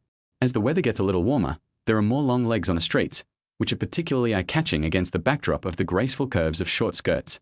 Leisurely riding his mountain bike, Lua Muyan let the cool breeze blow through his hair, admiring the beautiful scenery along the way, feeling extremely relaxed.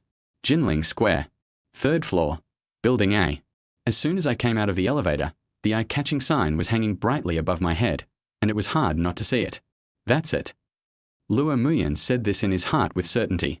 He was worried that it would take some time to find such a large square, but he didn't expect that he could get there by just taking the elevator. What surprised him even more was that there was someone guarding the door. Are you a student? No, I'm here to look for someone. The man frowned slightly when he heard this. Who are you looking for? Xiao Qingyu. Oh, Coach Xiao, come in. The man turned sideways. With surprise, Lua Muyan pushed open the glass door and walked inside. Is the name of the female devil so effective?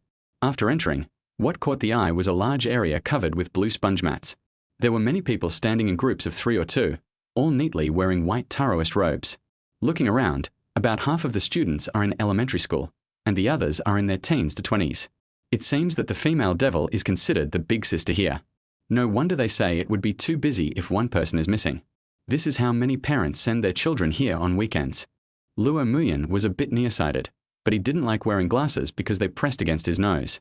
At this moment, in such a crowded place, he could only squint his eyes and search for the female devil among the crowd wearing the same Taoist robes. From an outsider's perspective, it's a bit like a pervert looking for prey. His eyes were sore from watching, and he finally saw the figure of the female devil in the left field. She had a black belt tied around her abdomen, and the white Taoist robe seemed to give her a capable temperament. Her ponytail was tied high, giving people a feeling as sharp as a hurricane. The female devil stood among the group, as if introducing something. Chapter 35. So handsome. So far, Lua Muyan has seen 3 forms of Xiao Qingyu. As a source of fear, the form of the female devil lasted throughout his childhood. Suddenly, she seemed like a different person, a cute and gentle girl next door, as well as the domineering and capable karate black belt master in front of me. The people surrounding Xiao Qingyu looked at each other, nodded, and dispersed with her as the center. She got into her starting position, quickly took a step forward, raised a leg, turned sideways, and thrust her hips. Her movements were crisp and clear, with the momentum of a dragon shooting out of a gun. Is this female devil demonstrating a sidekick to the new students? Lua Muyan, who has a wide range of knowledge, can still recognize some basic karate moves. She demonstrated a few more leg movements. Although they were all very simple, with her posture, they were as oppressive as a dragon emerging from the sea. Holy crap. So handsome. He couldn't help but admire it sincerely in his heart.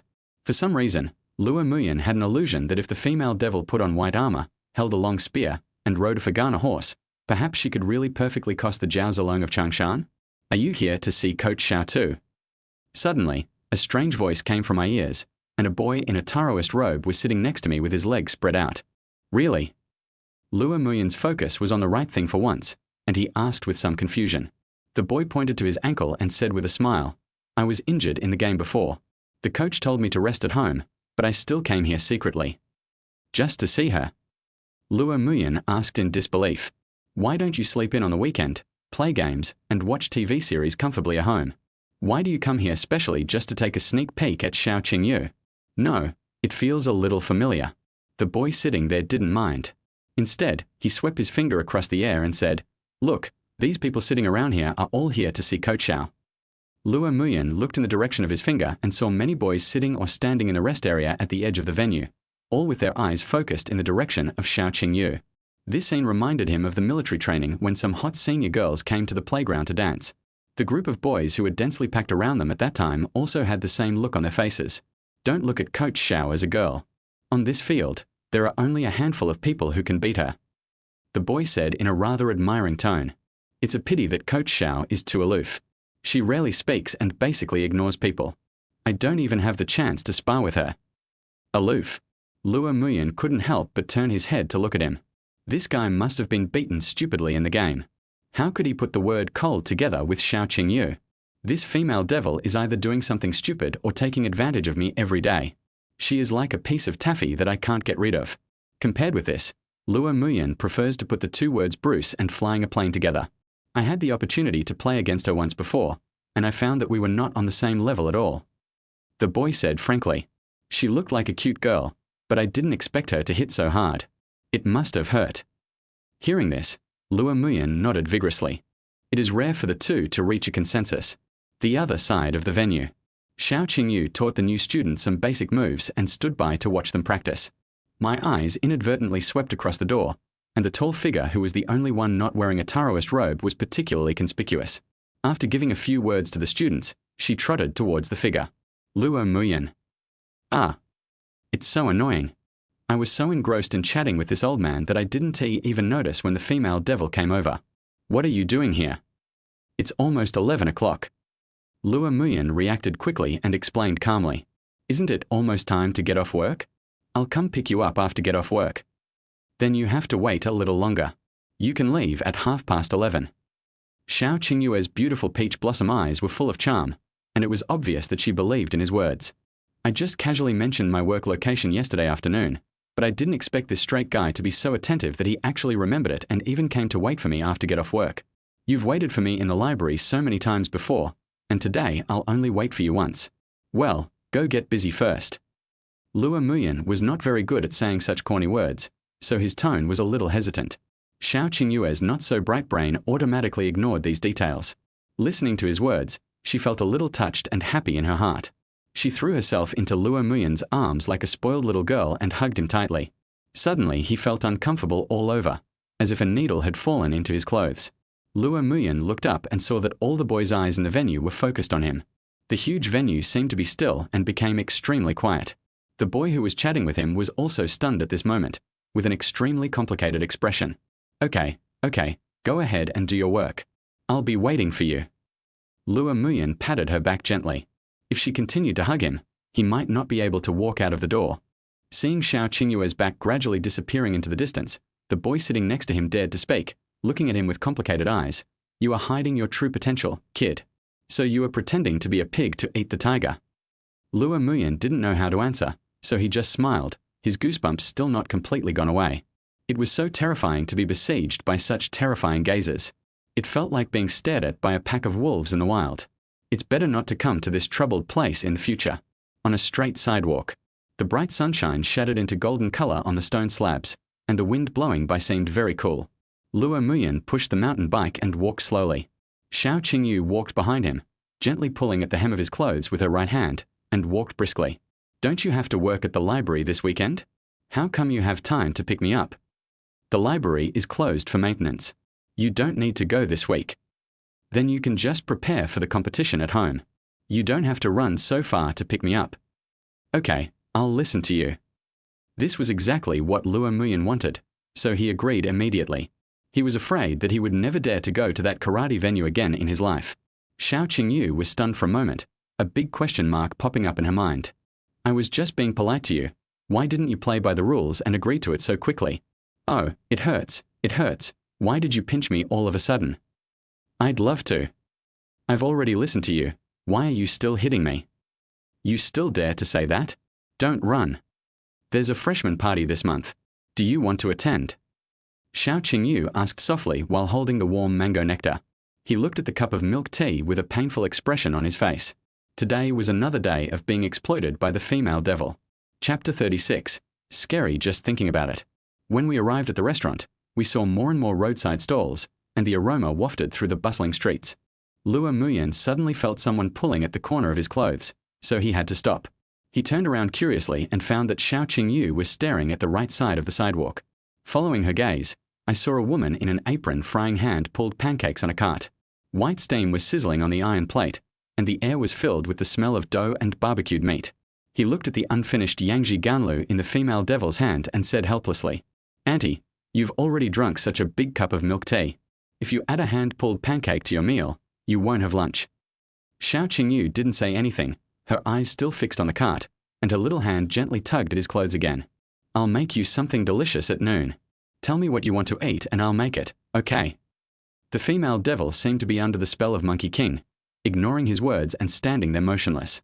I didn't expect you to have such a high status there. They seem to be quite afraid of you. Of course, none of them can fight. Xiao Qingyu took a bite of the crispy and fragrant hand-pulled pancake with a happy expression. It was still a little hot. Is this true? You, a girl, can actually beat up those grown men. Luo Muyan saw her eating and silently slowed down his pace.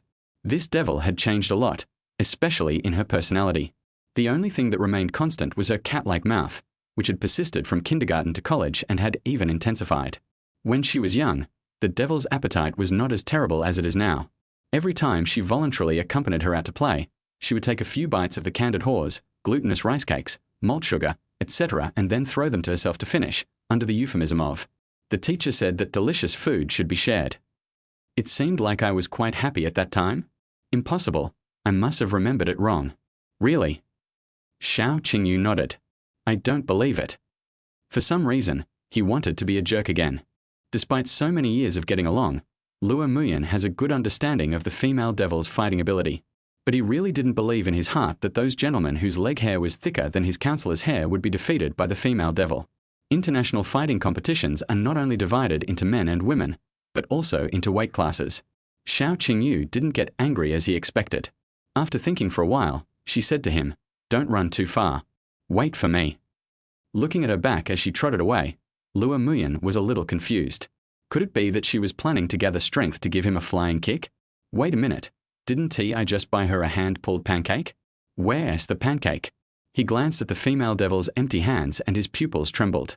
Finished eating. Soon, Xiao Qingyu bought a bottle of Coke from the vending machine opposite. Are you not full yet? Luo Muyan glanced at the can in her hand, which was still covered with white mist. I didn't buy it to drink. She said unhappily, watch it carefully. The female devil rolled up the cuff of her right hand, stretched out the hand holding the Coke, and suddenly her 5 slender white fingers pressed tightly on the can, with blue veins slightly exposed on the back of her hand. The surface of the can gradually sank, and the bottle body shook a little, like a lamb to be slaughtered making its last struggle. Bang! Like a watermelon shot by a large caliber bullet, the can of Coke exploded instantly. In the hands of the female devil, its original shape was completely unrecognizable. The vaporized carbon dioxide turned into white mist and drifted away, and the brown Coke flowed out and dripped along her palm. Luo Muyan looked at her right hand with a pale face. Crush a can with your bare hands? Even Liu Qiao, who plays basketball every day, probably can't do this. So, when the female devil hit him before, she still held back. If she pinched him with this much force, he'd probably be skinned alive. I had labeled her strong enough to move mountains and with unparalleled courage just to make fun of her. I didn't expect it was not an exaggeration, but a realistic description. He shuddered. It's scary just thinking about it. Why are you standing there? Do you have paper? Xiao Qingyu frowned slightly and asked. Well, I brought it. Luo Muyan quickly took out tissues from his pocket, took out 2 and handed them to her to wipe her hands, then squatted down and used the remaining tissues to wipe the Coke spilled on the stone slab. Do you believe it? The devil woman's eyes showed an unconcealable pride. I believe it. He nodded solemnly. I'd better be less mean in the future. I've only lived for over a decade, and I haven't experienced sweet love or watched my idol's basketball game live. I don't want to die. He finally understood why the female devil didn't react when he teased her just now. It's like you and a few colleagues are discussing a new type of rocket fuel, and then a fool comes and says that he thinks this fuel is not good and that you have to use coal, and it can't be washed coal but clean coal. The female devil's strength is enough to support her confidence in being immune to ridicule. You're going to fall into the flower garden. Xiao Qingyue's voice suddenly sounded in his ears. He looked down and saw that the front wheel of the mountain bike had hit the bricks surrounding the flower bed. Luo Muyan, why are you always distracted? Are you fainting from hunger? It's okay, I'm just a little hungry. Let's go back quickly. I asked you about the freshman party before. Do you really have no ideas? What ideas can I have? I don't have any special skills for acting. Luo Muyan shrugged his shoulders. If the instructor agreed, he could go on stage and perform mathematical modeling in front of all the freshmen in the school. This is a great opportunity to become famous. With your looks and figure, if you just sing a few lines on stage, wouldn't that give you first dibs in choosing a partner for the next 4 years of college? Upon learning that he was not planning to perform at the freshman party, Xiao Qingyu said this in a somewhat coquettish manner. She was really worried that this straight guy would become an instant hit after he went on stage, and from then on, he would be surrounded by beauties from all grades and indulge in the world of pleasure. It can be regarded as a little possessiveness in her heart. With Luo Muyan's good looks, he would definitely become famous in school if he were given a little exposure. But now that I'm sure he has no intention of going on stage, I can't help but tease him. Come on, the right to choose a spouse first? It seems like someone was jealous and crying before. You're the one crying. Xiao Qingyue's cheeks flushed slightly, and she had already hit him on the back with a series of punches. She didn't even deny being jealous. I'm not talking about you. It's none of my business if you take it for granted. Luo Muyan pretended to hide. Chapter 37. It's not me, it's us. Sundays when I don't have to go to school or work are simply paradise on earth. Luo Muyan and Xiao Qingyu have different schedules. The female devil can't stay up late and always can't open her eyes just after 11 o'clock in the evening. Luo Muyan's efficiency is actually higher at night. He draws the curtains and turns on a night light. In the quiet bedroom, he types mathematical models on his laptop computer, and his thinking is surprisingly agile. So if it's the weekend, he usually goes to bed at 2 or 3 in the morning and then sleeps until noon the next day. After yawning, Luo Muyan closed the computer with satisfaction and glanced at his phone. It was already late at night. It took me 2 or 3 days to finally go through the materials I need to prepare for the next stage of the competition. Now I have to work hard at school again. A dreamless night. Buzz buzz. Awakened by the vibrating phone on the bedside table, Luo Muyan struggled to open his sore eyes and reached out to answer the call. Hello. Still sleeping, you big lazy pig. Hearing the hoarse and confused voice on the other end of the phone, Xiao Qingyu guessed that Luo Muyan must still be curled up in the quilt. Is there something wrong? He turned over and asked, not having the energy to respond to the female devil's ridicule. You better get up first, the sun is going to burn your pig ass. Luo Muyan squinted her eyes to check the time and said in a mournful tone, Auntie, it's only 7 o'clock. Today is Sunday. Luo Muyan, can you get up? I get up, I get up. He quickly jumped out of bed, put on his long-sleeved pajamas, and went to wash up obediently in slippers. I had just finished washing my face when there was a knock on the door from the living room. What's the matter? Why are you looking for me so early? Luo Muyan held the towel in one hand, opened the security door, looked at the female devil standing at the door, and asked in confusion. Xiao Qingyu was wearing a light blue loose pajamas. The slightly long trouser legs slightly covered the instep of her feet, revealing only a few small, white, and clean toes. Carrying 2 bags of dumplings, she walked straight to the living room in her slippers, clacking away as if she were going home, and sat down, placing her breakfast on the coffee table. Come over and have breakfast quickly. Really, you just sleep in. Luo Muyan hung up the towel and sat on the sofa, habitually keeping a step away. This action was engraved in his bones, and if he didn't deliberately correct it, he would still do it subconsciously. Just like when I woke up this morning. Fortunately, the female devil did not notice this detail. She opened the plastic bag and the aroma of the dumplings emanated with the hot steam. What did you buy? He asked with a dazed look. Xiao Qingyu glared at him as if he were a fool, and said helplessly, You'll know after you eat it. Luo Muyan sobered up a little, took out skim milk from the refrigerator, poured it into 2 cups, and put them in the microwave for 2 minutes. Not from Uncle Lee's family. He picked up the steamed bun, took a bite, then turned around and asked, Uncle Lee didn't make xiaolongbao today, so I went across the street to buy some. The skin is too thick, and the meat filling is dry. It's nowhere near as good as Uncle Lee's. Luo Muyan stuffed the whole steamed bun in his hand into his mouth, chewed it a few times, and swallowed it, saying with disgust, The taste is pretty average. She wasn't too satisfied either. If she hadn't suddenly wanted to eat xiaolongbao this morning, she wouldn't have gone to a store she had never bought from before and been disappointed. Since it tasted bad, he decided to finish it quickly. Luo Muyan stuffed a few dumplings into his mouth and swallowed them with warm milk. His breakfast was barely finished. Tell me, what's the matter? He took a piece of paper from the coffee table and wiped his mouth and asked, Look at the messages in the class group. Luo Muyan was usually annoyed by the people in the class chatting nonsense in the group. It was a good class group, with the teacher sending notifications and students discussing questions and so on. That was about it. Some people actually liked to post their game results to the class group, and then naturally chat with a few people about which hero is stronger. Within a few minutes, the screen is full of messages. So he simply turned on the Do Not Disturb function for group messages, and any important notifications would be told to him by his friends through private chats on the phones or while they were playing basketball. I opened the software and found the grey number. As expected, it showed 99. I opened the chat box. Counselor at all members, The freshman party requires each class to perform a program. Are there any students who would like to sign up? Then the group should be cold for a long time. After all, college is different from high school, and no one is willing to take on such a thankless task. It takes up a lot of your rest time to practice and rehearse, and in the end you just go on stage for a few minutes or 10 minutes. The cost effectiveness is too low. Now that you have this free time, wouldn't it be nice to sleep in a little longer every day? Then, some clueless young man came up and said, I recommend Xiao Qingyu from our class. She's so beautiful, she'll be a stunning sight on the stage. Then, some idiot repeated this sentence, and the students behind him began to follow suit. Within just a few minutes, Xiao Qingyue's name was flooded in the group. Seeing this, Luo Muyan already had a rough idea of what was going on. The devil girl's appearance is outstanding in the entire Jinling Institute of Technology. She is so eye-catching that naturally some people in the class will feel jealous. Some people are like this. Even if you have nothing against them, they will try to mess with you, openly or secretly, as long as they don't like you. The students behind might have been instigating the commotion, but the person who started it all definitely wanted to push Xiao Qingyu out as the first to take the blame. He continued to read. This female devil was a straightforward person.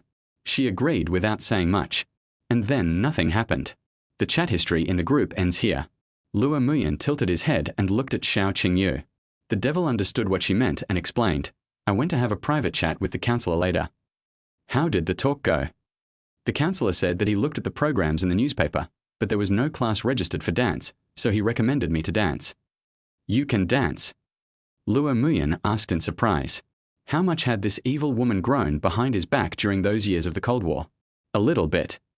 Xiao Qingyu pursed her lips. So you're going to dance at freshman party, right? Luo Muyan became even more confused. What did this have to do with him? Why didn't he just tell him on the phone? Why did he call him so early in the morning? You're half right. It's not me, it's us who are going. The female devil suddenly smiled. Ah. Because I can dance for two. Xiao Qingyu raised her watery peach blossom eyes and looked into his eyes. Could it be that you have the heart to let someone else be my dance partner? Chapter 38. My kidneys are very healthy. Luo Muyan didn't look at her, but lowered his head slightly, fiddling with the phone in his right hand over and over again. Seeing him like this, Xiao Qingyu already knew what was going on. She stopped talking, swung her little feet, kicked off her slippers, and leaned leisurely on the sofa, hugging her knees. Xiao Qingyu was too familiar with these subtle changes in him. If Luo Muyan hadn't refused directly, but had suddenly stopped talking, his expression as serious as if he were doing a math problem, and his hands would have subconsciously made some small movements. In all likelihood, he was actually prepared to agree, but there was a small knot in his heart and he was struggling with his thoughts. To put it simply, it means to quietly attack yourself. She was not in a hurry and sat quietly beside him waiting for Luo Muyan. After all, nothing she said would have much effect. Snap. The phone fell on the off-white tiles of the floor. Luo Muyan slowly bent down to pick it up, put it on the coffee table, and said hesitantly, Well, can't it be two girls? Have you ever seen two girls dancing the waltz? Oh. He fell silent again, his lips pressed tightly together. I seem to have asked a stupid question. Moreover, both he and the female devil were day students and were together at school every day. They basically had little communication with classmates and naturally had no friends. Even if I really wanted to team up with other girls temporarily, I probably wouldn't be able to find anyone. If nothing unexpected happens to the boys, there should be a lot of people willing to do so. But Luo Muyan would not allow it. Waltz? Yes, if you don't want to, then I'll have to ask someone else, Tilda, Xiao Qingyu said in a nonchalant tone. But I don't know how to waltz at all. It's very simple. You're so smart, you should be able to learn it quickly. Being praised by the female devil, Luo Muyan felt a little proud in his heart, but he remained calm on the surface and asked, But I have to spend time on mathematical modeling, so I don't have much free time. Have you forgotten everything you learned in elementary school? What? Time is like water in a sponge. If you squeeze it, there's always water. Xiao Qingyu continued to persuade. After school in the afternoon, just find a place to practice for an hour. Well, all right then. Besides, there are still 2 weeks until the freshman party. We can just practice the basics. There's still time. Luo Muyan nodded. Although the remaining half-month is actually short, but he still had some understanding of waltz. Compared with the basic dance movements, the coordination between 2 people was more difficult to practice and required more time. After all, they have been childhood sweethearts for more than 10 years. Although they have become strangers for a long time, Luo Muyan still has deep confidence in the level of understanding between them. He didn't pay any attention to the coordination exercises between the two of them.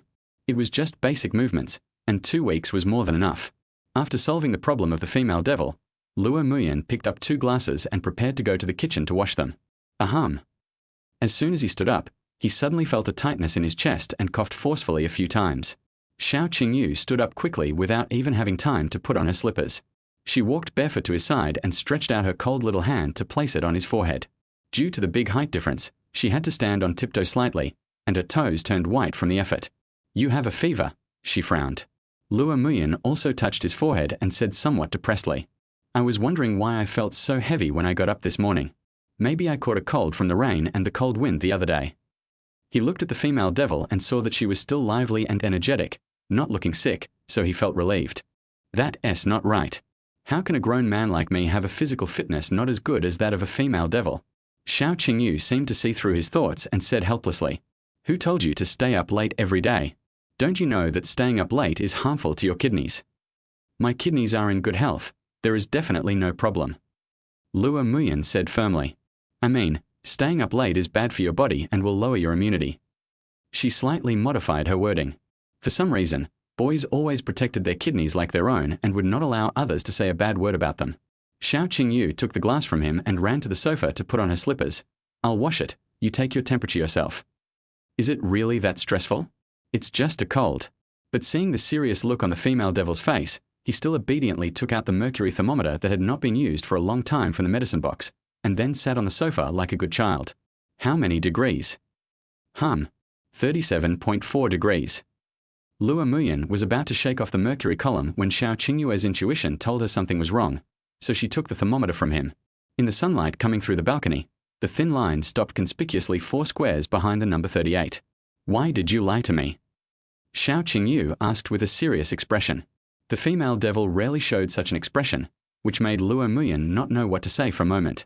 "Have a good rest today and remember to take your medicine," she said softly, and the angry look on her face suddenly disappeared. Fortunately, there was nothing to do today, Sunday, and the task of looking up information for the mathematical modeling competition had also come to an end. Luo Muyan snuggled into the warm quilt again. Having just taken the medicine, the temperature of the hot water quickly spread throughout his body, making him feel a slight sweat on his back. Sleepiness quickly came over him, and his already dizzy head was completely unable to resist it. Luo Muyan's vision was slowly surrounded by darkness. Luo Muyan, do you want to eat this?" A milky voice suddenly rang in his ears. Luo Muyan looked at the little girl beside him in confusion. She looked very familiar, but he couldn't remember where he had seen her. "Thank you, but I don't want to eat it." He looked at the small milk biscuits in front of him, and thinking that he was still sick, he smiled and refused. This little girl is quite cute, with big watery eyes and a slightly upturned nose. She is definitely a beauty.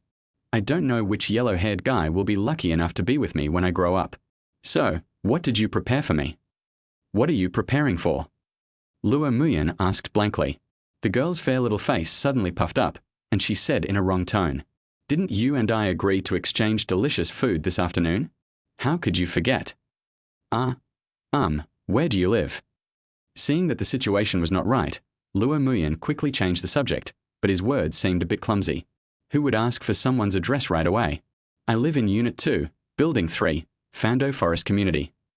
The more he listened, the more he felt something was wrong. When he heard the last word, his pupils trembled. "Isn't this right across from my house?" Chapter 39, Let's Go Home.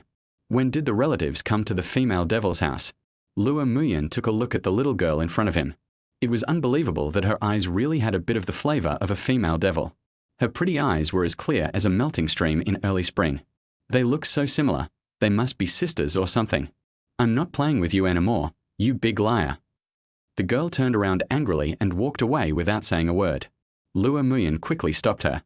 After all, she was a relative of the female devil, so he should leave a good impression on her. "Don't go, wait." "What are you doing?" Hiss. Even their anger was so similar. They must be her biological sister. But how come I never knew that the female devil had a sister? Forget it. Let us deal with her first. "What do you want to eat?" "I'll buy it for you." "Really?" The girl's expression instantly changed from gloomy to bright, and her eyes sparkled. Luo Muyan nodded and habitually put his hand into his coat pocket. Wait, where's my phone? He panicked and searched all his pockets with his hands, but only found a crumpled 10 yuan bill in his trouser pocket. It's over. I can't remember when it fell off. I just said I would treat her to a meal. Now I'm so embarrassed. He was about to apologize when the girl's eyes widened even wider, as if she had discovered a treasure, and she said excitedly, Lua Muyan, you have a lot of money today. $10. Is that so exaggerated? Wrong. Only then did he react. How did this girl know his name? What's your name? Lua Muyan asked tentatively. The girl looked at him strangely. After a while, she finally spoke softly. My name is Xiao Yu. It's bad enough that you forgot our agreement, but you even pretended not to know me. Her expression suddenly became aggrieved again. Damn it. What kind of joke is this? Was I reborn back in kindergarten? Seeing him standing there without saying anything, Xiao Qingyue's face puffed up. She clenched a small fist and swung it at his chest. Let's go buy something delicious. Lua Muyan covered his aching chest and hurriedly greeted them. His mind was a little confused now, with too many things tangled together, making it impossible for him to think. But it is obvious that there is one thing that needs to be resolved immediately. At least this little female devil must be appeased before planning anything else. Looking at the retro outfits worn by people walking on the street, Lua Muyan couldn't help but sigh that fashion is really a circle. Who would have thought that young people would like this style again a dozen years later? The shops on the street pulled their dark blue roller shutters high, and outside the doors stood large speakers, playing the season's popular songs. Love so deeply. More serious than anyone else. But in the end, I was the only one left. Please don't wipe away my tears anymore, all this snow and wind. After all, I was the one she loved deeply. The two crossed the street and walked into a store the size of an alley across the street. The little devil skillfully found snacks from the exquisite shelves and held them in her arms. The proprietress brought a small stool and sat at the door. Lua Muyan consciously handed the crumpled banknote to her and got back $1.50 in change. So many things for less than $10? Lua Muyan looked at the two banknotes, one large and one small, in his hand and was a little surprised. In the park. What did you buy? He asked curiously. Xiao Qingyu spread the colorful snack packaging on the bench and listed them as if they were treasures. I bought some fun potato chips, some sour girls, and some zai zai sticks. This is some wang zai steamed buns. I have liked sweet food since I was a child. Lua Muyan had no appetite for snacks, so he just sat beside her and watched the little devil eat happily. It seems. This is not bad. No academic pressure, no nerve-wracking competitions, and no annoying interpersonal interactions. Just like that, I sat there for the whole afternoon, watching the sky gradually get darker, and the streetlights suddenly lit up, casting a dim light. I'm going to throw away the trash. Lua Muyan, wait for me for a moment. She licked her lips in satisfaction, jumped off the bench, stuffed the snack packaging back into the plastic bag, and disappeared around the corner of the gravel path. As soon as the sun set, the temperature dropped and Lua Muyan tightened his coat. Pedestrians were coming and going. There were elderly people taking a walk with their hands behind their backs, and there was also a family of 3 walking home chatting and laughing. It was already completely dark. It's been so long. Why haven't you come back yet? He was a little worried. I vaguely remember that the female devil seemed to have a bit of a directionally challenged nature. TSK, I was overwhelmed by the mess at that time. I should have accompanied her. Lua Muyan hurriedly got down from the bench and quickly walked in the direction Xiao Qingyu left. There are many large trees with dense branches and leaves planted in the park, which looks a bit eerie under the dim street lights. Walk along the gravel path and a few steps to the left, and you will see a red trash can, which is very conspicuous. So, where did the little devil go after throwing away the garbage? Xiao Qingyu. He called out to the empty and silent surroundings. Xiao Qingyu. After walking a few steps in the other direction, Lua Muyan continued shouting. Not to mention the children, even he, a boy of almost 20 years old, felt scared in such a dark and silent place. Lua Muyan. Suddenly, a small voice came from behind me, with a hint of crying. He quickly turned around and ran towards the direction of the sound. The little devil sat curled up in the dilapidated corner of the wall, her body shaking constantly, and 2 tear marks sliding down her fair face were very conspicuous. Xiao Qingyu raised her reddened eyes and saw the familiar figure hurrying towards her. The grievance and fear in her heart instantly burst forth. Her small nose twitched, tears welled up in her eyes, and she threw herself desperately into the arms of that figure. Don't cry, let's go home. Lua Muyan touched her head and said softly, Hum. The little devil breathed rapidly, her words a little interrupted. Legs, my legs are numb. I'll carry you, come. He squatted down and let Xiao Qingyu lie on him. On the sidewalk, the dim streetlight stretched the two small figures very long, and they moved slowly forward. The little devil stopped crying and buried her face in Luo Muyan's shoulder, breathing slowly. Did she fall asleep? That's normal. Crying is very tiring. He felt behind him lightly. It wasn't as heavy as he had imagined. I thought it would be hard to carry her in this body. When he got downstairs, he woke up Xiao Qingyu. After all, it was still a bit dangerous for such a young child to carry a peer up the stairs. The little devil rubbed her eyes and followed him slowly up the stairs. Standing at the door and about to knock, he suddenly felt a soft and cool touch on the right cheek. Luo Muyan turned around and looked at her. The little devil did not avoid him, but met his gaze directly, with star-like brilliance shining in his eyes. Chapter 40. Children's Words. In Little Orange's kindergarten, the teacher sat in the middle, demonstrating various ways to play the tangram, speaking clearly and slowly. Bright sunlight filtered through the glass windows. The children sat in a loose circle, looking down at the smaller tangram puzzles in their hands. Only a few of them would occasionally raise their heads and look at the teacher with curiosity. Luo Muyan, Luo Muyan, Luo. I can hear you. No need to shout so many times. Come here, I'll let you smell this. Xiao Qingyu's small hand pinched a semicircular blue jigsaw puzzle and poked his back. What's wrong? Luo Muyan was not too prepared. The female devil was not very smart to begin with, and she was still a little female devil in the novice tutorial period, so she should not have any intention of playing any pranks. He gently put his nose close to Xiao Qingyu's small hand and could easily smell the scent of industrial fragrance, probably the one used on the tangram to cover up the smell of plastic. Doesn't it smell good? Xiao Qingyu looked at him expectantly. It has a fragrance. I wonder what it tastes like, she said, and was about to put the semicircular plastic plate into her mouth. Tastes. Huh. The whole process happened so smoothly that Luo Muyan almost didn't react. He hurried over to grab the little devil's hand, but unfortunately it was a little too late. He felt a slight pain on the back of his hand, accompanied by a little chill. Xiao Qingyu had already bitten down with a few white teeth, but then let go in a daze, looking at Luo Muyan in confusion. You can't eat this, auntie, he said with lingering fear. Why? Xiao Qingyu blinked her big, watery eyes, her rosy lips slightly parted. It smells so good. Luo Muyan was speechless for a moment by her logic, so he had to change the subject and said, After school, I'll treat you to something else delicious. When she heard the three words, I'll treat you to a meal, the little devil's eyes suddenly widened. She had already forgotten about the jigsaw puzzle she was about to taste a second ago, and her expression was filled with excitement that she could not hide. Children are easy to coax, just give them what they like. It turns out that this gluttonous nature of the female devil has been cultivated since kindergarten. Luo Muyan glanced unhappily at the nearby kindergarten teacher, who was still busy explaining the tangram puzzle. If it weren't for his quick eyes and hands, you, an old woman with no sense of propriety, would have been fired.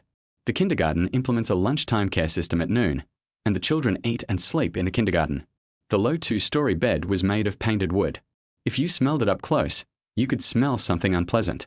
Luo Muyan's seat was on the lower bunk, and Xiao Qingyu happened to sleep above him. But his bed was pretty good, next to a window, and he could see the street view in the distance by lying sideways. There are not many tall buildings yet. At first glance, they are all very mini grey buildings. He bent his arms, rested his head on them, and looked at the passing traffic. The thoughts that had been suppressed inevitably floated up again. Last night, I was kissed by the little devil girl. I never thought that after living for almost 20 years, my first kiss would be taken away by a young girl of only a few years old. He was not very willing to speculate on the meaning of the kiss. Children of this age, at least in terms of feelings, were very innocent. Maybe you just want to express gratitude or release the emotions after being afraid. Suddenly, a paper cup with a string attached fell down, interrupting his thoughts. Luo Muyan was a little confused, but still reached out to take the paper cup. Xiao Qingyu's head suddenly popped out from above and whispered something to him. Call up. He sat up and heard the words from her mouth. He was wondering why it looked so familiar. He first heard of a paper cup phone when he saw it in an anime he followed in high school, Tamako. What was it? At that time, I thought it was quite romantic, the kind of romance filled with childlike innocence. Luo Muyan put the mouth of the paper cup close to his ear and gently tugged on the telephone cord. Wrong, Tilda. The soft and tender voice of the little devil came from the paper cup. What's your name? The telephone cord was tugged. He understood, held the paper cup to his mouth, and whispered, My name is Liu Xing. Who are you? Suddenly, there was a strange noise coming from the upper bunk, as if someone was tossing and turning in bed. After a while, It became quiet again, and a muffled voice came from the paper cup. I'm Liu my Tilda. Lua Muyan was stunned. How did he become her son for no apparent reason? Okay, let us play it this way, okay? I regret it. Actually, my name is Ultraman, he corrected. The two chatted illogically and fancifully for a long time, and Xiao Qingyue's voice gradually became softer. Because she seemed very excited, every time she spoke, she would move around for a while. According to a term that is not suitable for this era, that is called twisting like a maggot in bed. No matter how energetic a child is, he or she will be tired by now. Go to sleep if you're tired. We can talk later, okay? Lua Muyan comforted. Then, will you still accompany me on the phone tomorrow? Yes, every day. Yeah, it's a fool to lie. The little devil's voice became softer and softer, as if whispering in her ear.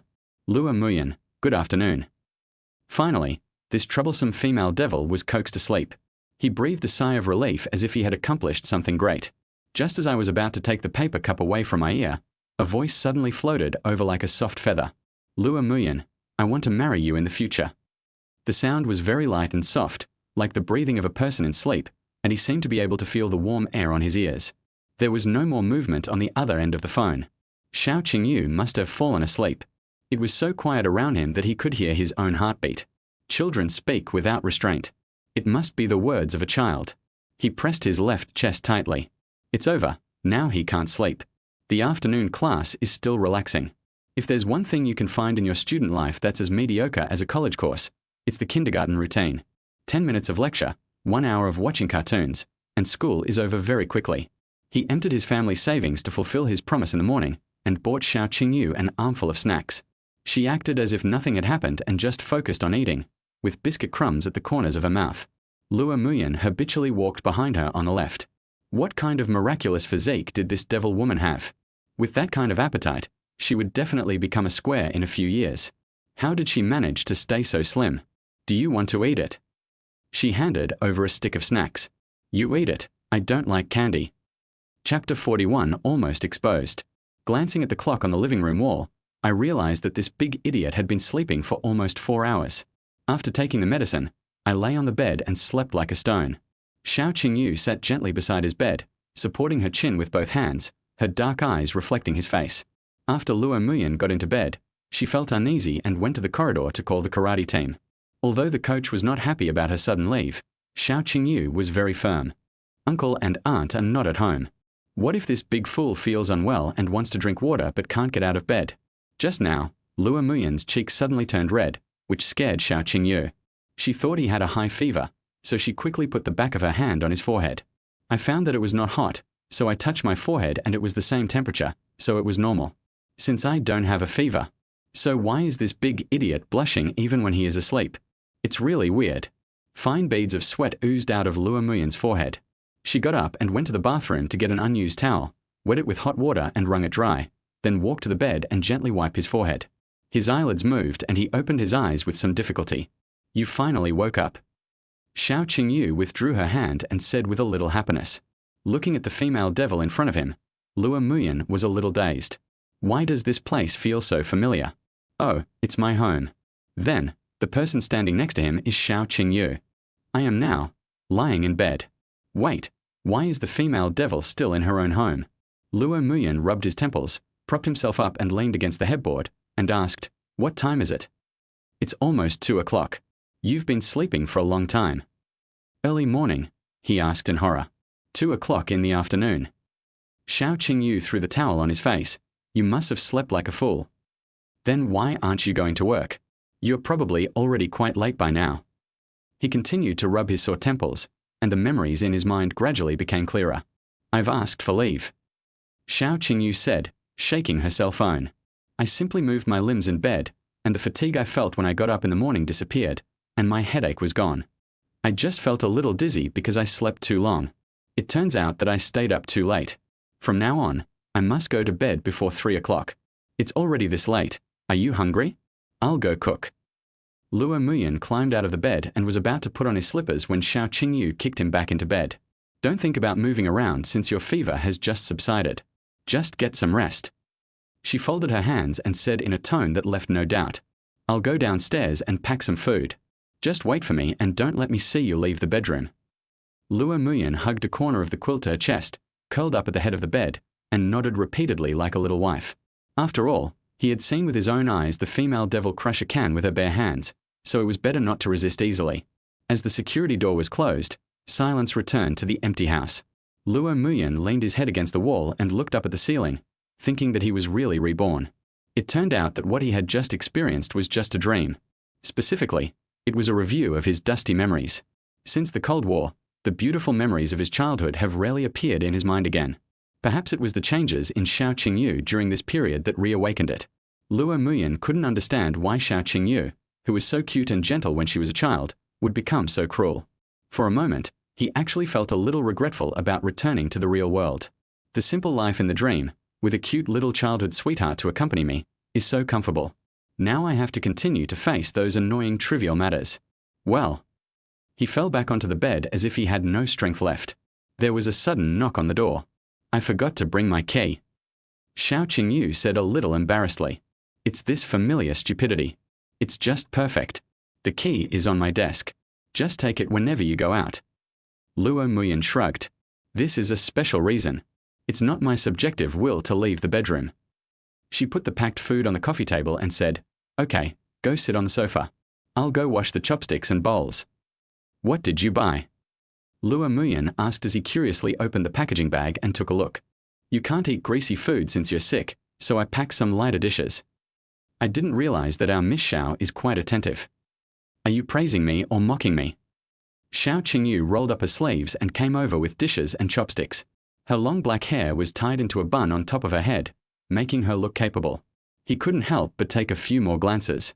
This kind of temperament doesn't seem like that of a student who just graduated from high school and entered college. More like a well-behaved young wife. There is an urge to cheat. What are you thinking about? Come on and help me hold the bowl. She urged, holding the packaging bag. The steaming vegetable and fishball soup is served in a porcelain bowl, and the braised pork ribs with green beans and a fragrant sauce are piled on the plate, emitting an enticing aroma. Xiao Qingyu handed him the chopsticks. Looking at the bowl of fragrant soup, Luo Muyan felt a little strange. Green vegetable and fishball soup was my favorite food when I was sick in the past. No one except Wang Hui and Luo Jian probably knew this. How could the female devil? Is it a coincidence? How do you know I like fishball soup? Luo Muyan asked with a smile, as if he was talking about whether it would be sunny or rainy tomorrow. Xiao Qingyu lowered her head and took a bite of rice, obviously not noticing his hidden meaning. She said, Don't you always like to eat this when you're sick? Every time you're sick. Luo Muyan tilted his head and looked at her with a surprised tone. The movement of her mouth stopped. Damn, Luo Muyan is trying to trick me. What to do? Got it. If you can't think of a solution, you have to use your trump card. Xiao Qingyue's small hand was like a silent cobra, and she had already reached his waist without him noticing when. What did you just ask? She had a bright smile on her face. I don't remember. Luo Muyan felt that his tender flesh was in danger, so he wisely performed the great forgetfulness technique on himself and just focused on eating. Oh, the fish balls you bought are so fragrant, really? Snort. Xiao Qingyu sat back in her seat contentedly and put a piece of pork ribs in his bowl. As expected, it is useless to reason with him because you can't beat him. It's better to keep it simple and rough. We have nothing to do after dinner. How about we practice that waltz you mentioned? He asked, tilting his head. Chapter 42, The Cutest Height Difference. Didn't you just recover from your fever? Xiao Qingyu frowned slightly. Rest well before practicing. There's still time. I'm fine now. Killing a cow is no problem at all. Feeling like he was being looked down upon, he placed the porcelain bowl with half a bowl of rice left on the coffee table and swallowed the food in his mouth in a hurry, his tone slightly hurried. Xiao Qingyu held the bowl, her peach blossom eyes slightly curved, looking at his face with interest. I used to lament that there was no difference between the straight guy in my freshman year and the straight guy in my previous life. There is indeed not much change in his facial features. He is still sunny and handsome, which can make her heart beat anytime and anywhere. But he is less mature and steady than Luo Muyan in his previous life. After getting to know him for a long time, you can gradually see it from his every move. Now he still has the childishness of his high school days, is somewhat competitive and easily loses his temper. For example, in her previous life, Luo Muyan secretly looked at her feet, but she rarely noticed. But during the time they have been together, she basically catches Luo Muyan once or twice every day. The fool has turned over a new leaf. That's impossible. All we can say is that his technique is more sophisticated in comparison. Finish your meal first. Don't waste food. Xiao Qingyu pointed at his bowl with the end of her chopsticks. Okay. He picked up the rice and started eating it. After pressing Luo Muyan to death on the sofa, Xiao Qingyu carried the clean dishes to the sink. From the kitchen came the sound of the faucet running and the crisp sound of porcelain bowls colliding with each other. He sat there trembling with fear, afraid to hear the sound of plates breaking. After all, if the tableware in his house was broken, Wang Hui would definitely blame him. Fortunately, everything went well. TSK. The more I look at this female devil, the more she looks like a young wife. Seeing her wash dishes on her own initiative one day is even rarer than Liu Qiao beating Tyson in the ring. Have you ever known about waltz before? Xiao Qingyu wiped her hands and let down her rolled-up sleeves. Of course. He said confidently. Although he knew nothing about Chinese and English, he had some knowledge of the other languages. Xiao Qingyu said oh in surprise. She was just asking out of habit. In her memory, Luo Muyan knew nothing about dancing. Then tell me, she said. I remember there was a mnemonic. What's the mantra? Xiao Qingyu became even more confused. Well, 3 steps and a leap, 2 steps and 2 turns, 5 steps and a lower back, 6 steps and a wave. The more she listened to this rhythmic sentence, the more she felt something was wrong. It sounds a bit familiar. You big idiot, this is tango. Xiao Qingyu felt like she was being fooled, her eyes wide open. You've seen too many skits. Are you deliberately making fun of me? No, no, no, how dare I make fun of you? Luo Muyan waved his hands repeatedly, secretly afraid in his heart. Maybe I remembered it wrongly. Has the female devil become smarter? This time she could actually tell that I was playing a trick on her. How boring. It seems that I have to be more careful next time. At least I have to open the door in advance, otherwise I might become a fish on the chopping board. Perhaps because he had just recovered from his illness, the female devil didn't care too much and sat next to him, saying seriously, the waltz, also known as the round dance, originated from Austrian folk dance. Its main feature is the swinging. I can look these up on Baidu myself, auntie. Luo Muyan interrupted. Teach me something useful. Xiao Qingyu glanced at him, stood up, took his hands and pulled him up from the sofa. Did you just jump? Didn't you ask me to teach you something useful? Come over here and give me a hand. The two of them bent down and worked together to lift the poor coffee table towards the sofa, instantly freeing up a large space in the living room. Luo Muyan glanced at her quietly and swallowed back what he was about to say. As expected of a female devil, her solution is simple and brutal. He originally wanted to suggest finding an empty corner in the community. That's good. It saves a lot of trouble. Xiao Qingyu stretched out her 2 small hands and placed them in front of her chest, then looked up and explained seriously. You hold out your left hand, put your 4 fingers together, and spread your thumb. Then I'll put my hand on top and you hold it. Place your right hand behind my back, approximately at the shoulder blade level. Remember to keep your elbows lifted up. When the time comes, if you want to wear a suit, I'll stand to the right of your buttons. Luo Muyan nodded from time to time and listened half of it. The other half was distracted and missed it. It turns out that what people say online about the cutest height difference is true. When the two stood face to face and very close to each other, Luo Muyan's feelings were very intuitive. How do I put it? With this height difference, he can kiss her anytime and anywhere, while the female devil can only stamp her feet and get anxious. Wait, that's not right. Why did I have such strange thoughts about her? Do you understand? Xiao Qingyue's crisp voice suddenly came into his ears. I understand. He nodded. Then let's try it first. The moment the female devil opened her arms, he suddenly had the urge to hug her. But reason quickly stopped him. What happened to me today? This is a capital offense, absolutely not allowed. Taking a deep breath, Luo Muyan opened his palm and the female devil put her little hand on it. Her hands were soft and felt like they had no bones when held. When her palms pressed together, she felt a warm sensation. For some reason, the devil's voice suddenly became much lower, and her eyes fell on his chest. Keep your knees together and your abs tight. Bend your legs loosely and scrape your right foot forward without shifting your weight. Wait a minute. Luo Muyan suddenly spoke. What's wrong? My slippers accidentally flew out. Xiao Qingyu. Why are there boys with such poor motor skills? This straight guy, could it be that he has put all his skill points into mathematics? Come on. He put on his slippers and trotted over. Next, place your left foot on the floor. Push your weight from your left foot to your right foot. Control your ankle and don't let your heel touch the ground. Simple, let's take the next step. He said confidently. The hips swing from left to right, and the inner thighs tighten. Hey, what are you doing? She exclaimed. Her slippers were stepped on by him, and Xiao Qingyu, who was about to take action, suddenly lost her balance, swayed a few times in the air, and fell backwards. Before Luo Muyan could even say his apology, his eyes noticed the back of the female devil's head falling quickly towards the corner of the coffee table. At the same time, the sound of a key being inserted into the security door was heard.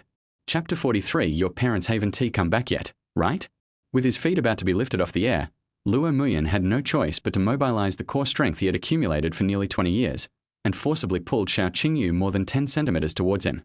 The two fell on the cold tiles, and due to the inertia from the previous moment, the female devil's entire body was almost held in his arms. Wang Hui had just stepped into the house and her back foot was still outside when she saw this scene on the floor. From her perspective, the two people's hair was a little messy, and the good girl next door, Lao Xiao, was being forcibly held by her son, lying on the ground, not knowing what he was doing. What are you doing standing at the door? Luo Jian's puzzled voice came from outside the door. Wang Hui turned back with a fierce look and pushed Luo Jian, who was about to pass her to enter the door, out. Then she resolutely retracted her front foot and quietly closed the security door again. It's as if nothing happened. The wind outside is a little chilly. The two of them walked slowly along the tree-shaded path. Luo Jian finally couldn't help but ask, "You're just going to let them do whatever they want?" "Let me ask you, what do you think of Lao Xiao's daughter?" Without giving a direct answer, Wang Hui asked back. Luo Jian scratched his forehead, thought for a moment, and said, "Xiaoye. She's pretty good. She's pretty, attentive, and has a nice personality. If Luo Muyan wants to get married in the future, can you think of someone more suitable than Xiaoye?" This really caught his attention. Luo Muyan is considered handsome. Of course, that's up to him. And he is very good at science. If he continues like this, and then takes the postgraduate entrance examination to Jinling University, it should be no problem for him to find a good job in the future. It can be said that it is excellent both inside and outside. My family and Xiaoye's family have been neighbors for more than 10 years. We know each other very well and are as familiar with each other as non-blood relatives. As the saying goes, a distant relative is not as good as a close neighbor. They have been forced to become close relatives. Just based on this point, even if a girl who is as outstanding as Xiao Qingyu in every aspect appears in the future, she will definitely not be able to compare to her. From a parent's perspective, the mutual familiarity and understanding between the two families is a huge plus. From Luo Muyan's own perspective, how can other girls compare with the emotional foundation they have built over more than 10 years since childhood? Luo Jian once had the same idea as Wang Hui, but later the two children inexplicably ignored each other, so he gave up this idea. Seeing that he remained silent, Wang Hui knew that her words had taken effect, and continued. Children are shy and afraid of being caught by their families. Didn't we always hide from our mother when we were young? Why do you suddenly bring this up? Luo Jian asked in confusion. You're such a blockhead. Wang Hui said angrily, don't you think about it? Their relationship was so cold before, and now it's finally warming up. They want to be intimate, but we always interrupt them. When will they be able to get to that point in the future? Oh boy, he finally understood. Did Wang Hui already tacitly agree that her son and Xiaoye were in a relationship? But this isn't a good idea, is it? Luo Jian recalled the scene of the two of them lying on the ground hugging each other, and said with some concern, How many times have I told you this? Don't you understand your son? Wang Hui rolled her eyes. With his guts, do you think he'd dare to do anything out of line to Xiaoye? 2. In the living room, Luo Muyan and Xiao Qingyu sat on the sofa, one step away from each other, both with their heads lowered. I'm sorry, I didn't mean it. He said sincerely. It's okay, it's okay. Xiao Qingyu sighed. Did someone come in just now? Well, my parents are back. She lowered her head even more, twisted the corner of her clothes with her little hands, and two eye-catching blushes appeared on her cheeks. How could there be such a coincidence in the world? I don't know how my uncles and aunts will look at me in the future. It's all because of this idiot who stepped on my shoes. He's ruined my image. After reaching a conclusion, she would start taking action. The female devil was about to clench a fist and just stood up from the sofa, but Luo Muyan anticipated it in advance. He quickly took a step back and said, No, no, no, I don't want to do that either. He held the pillow in front of him, trying to protect himself. So, are we still going to practice? What the hell are you doing? Xiao Qingyu became even more annoyed. She just kept bringing up things that were not related to the topic. I mean, are Uncle Xiao and the others back? Back? Not yet. My parents will be gone in 2 days. As if suddenly realizing something, Xiao Qingyu retracted her fist raised in the air and hugged her arms across her chest. When did this straight guy stop being straight? I hadn't thought of this method myself. They won't come back early, will they? No, I've even bought my return ticket. I'll be back on the day I booked it. The two looked at each other for a long while. Xiao Qingyu pursed her lips and said softly, "Is this really okay?" Luo Muyan suddenly stood up from the sofa. "We are here to practice the program for the freshman party, not to do anything bad. Do you want to do anything to me?" "No way." The devil girl shook her face, and her bun fell down and hung behind her like a huge black waterfall. "That's right." Luo Muyan shrugged. She was still as silly as ever. It seemed that she had been worrying too much before. Xiao Qingyu walked in front, gently opened the security door a little, put her eyes close to it, and glanced out cautiously. Looking at her bent over with her buttocks raised, Luo Muyan suddenly had a mischievous idea in his mind. How would it feel if he kicked her? As if sensing the malice coming from behind, Xiao Qingyu suddenly turned around and looked at him with a warning look. He raised his eyebrows, meaning, "Why are you looking at me?" He has been dealing with the female devil for so many years, and the thing he is most skilled at is pretending to be stupid. Slowly pushing open the heavy security door, the two tiptoed across the corridor and walked into the security door opposite. "Do we still need to move the coffee table?" Luo Muyan asked, pointing to the middle of the living room. "No more practicing in the living room. It's too dangerous." "Then where should we go?" He looked around and didn't find any place wider than the living room. "Come to my bedroom." Xiao Qingyu turned around, with her back to him, and walked towards the closed bedroom door without saying a word. Her voice was so low that Luo Muyan almost didn't hear it clearly. "Ah." Before the big fool could say the next word, she added, "Because there aren't that many things that can cause problems in my room. I'm warning you, don't let your imagination run wild." Okay, I'll do as you say." Luo Muyan responded obediently. Rather than worrying about bumps and bruises, he thought that by practicing in the bedroom, he would still have a chance of survival even if Uncle Xiao and the others came back. Chapter 44, The Devil's Bedroom. Luo Muyan felt a mixture of nervousness and curiosity as he followed her into the room. "Last time I forgot to bring my keys and was coerced and lured into the house by the female devil, but I just lay on the sofa all night. When he was a child, he often went to her bedroom to play, but that was a long time ago." Luo Muyan had long forgotten what the female devil's room looked like. When he opened the door, the inside was not what he had imagined. There were no huge sandbags hanging from the ceiling, no dumbbells under the desk, and no boxing gloves hanging from the balcony railing. The style of the bedroom is more like that of a little girl. Furry. The thick white carpet covering the entire floor looked very soft and warm. No wonder she was not used to wearing socks at home. There were also several dolls of different sizes placed at the head of the bed. The oldest looking one was a rabbit doll, its originally white fur now a little dirty. It was a birthday gift he gave to the female devil a long time ago. She actually still kept it? I thought she had thrown it away a long time ago. His eyes accidentally caught sight of the female devil's desk, on which were several laminated photos. Luo Muyan, who was a little nearsighted, vaguely sensed something was wrong and squinted his eyes to try to see more clearly. Xiao Qingyu's sixth sense immediately realized something. She stepped on the white carpet with her bare feet, ran over, opened the drawer under the desk, and quickly put all the photos in it. "What are you looking at?" She glared at Luo Muyan. "What are you looking at?" Luo Muyan pretended to be stupid.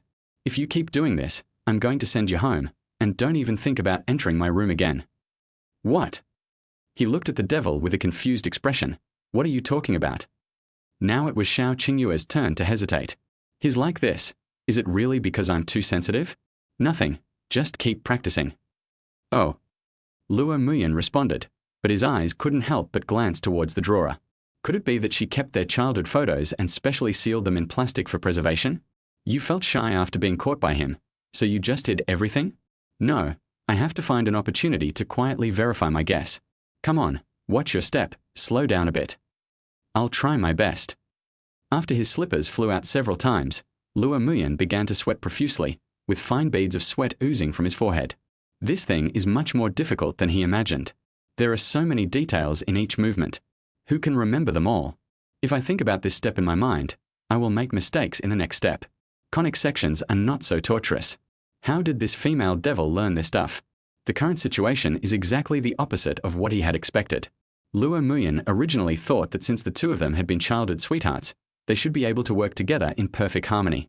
But after practicing for a while, he did master the basic movements, but there would occasionally be lags when doing them together. This is not the biggest problem. The biggest problem now is that there is no coordination between the two of them. Let's rest for a while. Xiao Qingyu pulled her hand out of his palm, fell back, and sat on the soft bed. This straight guy really put all his skill points into his IQ. She couldn't even remember how many times she had been stepped on. Luo Muyan seemed to have been pressed under the Five-Finger Mountain for hundreds of years and was finally released. His face was full of relief. He didn't even bother to wipe the sweat from his forehead and fell backwards like her. The curtains were drawn tightly, allowing only a faint ray of sunlight to filter through, making the light in the bedroom a little dim. There was a very special fragrance in the female devil's room, a bit like the blooming magnolia, but with a few hints of faint sweetness. What are you doing? Xiao Qingyu looked at Luo Muyan, who was behaving strangely, and asked with a little concern, "Is he stupid from the fall?" "Your room smells so good," he said bluntly. She sniffed hard and asked in confusion, "Where is the fragrance?" "You stay in this room every day. You're used to it. You definitely can't smell it." Cut. The two fell silent again. The atmosphere was somewhat strange for adolescent boys and girls in such a quiet environment. The female devil leaned sideways against the head of the bed, and Luo Muyan lay on his back on the bed. The distance was very close, and all he could see was the part above Xiao Qingyu's waist. I have to say, although she is a little thin, she has a really good figure. The pajamas were slightly loose, with the upper part being very full but the waist being empty. Luo Muyan quietly stretched out his hands towards her waist and gently held them while she was not paying attention. He was shocked. When he read novels in the past, he often saw the phrase "Ying Yi Gors" used to describe beautiful women, but he would just glance at it and move on. I never thought there really is a girl's waist that can be fully grasped with just my hands. Xiao Qingyu jumped up from the bed like a kitten with its fur standing on end, protecting her waist in fear and staring at Luo Muyan vigilantly. "What are you doing?" she asked angrily. "You pervert. It seems like you've sneak attacked me many times before, right?" Luo Muyan answered with ease, his arms under the back of his head. Xiao Qingyu was speechless for a moment. She felt that what he said was a bit sophistry, but she couldn't figure out what was wrong. After a moment of silence, she said in a low voice, "It's very itchy. Don't do this again." Luo Muyan was stunned. He just put his hand on it. "What's the big deal? Tell me, at this less than optimistic rate, is it still too late?" He asked worriedly, moving to the other side of the bed. The devil's bed is very wide, and even two adults sleeping together don't feel crowded. Uncle Xiao probably knew her bad sleeping posture and was afraid that she would roll over and fall to the ground, so he bought her a big bed. "It's not too late, don't worry too much." She kicked off her slippers, crawled a few steps towards Luo Muyan, and turned over to sit. The two of them were very close, almost touching each other. Luo Muyan reached out and pulled the quilt up to cover their chests. "You must cover your belly with a blanket." I don't know when this rule was set. The phone vibrated a few times. He picked it up and unlocked the screen, a blue light shining on his face. Xiao Qingyu rested her chin lightly on his shoulder, her eyes fixed on the phone screen, and asked, "Are you going to stay in school again at noon?" "Well, I've almost finished looking up the information. I'll be busy again in the next period of time." Being too close, the faint warmth from Xiao Qingyu's voice inevitably fell on his face. He tapped the screen quickly with his fingertips and sent a message back to Yi Dai. Every time she asked him for help, Luo Muyan liked to send her the abandoned ideas. Unexpectedly, Yi Dai found them quite useful. After replying the message, Luo Muyan subconsciously glanced at the drawer of the desk not far away and said, "Can you get me a drink?" Chapter 45. You are molesting. I just went to bed. Xiao Qingyu raised her eyes and looked at him pitifully. "Can't you go by yourself? It's in the upper half of the refrigerator." "Go by yourself? How can I get you out of here? It seems that I can only sacrifice a little bit of my appearance." Luo Muyan tilted his head slightly towards her, their faces almost touching, and he seemed to be able to feel the warmth emanating from the female devil's skin. He put the phone aside, reached out and gently pinched the devil's right cheek a few times, and said, "Since I've just recovered from my illness, please help me get it this time." Big lazy bastard. In the dim light, Xiao Qingyu's cheeks flushed slightly. She clenched her fist and hit his shoulder like cotton, then lifted the quilt and walked out of the bedroom. Looking at her leaving back, Luo Muyan jumped off the bed, ran straight to the desk, opened the drawer, and the laminated photos were lying inside. His hand hung in the air, hesitant. This emotion may be similar to homesickness. When the memories that have been buried in his heart for a long time are now laid out before him without any cover, waiting for him to uncover them with his own hands, he feels a little resistance from the bottom of his heart. No, when did I become so pretentious? If you don't look now, the female devil will be back. You only have 10 or 20 seconds, so don't hesitate. Luo Muyan reached out and picked up the photos, then opened the curtains a little, and bright sunlight instantly shone in. When he saw the scene in the photo, the corners of his mouth twitched slightly. I still overestimated the female devil. Where is there any record of the precious moments of childhood sweethearts? These are all ugly photos of him. He drooled while sleeping on the table, got salad dressing all over his face while eating a burger, and Luo Muyan didn't dare to turn down, and his toes were already digging into the ground. The bedroom door was slowly opened, and Xiao Qingyu walked in with a glass of milk. Just as she was about to speak, her eyes fell on the photo in his hand. The two looked at each other, and the atmosphere was slightly awkward. Why are you rummaging through my things? Xiao Qingyu learned her lesson this time and took the initiative. After being scolded by her, Luo Muyan suddenly felt guilty and silently put the photo back into the drawer. You just recovered from your fever. Forget about carbonated drinks. Just drink some milk to replenish your body. She didn't argue any further and handed over the glass in her hand. Luo Muyan took a sip and it was warm, probably because it was specially microwaved. Sure enough, his previous precautions were correct.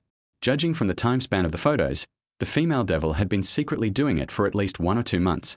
They took the photos, but they also developed them.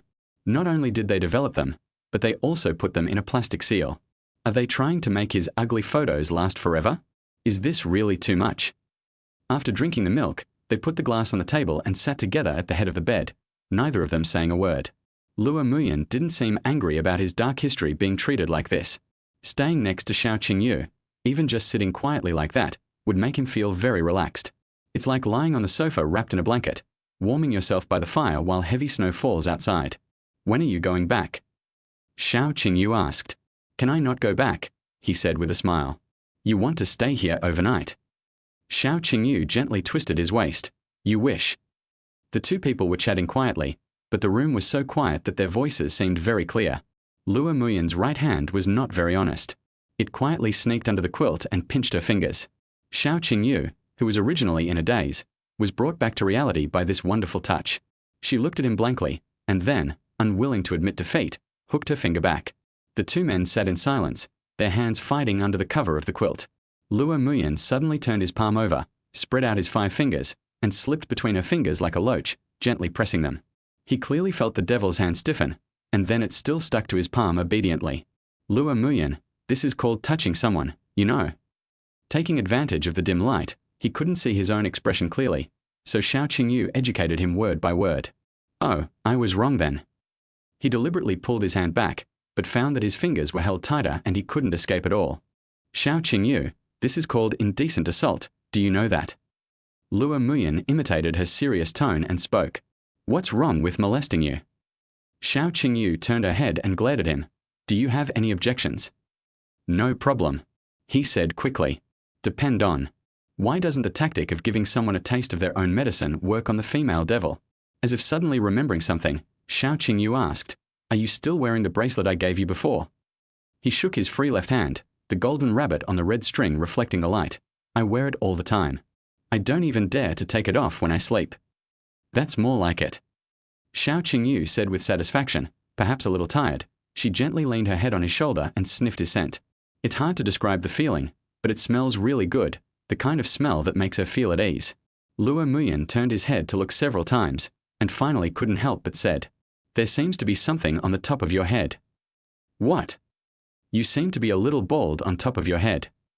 Xiao Qingyu quickly sat up straight, subconsciously covering her head with her right hand, biting her lips, not knowing what to say for a moment. What else can this straight guy do besides ruining the atmosphere?